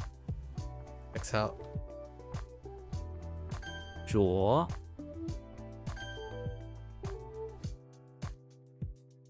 I went for it. Wait, how did that mess up?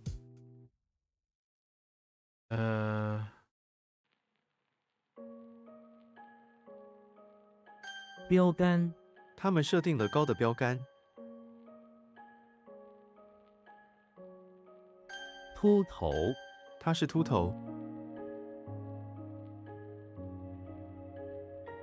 顽皮，不要顽皮。 What the 1P? Is this supposed to be naughty? Oh my gosh, 1P is gonna get lost. 找， Or maybe find or look for, sure. 无什么？无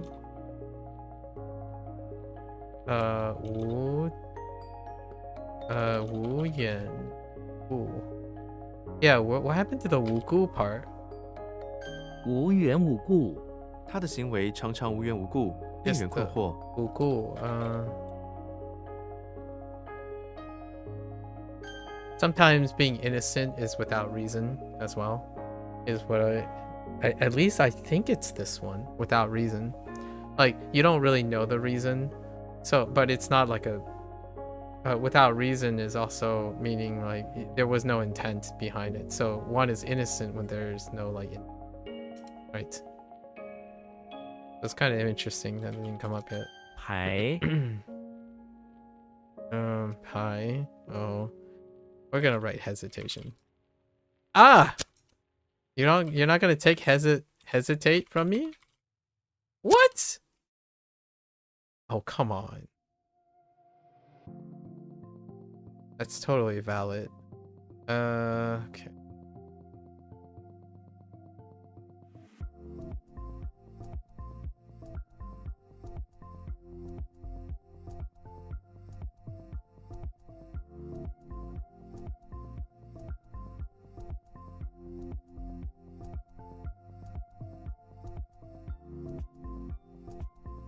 渠道 他们建立了一个新渠道， Or a channel, I suppose. Channel is better.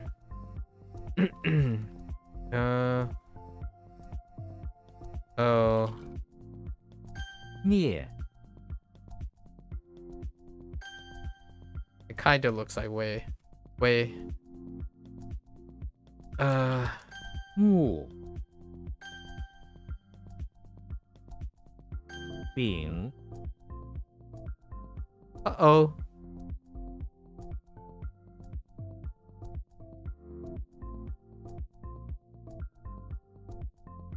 Oh, this one's gonna be tough. Grass is gonna be tough moving forward. What? Alright. 占卜 我不相信占卜， Or I guess fortune? Divine? It's probably divining.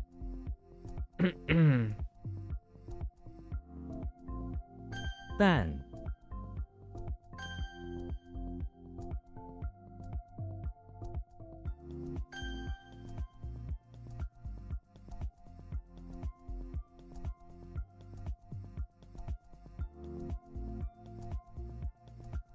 Why are you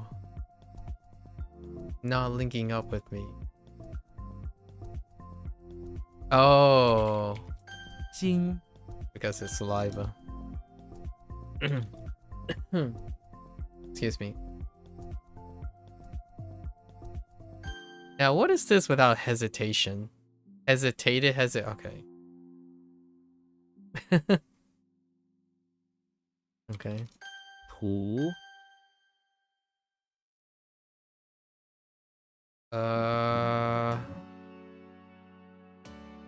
Okay.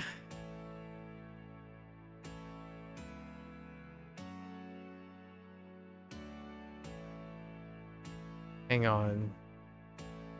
That doesn't quite check out.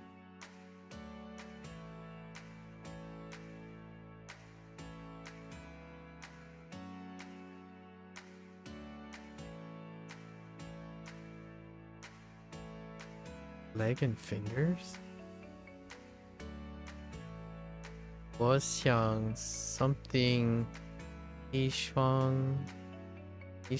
宝可梦 Pokemon? 我想 something catch? Oh.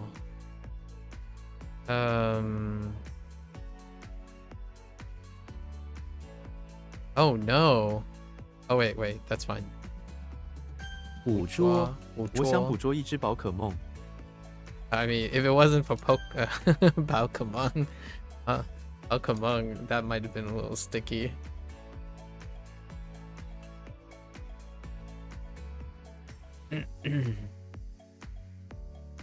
uh, 涉及这个问题涉及到国家安全， or reach out, contact, involve. Okay, fair enough.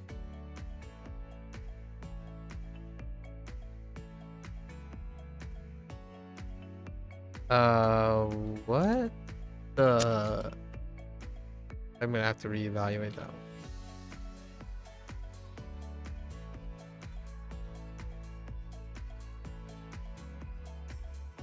I don't.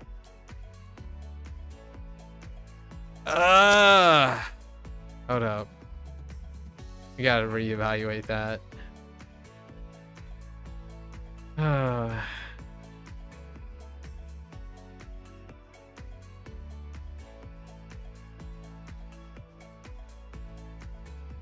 Oh no.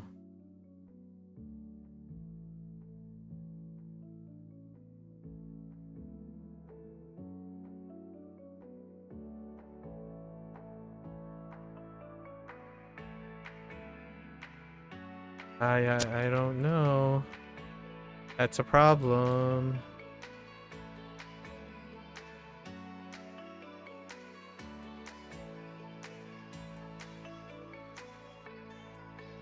I really thought that was Xiang. Oh, it could be offer. 无可奉告。对这个问题，我现在无可奉告。 Okay.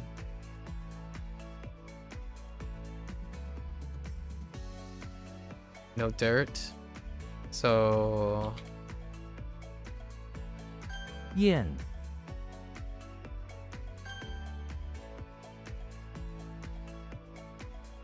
资。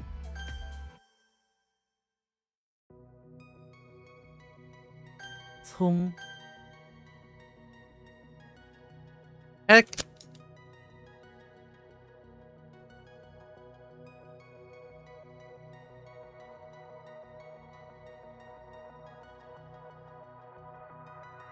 I'm choking. Okay, it's gone. All right.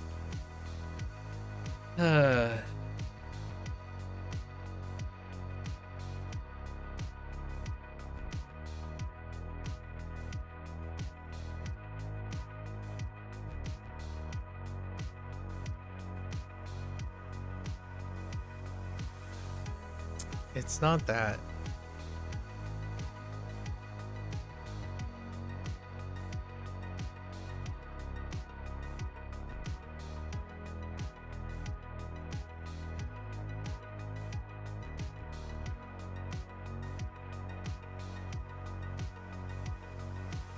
Something dealing with prospering.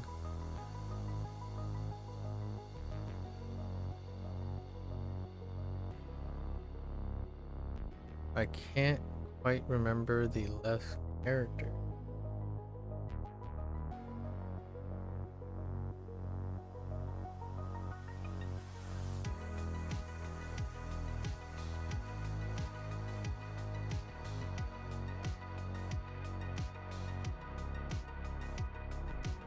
I'm gonna take a jab at this.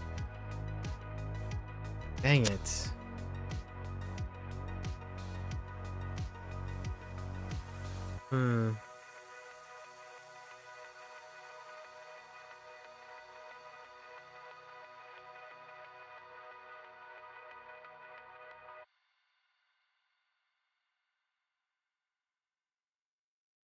Holy what?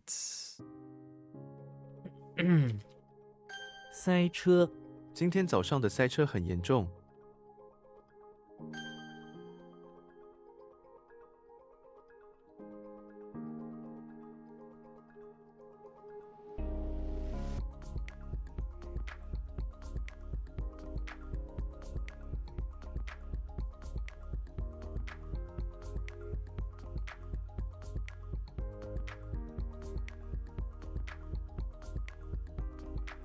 I should know this.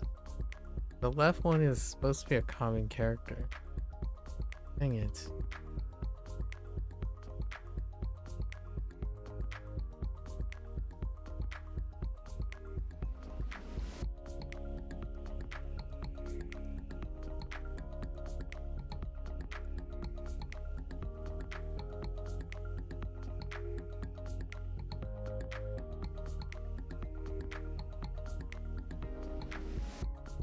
I have no idea at the moment.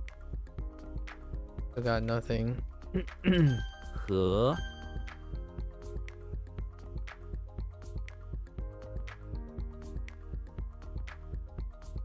宏观这份报告强调宏观与微观的关系。宏观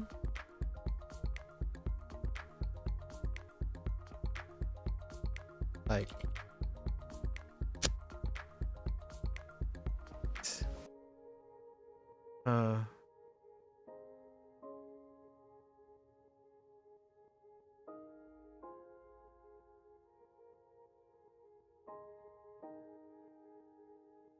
I don't know.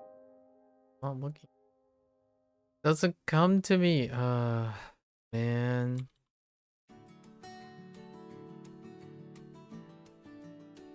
突破我们的研究获得重大突破。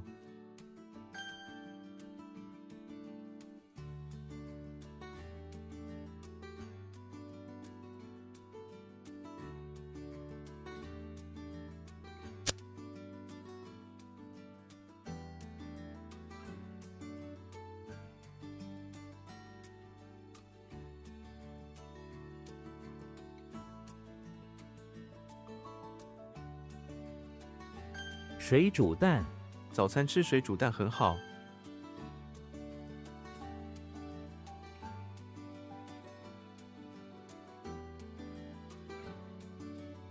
轰炸敌军开始轰炸我们的营地。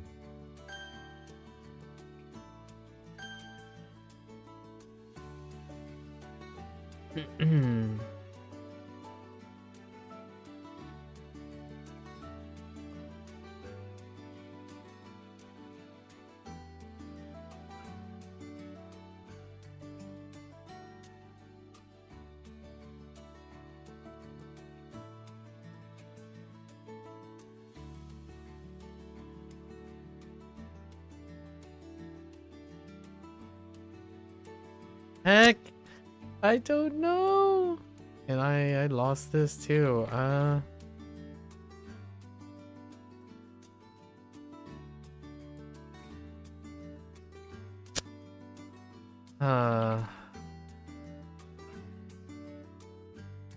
原谅他不会原谅你的。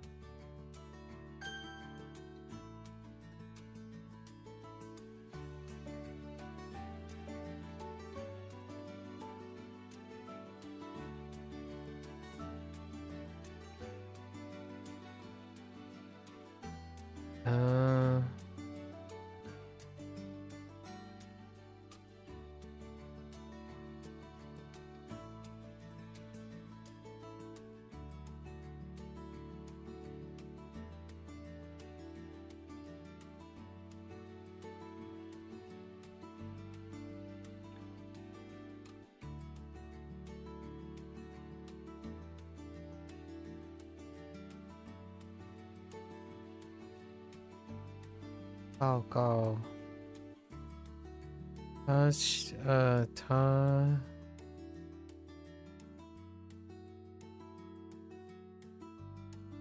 他要求 something 的报告。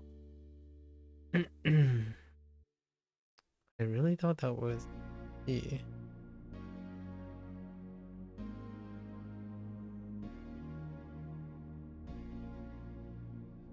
Yeah, no chance. Okay, it is C. Xiang? Oh, detailed. Dang.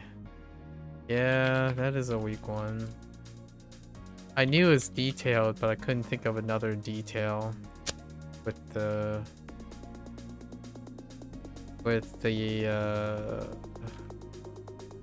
老 that kind of sucks. I've got about 详细他要求详细的报告。 That's unfortunate. Missing those feel really bad because they're supposed to be placeholders for each other. They're double characters. Let's see, a double character is rough.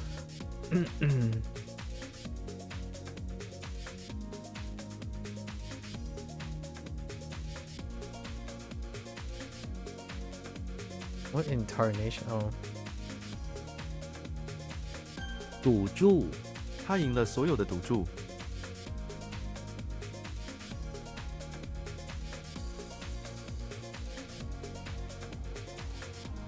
What in the world is that last one? Oh.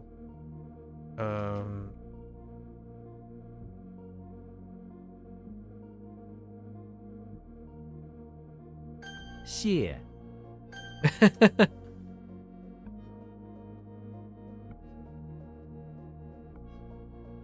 好吃，很好吃。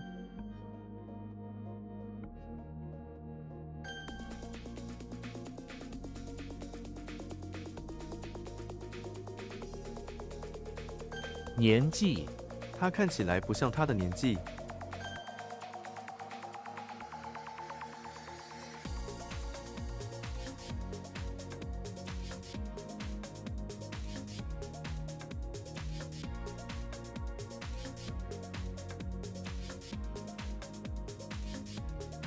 教学树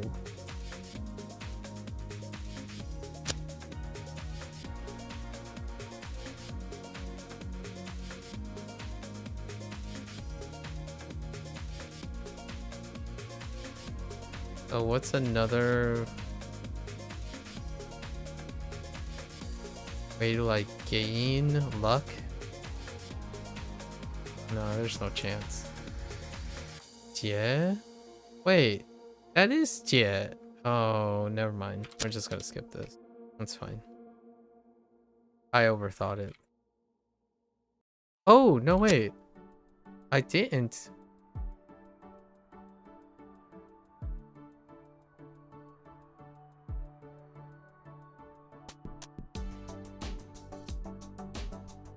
Wait. We'll come back to that in a bit. This is observe greatness.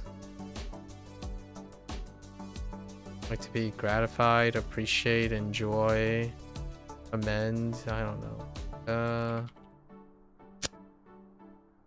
Oh, that's not gonna go away. We're gonna skip this. Observe big, like, it'll just keep happening. I think I'm okay with that. Microscopic is gonna solve itself. Or macroscopic. I'm just gonna add observe great, like the big picture. Observe the bigness instead of macro. Yeah, let's just add that.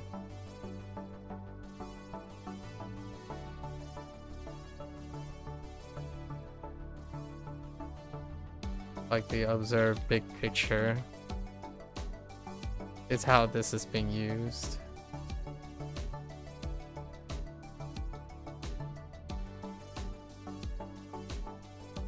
Macroscopic is way too nuanced. I barely even use macroscopic in English. I do use macro though, but not in the same way that it's being used. Oh, I don't know. What is going on here? Oh, whoops. Oh, crystal. Oh, that makes sense now. Okay, it's fine. I've been reading the right hand thing incorrect too. Oh, that's a whoops for me.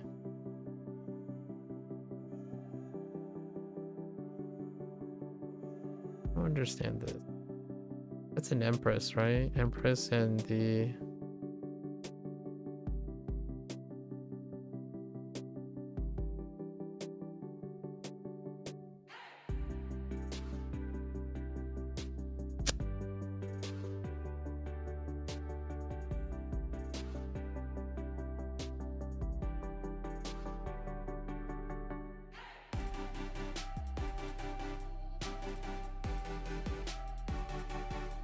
Oh, that is a building. That is a building.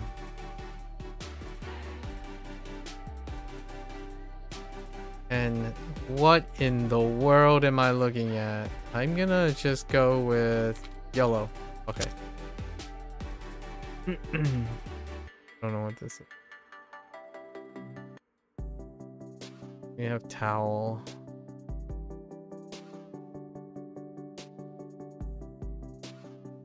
Why?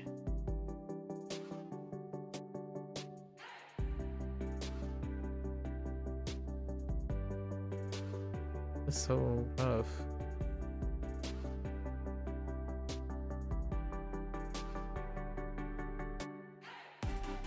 I don't know why that's so rough.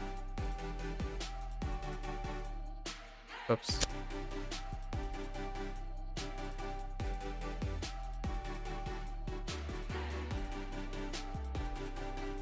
Definitely bureaucrat.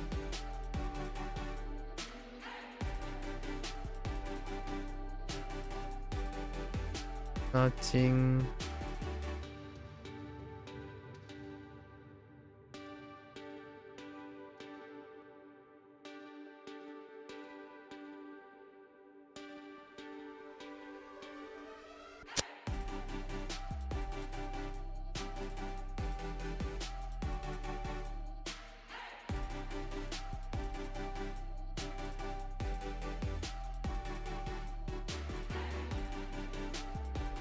Something makes me want to type. Oh, okay. 结晶、糖开始结晶， Crystalline.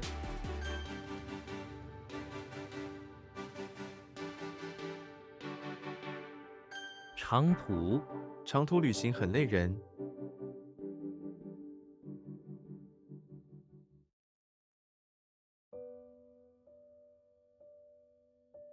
Long route. What?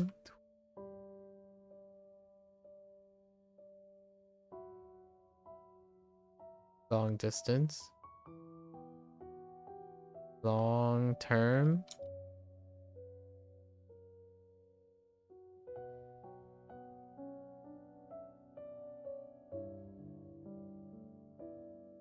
Huh.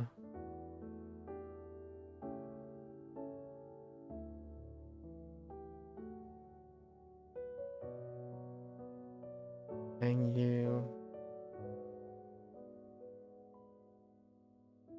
Dang you. Dollhouse.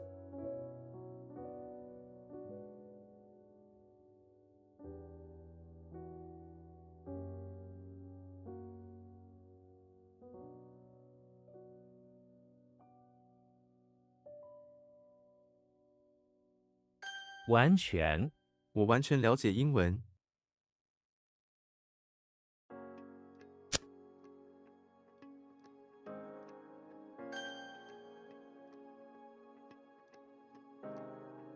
新、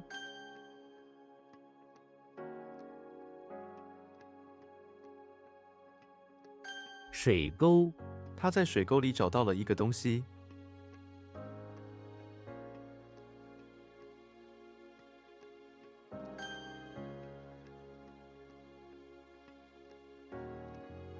骑、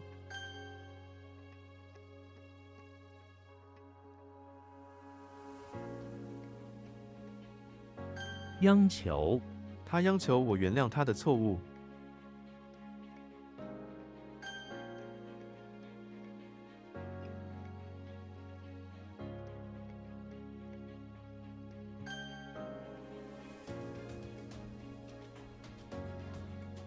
潮、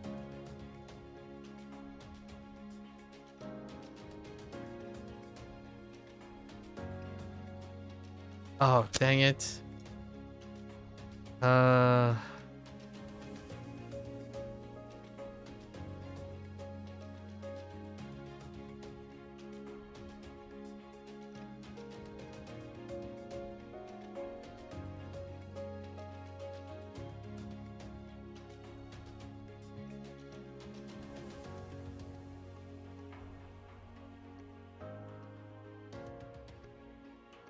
What the 100? It's not 100. Eyes, ground.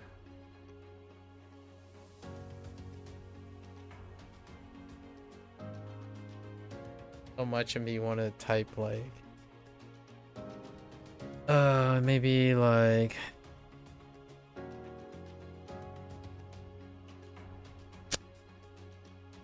something about hot.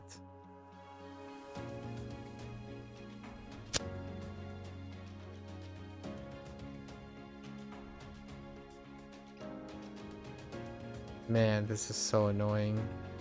I'm gonna be so triggered what this is. Second try.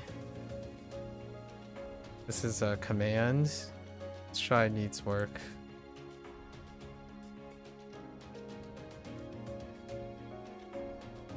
So egregious.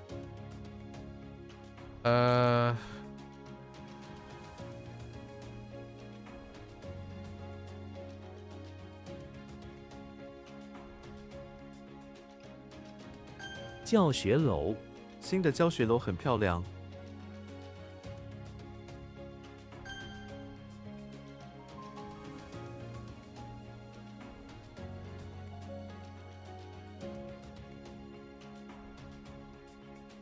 Or is this? No, it's not that. Yeah. I thought it was something like this. Yeah. It is summer. Oh, let's fix yeah, actually. Looking at it alone is not going to help me. Summer doesn't look like summer alone. Chinese. 下 It does deal with hot though. It is hot. It also deals with hot.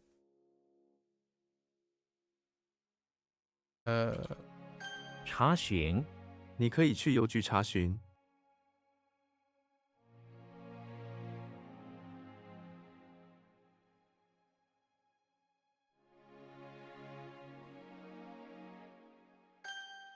or inquire, that's fine. 10块，他们向汽车投掷10块。 Try. 帅，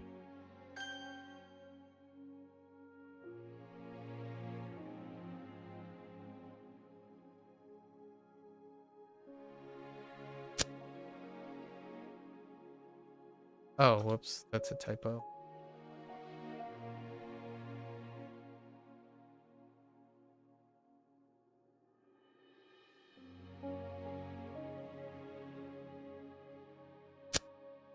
I don't know how to express that at the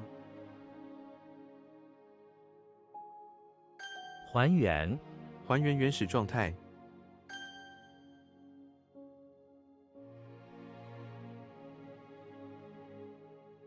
What? Like...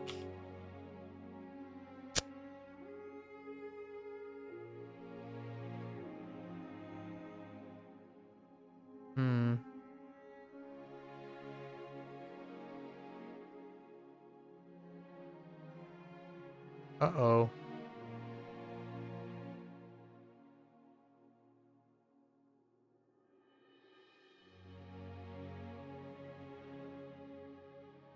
Oh no, that's gone. Of course, there's 2 body parts in it.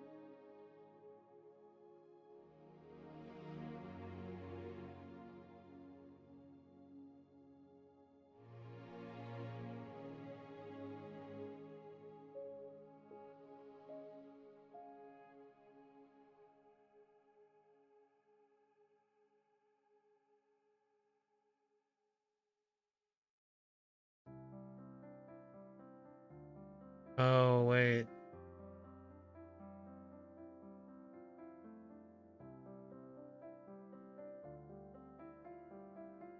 I don't... I'm back.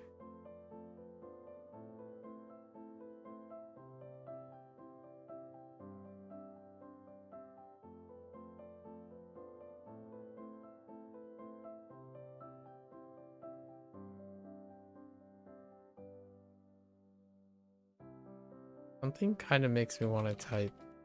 咸 Oh, it is Xian.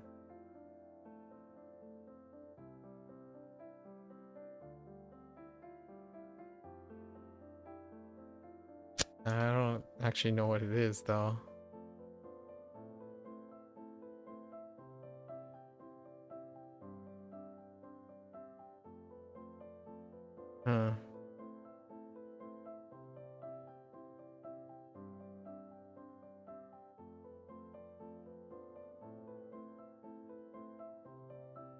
I don't know where the ear went. The ear went somewhere. Mouth is unreliable.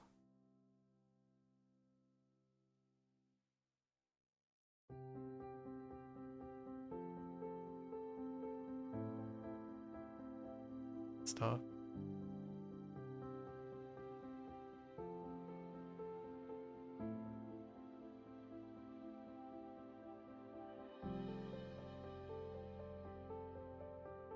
This is gonna bug me so much. So annoyed.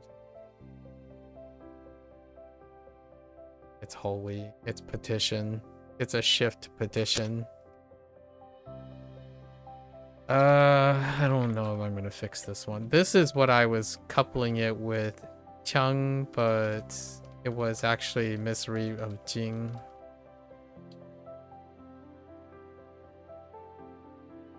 That kind of sucks. That one hurts.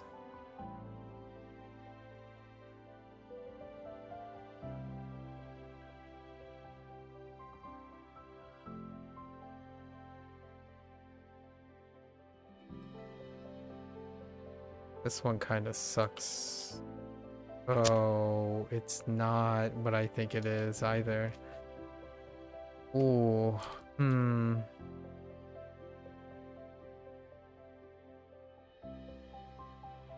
微弱，他听到微弱的脚步声，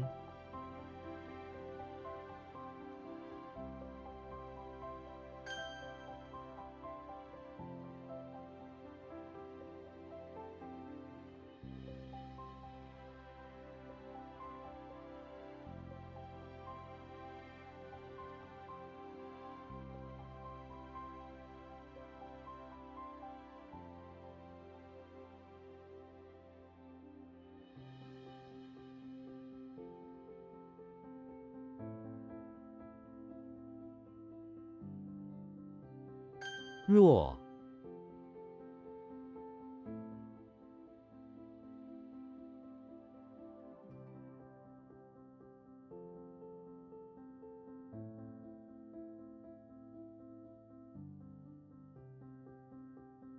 oh man.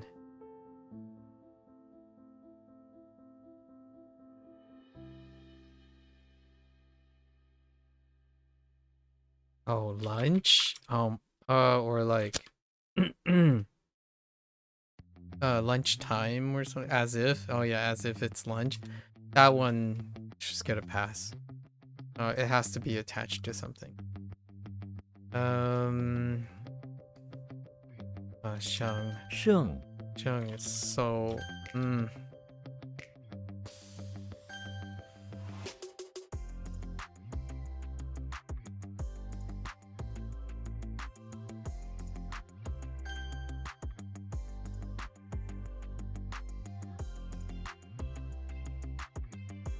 某， practice this.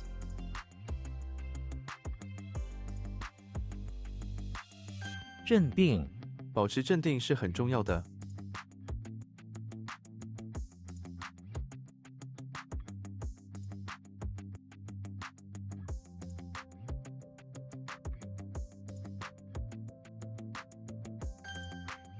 Jending is weak too. Yeah, it's a crest with tide. Fine.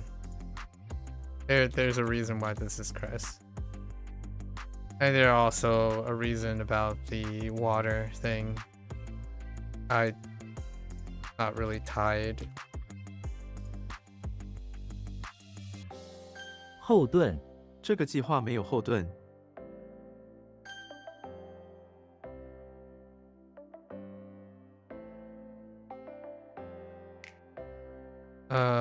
What? 有这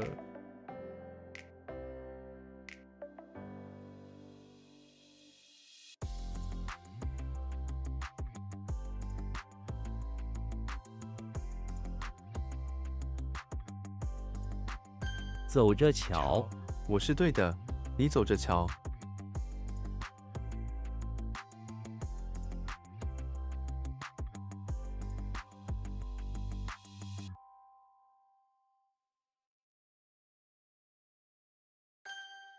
Oh my gosh. I had no idea.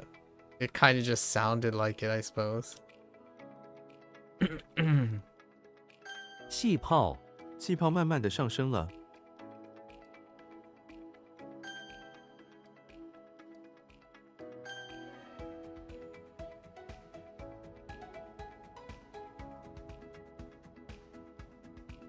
涨价，我们明年会涨价我们的商品。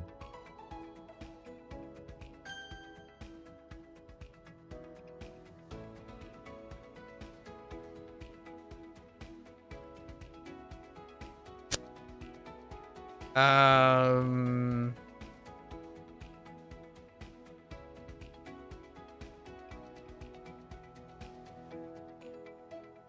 What? What?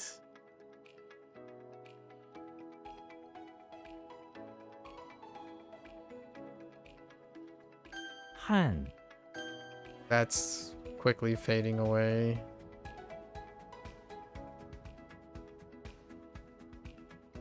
We've worked on this. 愉快，这次旅行非常愉快。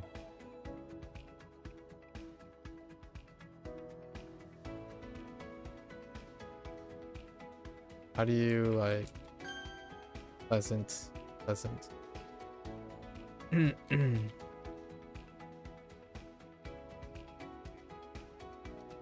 彩绘玻璃，这片彩绘玻璃是手工制作的。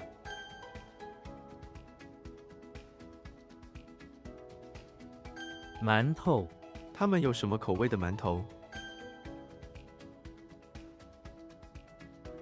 Dang it. Something about like it's not the sleeping thing. Or thought it was a relaxing thing, but something about putting the thing in the front. We're just gonna bypass this. Oh, it's leisure, yeah. I couldn't think of how to say relax or chilling. It's leisure. This is a pass. We know leisure or not, it deals with relaxing. 周，钻，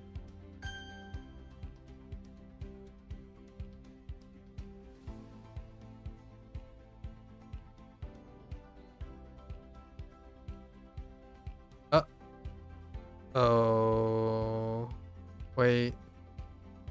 That doesn't make it.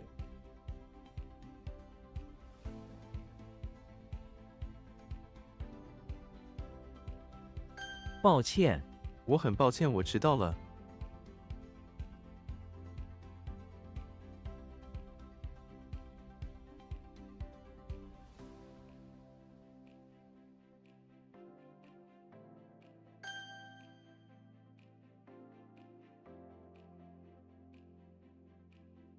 悬挂，灯笼悬挂在门口。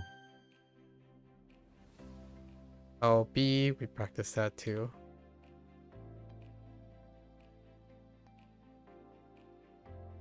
逼迫，父母不应该逼迫孩子选择职业。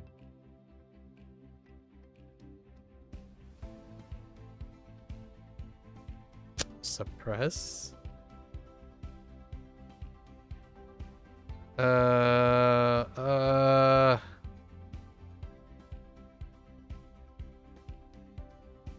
I thought that's Gui, right?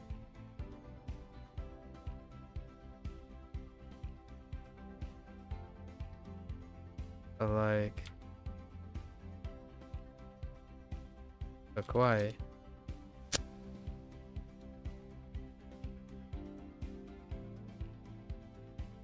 Oh no, wait. No, I already typed. No. 这家店今天关门，跟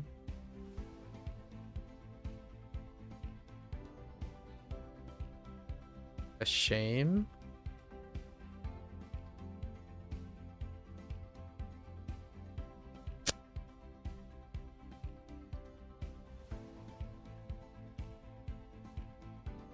It's not what I think it is. Yeah, it's not that. So I might have to rethink.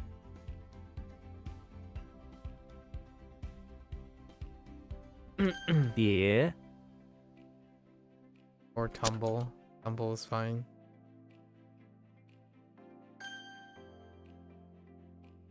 龟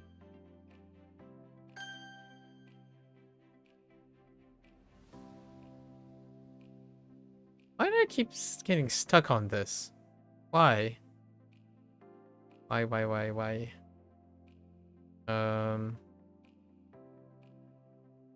Heck. Stuck on it again.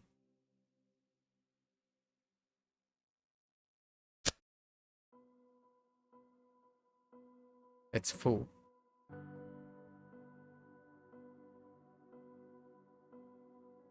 What did I not like about this one? Oh, maybe like a tumble.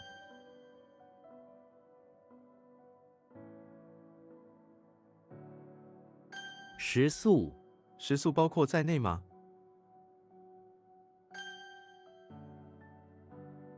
富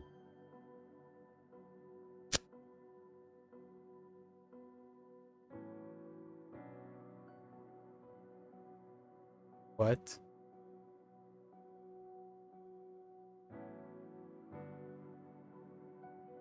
What?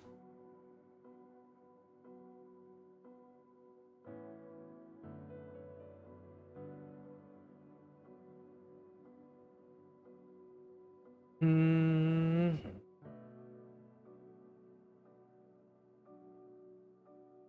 That just says I guess that restaurant or that store today is closed. Really?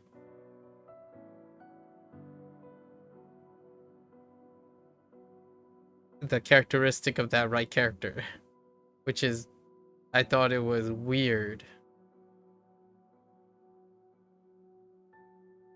I guess that means it could be.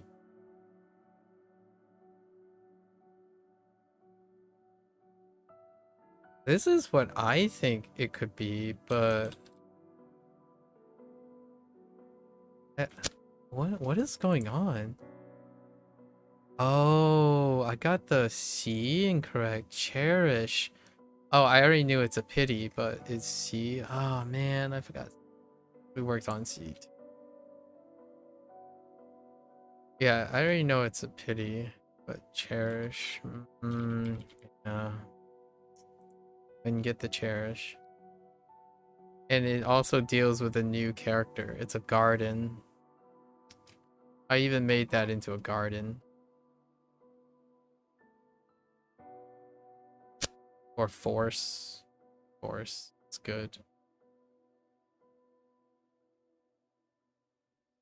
厕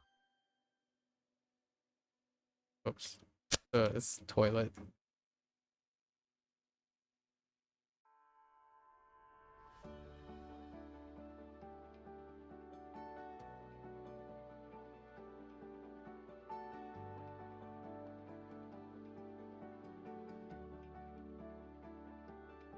谦虚 谦虚是一种美德。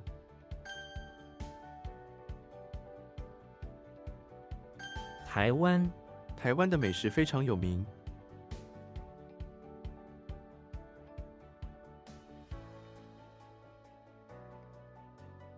What incarnation?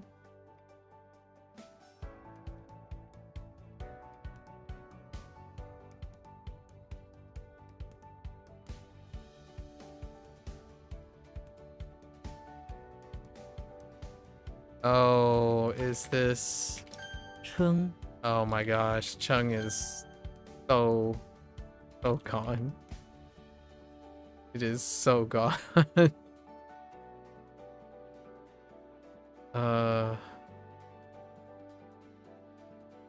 交锋 这是一场激烈的交锋。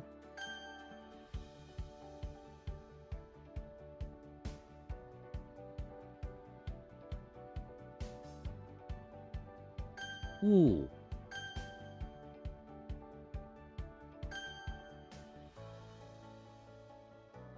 或 Come on, let's get to the E. Let's keep going.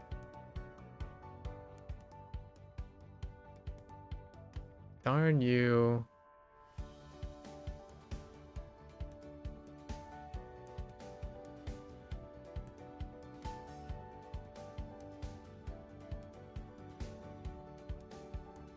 Oh, I kind of practiced this too.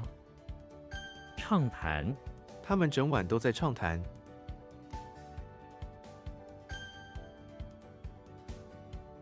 Oh, I'm so upset about this. Let's see. 可惜，这家店今天关门了， I wrote 真可惜。 shame is because it's a shame, right? It's a shame, or which is the same idea. Now I think of the C. Man, I was focused on the wrong character. Heck.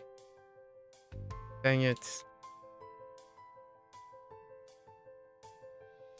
撑伞，下雨时，他撑伞走回家。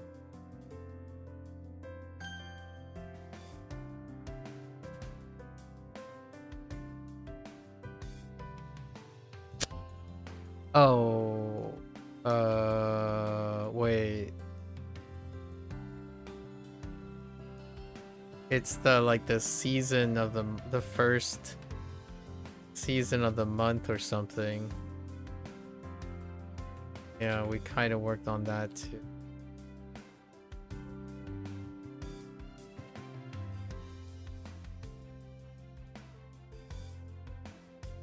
What? Wait. Wait. Oh, that's a typo. It's fine. 炒锅，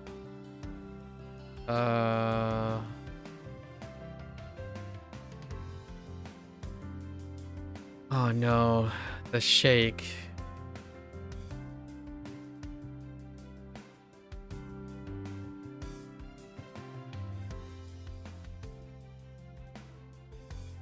How does that even work? I don't think that works.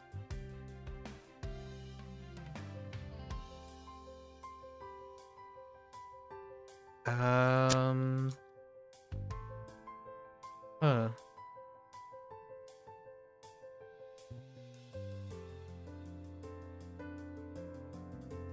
陈旧，这台电脑太陈旧，无法运行新的软体。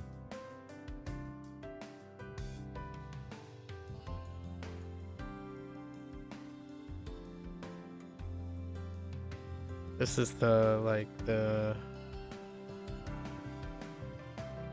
that does that make sense? Yeah, that's a cradle, right? It's definitely a cradle.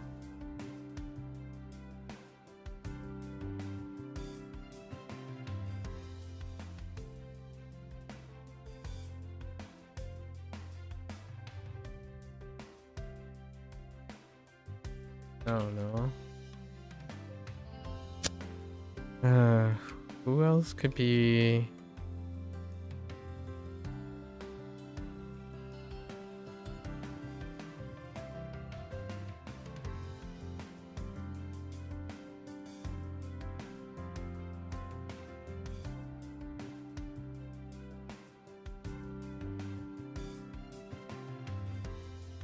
Hmm.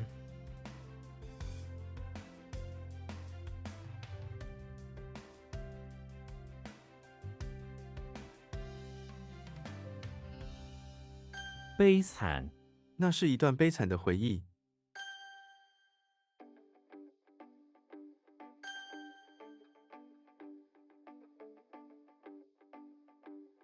This is the shaking basket.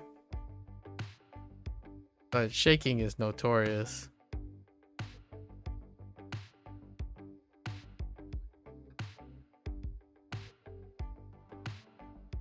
I swear I typed that. That was the first thing I thought of. Oh, did I type the wrong? It doesn't, like, we're fine. That is exactly what I thought it was. I might have typed the 3 for Lan, maybe. How did I not type Yao? What did I type? I tried Tao after Yao because that would be character. I don't know what I typed.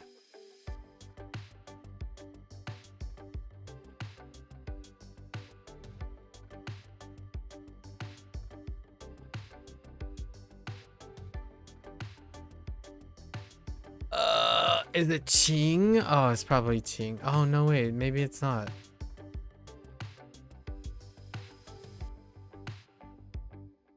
秦朝 Of course, it's 秦朝是 Qing. 中国的第一朝代， That's why I'm getting Chao, the two Chaos mixed up. One has water in the other. One has spray. Doesn't. Okay. Keep that in mind. And Qing will forever be cursed. Too cursed. 宫摇篮 The 奶 cradle. 瓶在摇篮旁边， Okay.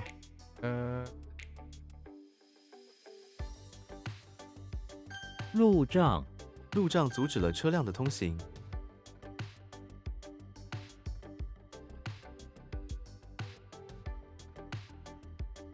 母 That one's weird.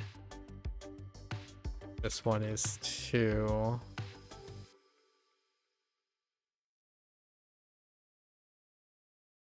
践踏不要随意践踏草地。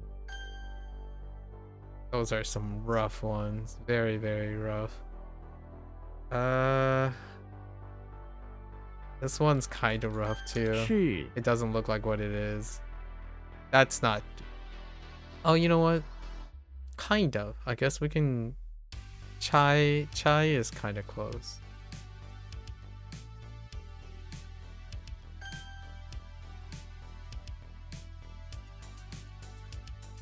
Oh, this one's pretty tough too. 洪水他在洪水中死亡了，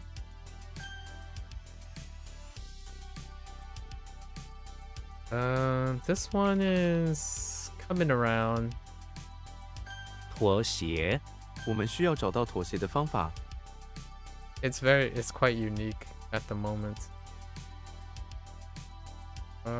This one is kind of fine too. 拳击拳击是一种古老的运动， The Chen is the new.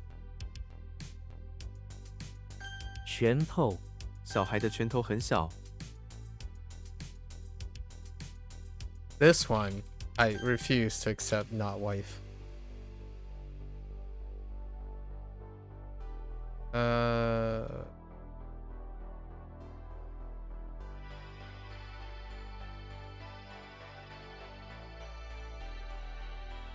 枚举老师没举了几个例子，老师没举. Oh, that's why I type 师 because it's missing the top. 帅 and 师 are one stroke difference. Okay, that explains why I got stuck on 师 whenever I think of 帅. Okay.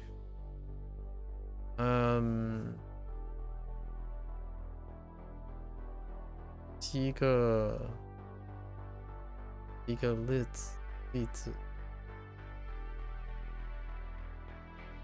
Oh, enumerate.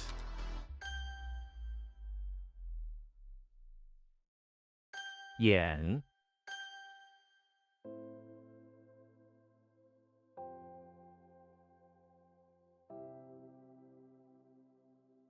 Oops, that's ba. That's ba. Yeah.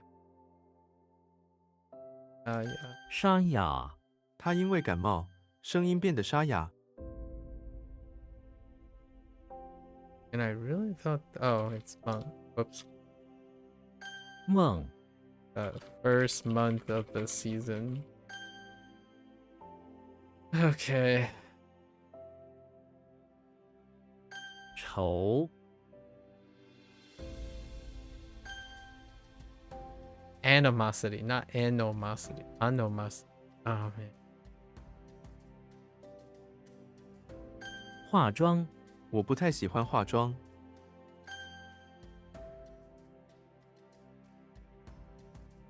哑巴，他在车祸后变成了哑巴。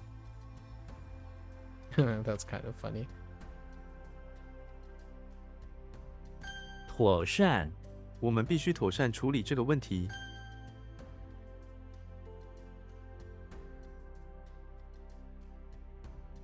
朝廷，他是朝廷的大臣。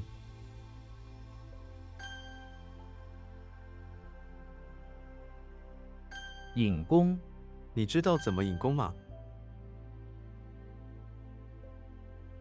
齿，忌口，他因为过敏而忌口。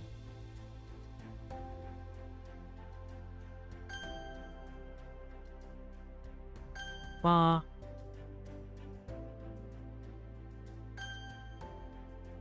I just realized I have 2 horns. Yeah, 脚 and 八.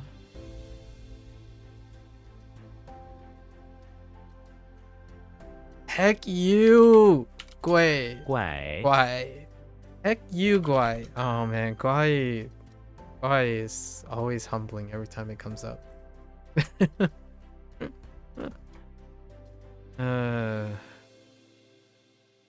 What in the... What is that mouth doing there? Oh. Oh. Oh, 别? I don't know why I typed 别. 别.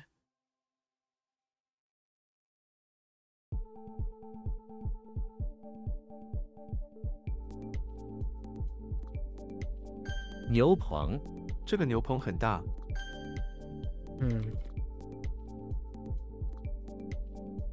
停，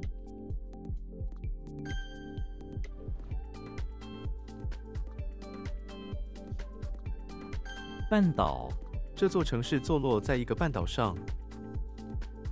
I can't spell... Oh, wait. No, that's peninsula. What am I doing?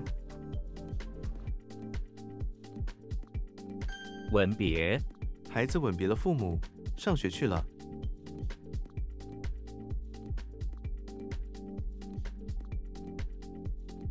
That's a pretty good context sentence.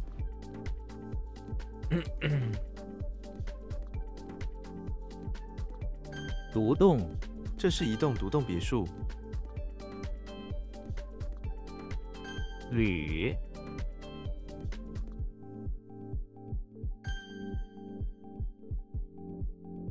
禁忌，我们必须避免所有的禁忌。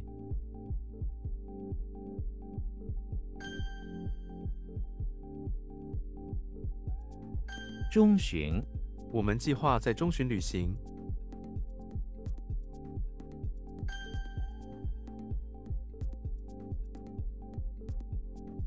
What in tarnation?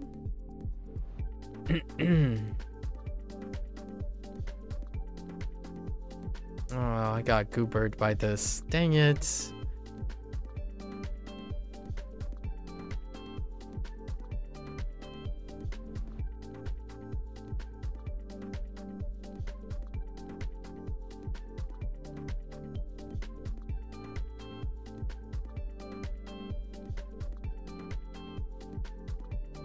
Why do I feeling it's something like it'll come, maybe it might come back to me. 卫，大棚，我们去了一个大棚。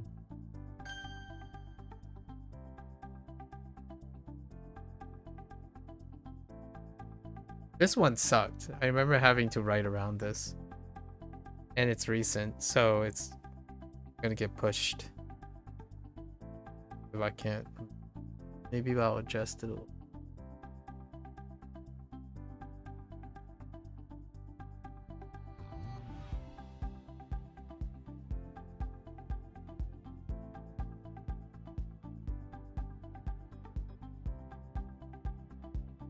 Yeah, I don't want to deal with it. Yeah, why? Oh, the show and tell. This is Ting all over again. Yeah, there's nothing I can do about this. We're just gonna have to push. It's why. The meaning is why as well. 淮， It's the river. That's kind of like, if it was a little different, like the Yangtze River, right, Long River, it would be a little different. But that's just, can't do anything about it other than give it a couple more goes. Huai is Huai. 没有别的意思。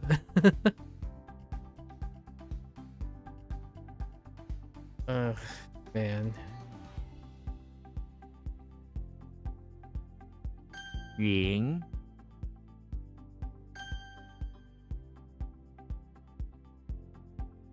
下旬我们计划在下旬旅行。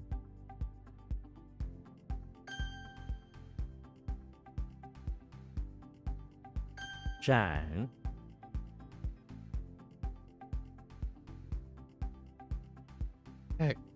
Heck.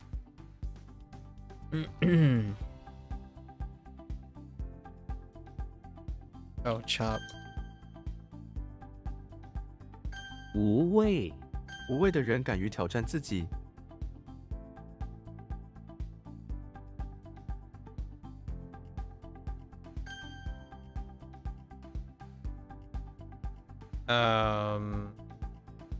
山 It looks like 侧 but it's 香香 Oh yeah, the Gobi Desert. 戈壁戈壁是一个大沙漠。 So we got some new ones, man. Qing. All right, so I gotta really dig deep for Qing and Huai. It's a pretty average day, right? Yeah, that looks like an average day. There's some pretty unfortunate ones. Go over them. Yikes. This is an average day. Not the average. Although we did have more reviews than usual. So the percentage is actually slightly above average today.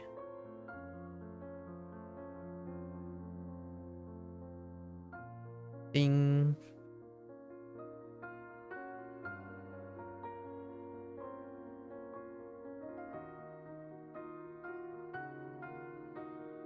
Ding.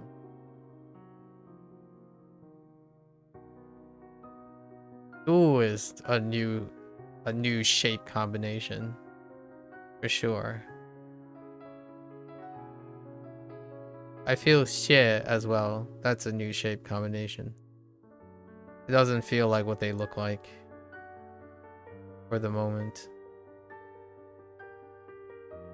Shu does. Shu definitely feels. So Shu overlaps with another Shu. Jing overlaps with another Jing. And Ding overlaps with another Ding. So those feel great. And they kind of... So I'm more responsible for what their meanings are. Like collectively getting more... This looks kind of like a fool, because in fool, the top fool, for Qiqi, right, father, like fumu. This one, shuai. I don't like any form of shuai. Like for example today, shuai. makes me want to throw some tables. Shy is kind of like Shu. Kind of infamous for me. They don't often look like whatever they are. Like there isn't a consistency between that. But a lot of them do over time have consistency. It's very useful. I'm not making note of these things though. I'm not like taking inventory on whether this looked like something. If I can fill it out, it's really good. It's a bonus. I'm more relying on my analytical skills than anything. The intuition really does pay off when it comes to Chinese. I don't know how I feel about Japanese. I don't think that translates really well. But Chinese is pretty great.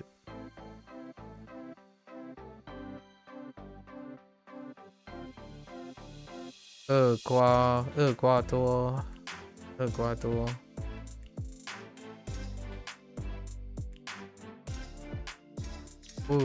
不小 ，no。Yes. No. Yes. 不小。屋子。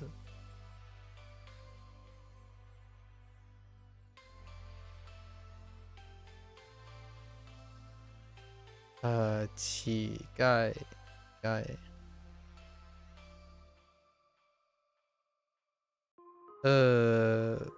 恶愿。没恶愿 ，yeah. Or 厄运。那厄愿。厄运。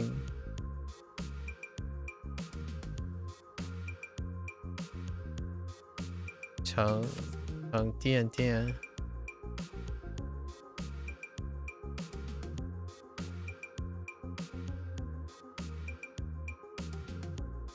祈求。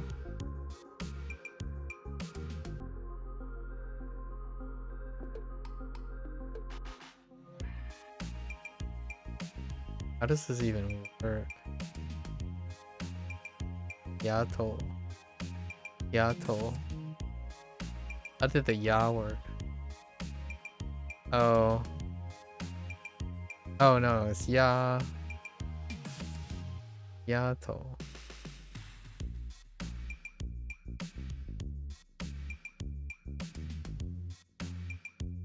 囚禁。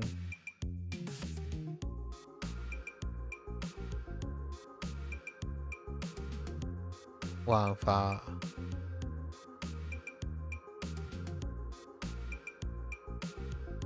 不可什么？不可。Can't see. That kind of looks like. 不可顾。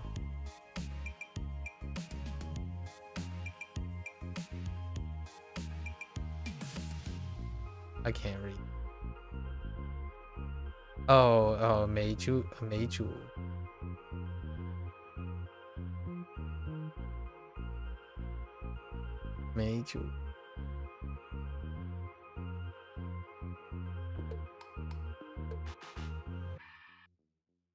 I'm just picturing these characters right now.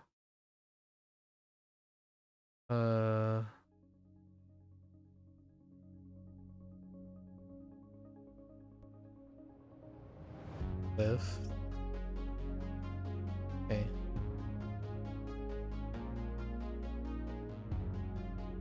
Wang Ran. What was that?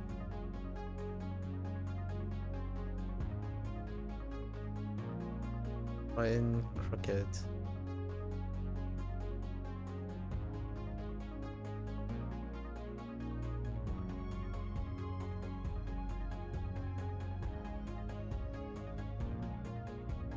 This one's gonna be a problem. Wanra.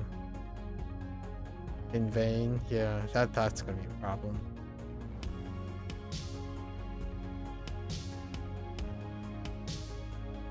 Oh shoot. Alright, so we have Diddy Kong, who is outside on the immaculate lawn of the English Manor.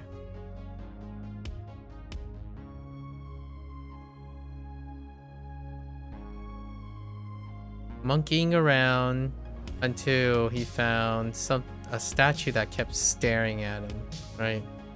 So he decided to take a spike, or actually keep staring at him. So he took a banana and spiked it right into the eyeball. Still staring at him, but you know, it's Diddy Kong for you. Then we had Jimmy Neutron, who's in the basement of the English Manor. Looking for a.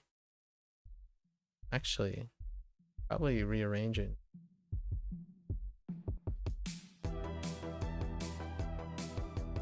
looking like for a pile of some special stuff, right? Some material, some special material. But on its way, he accidentally hit a pitfall and fell into a well. Okay, he'll get himself out. Alright, then we have Dumbledore. Dumbledore is a weird one. Dumbledore is in the bathroom of his house, washing up, and suddenly a woman burst through the door and like tried to hit him. I guess she's jealous of his magic, and he's like, "Be gone, woman."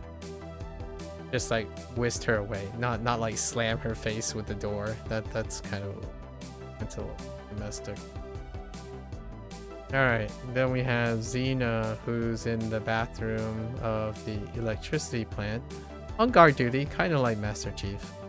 We'll talk about most of these things tomorrow in the 300 review.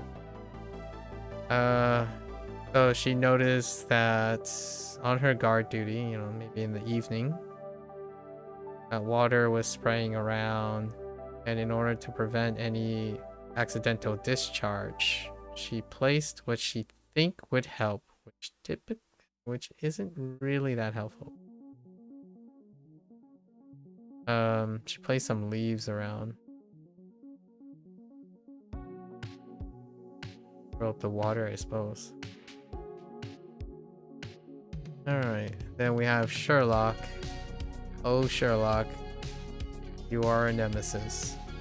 Sherlock is out in front of the house, of the suspect's house, expressing his thoughts about the severed fingers that are still attached to the ceremonial mace on the lawn.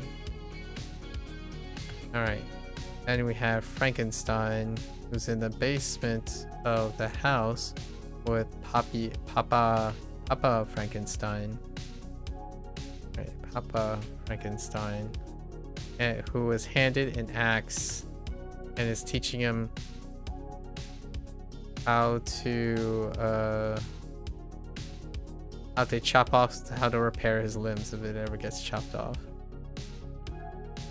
Alright, and then we have Sherlock, who's in the basement of the high school, examining a rack of evidence, and notice there's a suspicious looking hook that may throw him off his trail on his suspect. Alright, so Xiang, Xiang? What was Xiang? Can I do anything about Xiang? I mean, I know is oh no, it's not. I got it mixed up with the Yang. The best I can do is, I don't think detail is the way to go.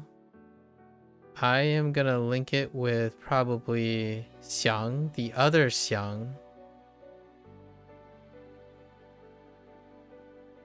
which I don't remember what the neighboring is. It still deals with sheep. Oh, this Xiang.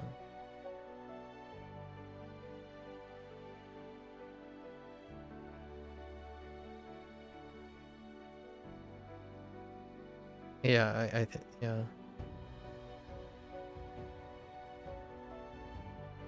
Not sure if there's that extra stroke there. We'll have to look. Which is auspicious. Oh, if it's auspicious, then it doesn't have that extra stroke. This doesn't have that. Suit doesn't have that extra stroke.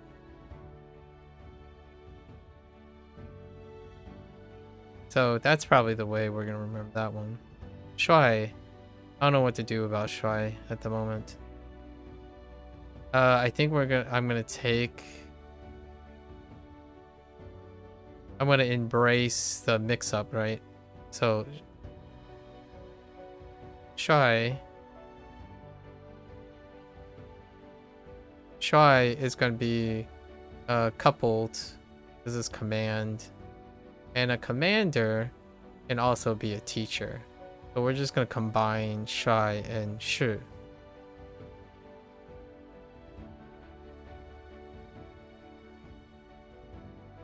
Which they are one stroke apart. Right. So we're gonna do teacher, and commander. So just teacher and commander. Xia, I don't know why I dropped Xia. There's no reason. All I kept thinking about is it deals with being hot. Everything deals with being hot. Yeah, I forgot Xia.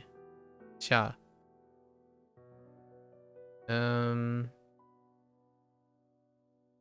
Yeah, I guess the best I'm gonna do is Netsu.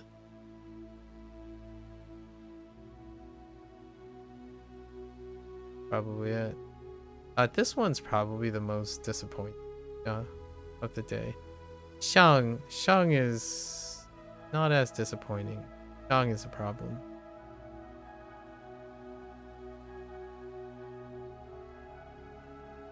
It's largely because of the mouth. The mouth is what I'm bending over backwards to incorporate.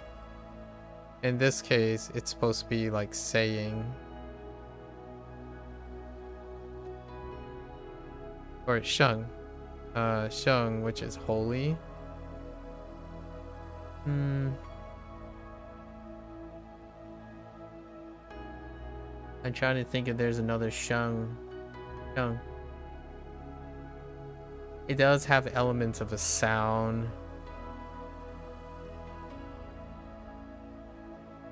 I think what I'm gonna link it with is probably sheng.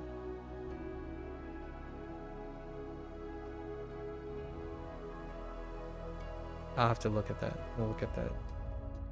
And xi, oh man. I actually practiced this one. Dang it.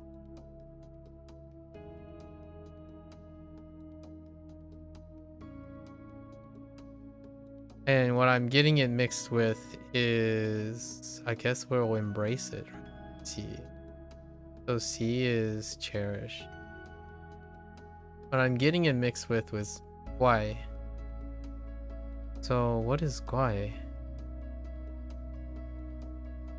Is it dirt?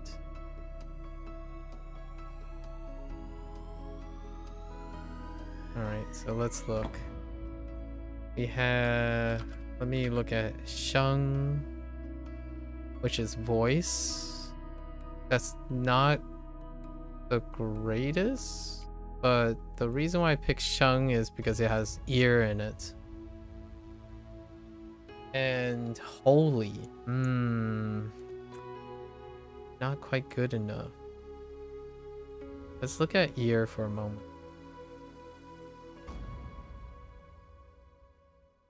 Pretty sure the only sheng, like sheng, is ears. Oh, and sha.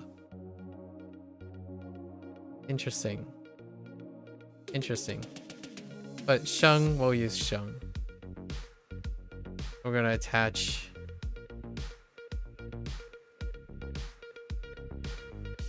Oh, sheng is complicated. Dang it.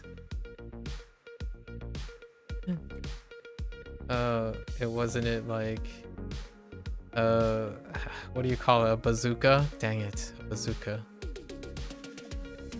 Alright, that's what I'm gonna do. We gotta work harder. So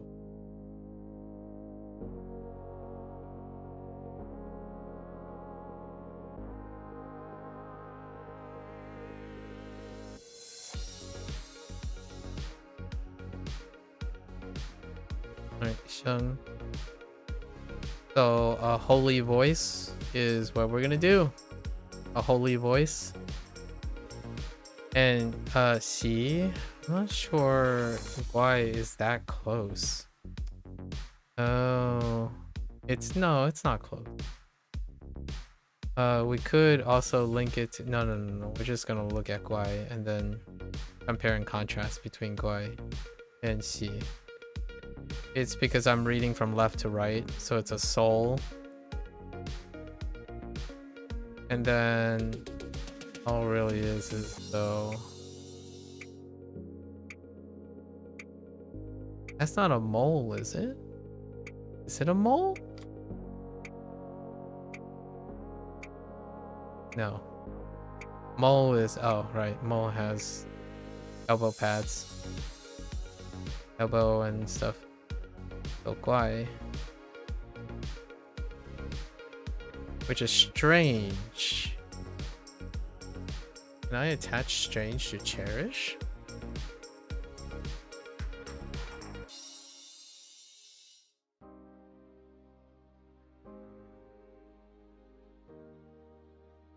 Not really. I already changed this mnemonic.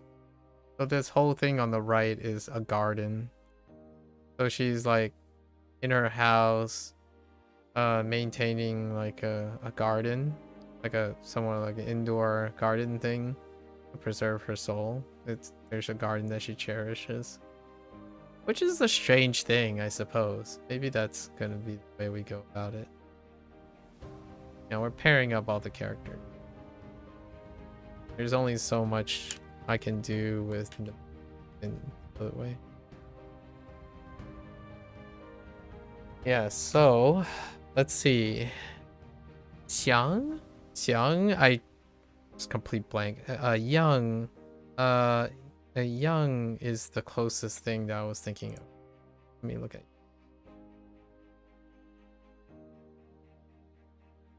I'm thinking of similar. Oops, I missed a G.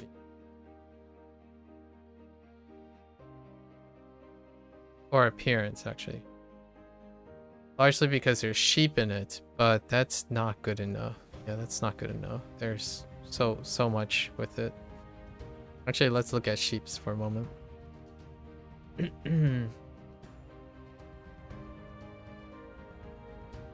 Yeah, or yang. So I was thinking of yang, right? It's an exception because Xiang also has multiple sheeps, right? Chen is less common. Xiang is more common. So we're just gonna line them up. But there's also Yang, right? These Yangs. That's where things are getting a little bit hairy. I was thinking of a complicated Yang, actually. These aren't as apparent, so we're gonna have to do this. This is probably the thing that I need to negotiate. Yang, oxygen is not that because of the wall, because of the energy. So yeah, the probably Yang. Yang is the thing that I'm confusing here. We'll think about associations and anti-associations in the future. Not too bad.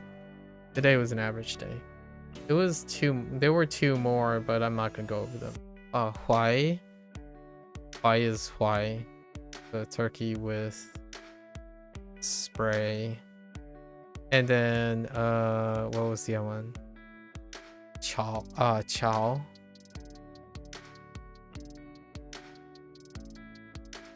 Chow for Tide and Chow for Dynasty. Right? Dynasty and Chow are short of a spray. Oh, we're getting into the goofy stuff now. Everything is one radical apart. I think for these ones, if they become a problem, I'm gonna make a mnemonic that unifies them so that they have a relationship with each other. Right. And that's a way to actually reinforce memory. Now I'm making note of all the things that I'm mixing up and then using it as a way to remember the difference. In sentence, like when it's in a sentence, it's rarely mixed up. But for this, we kind of want to keep them apart. Obviously, you don't really have to do this if you're reading a sentence. All right. sometimes the most important word is the word that you might need to remember. So sometimes sentences don't actually give much. And then that revolves around reading stories and paragraphs and stuff like that, which becomes a lot easier as well. Alright folks, that's a wrap for HanziHero today. If you're gonna watch this later, shit. As always, feel free to follow along, pick up HanziHero, give it a try for yourself. You're always welcome to Yap.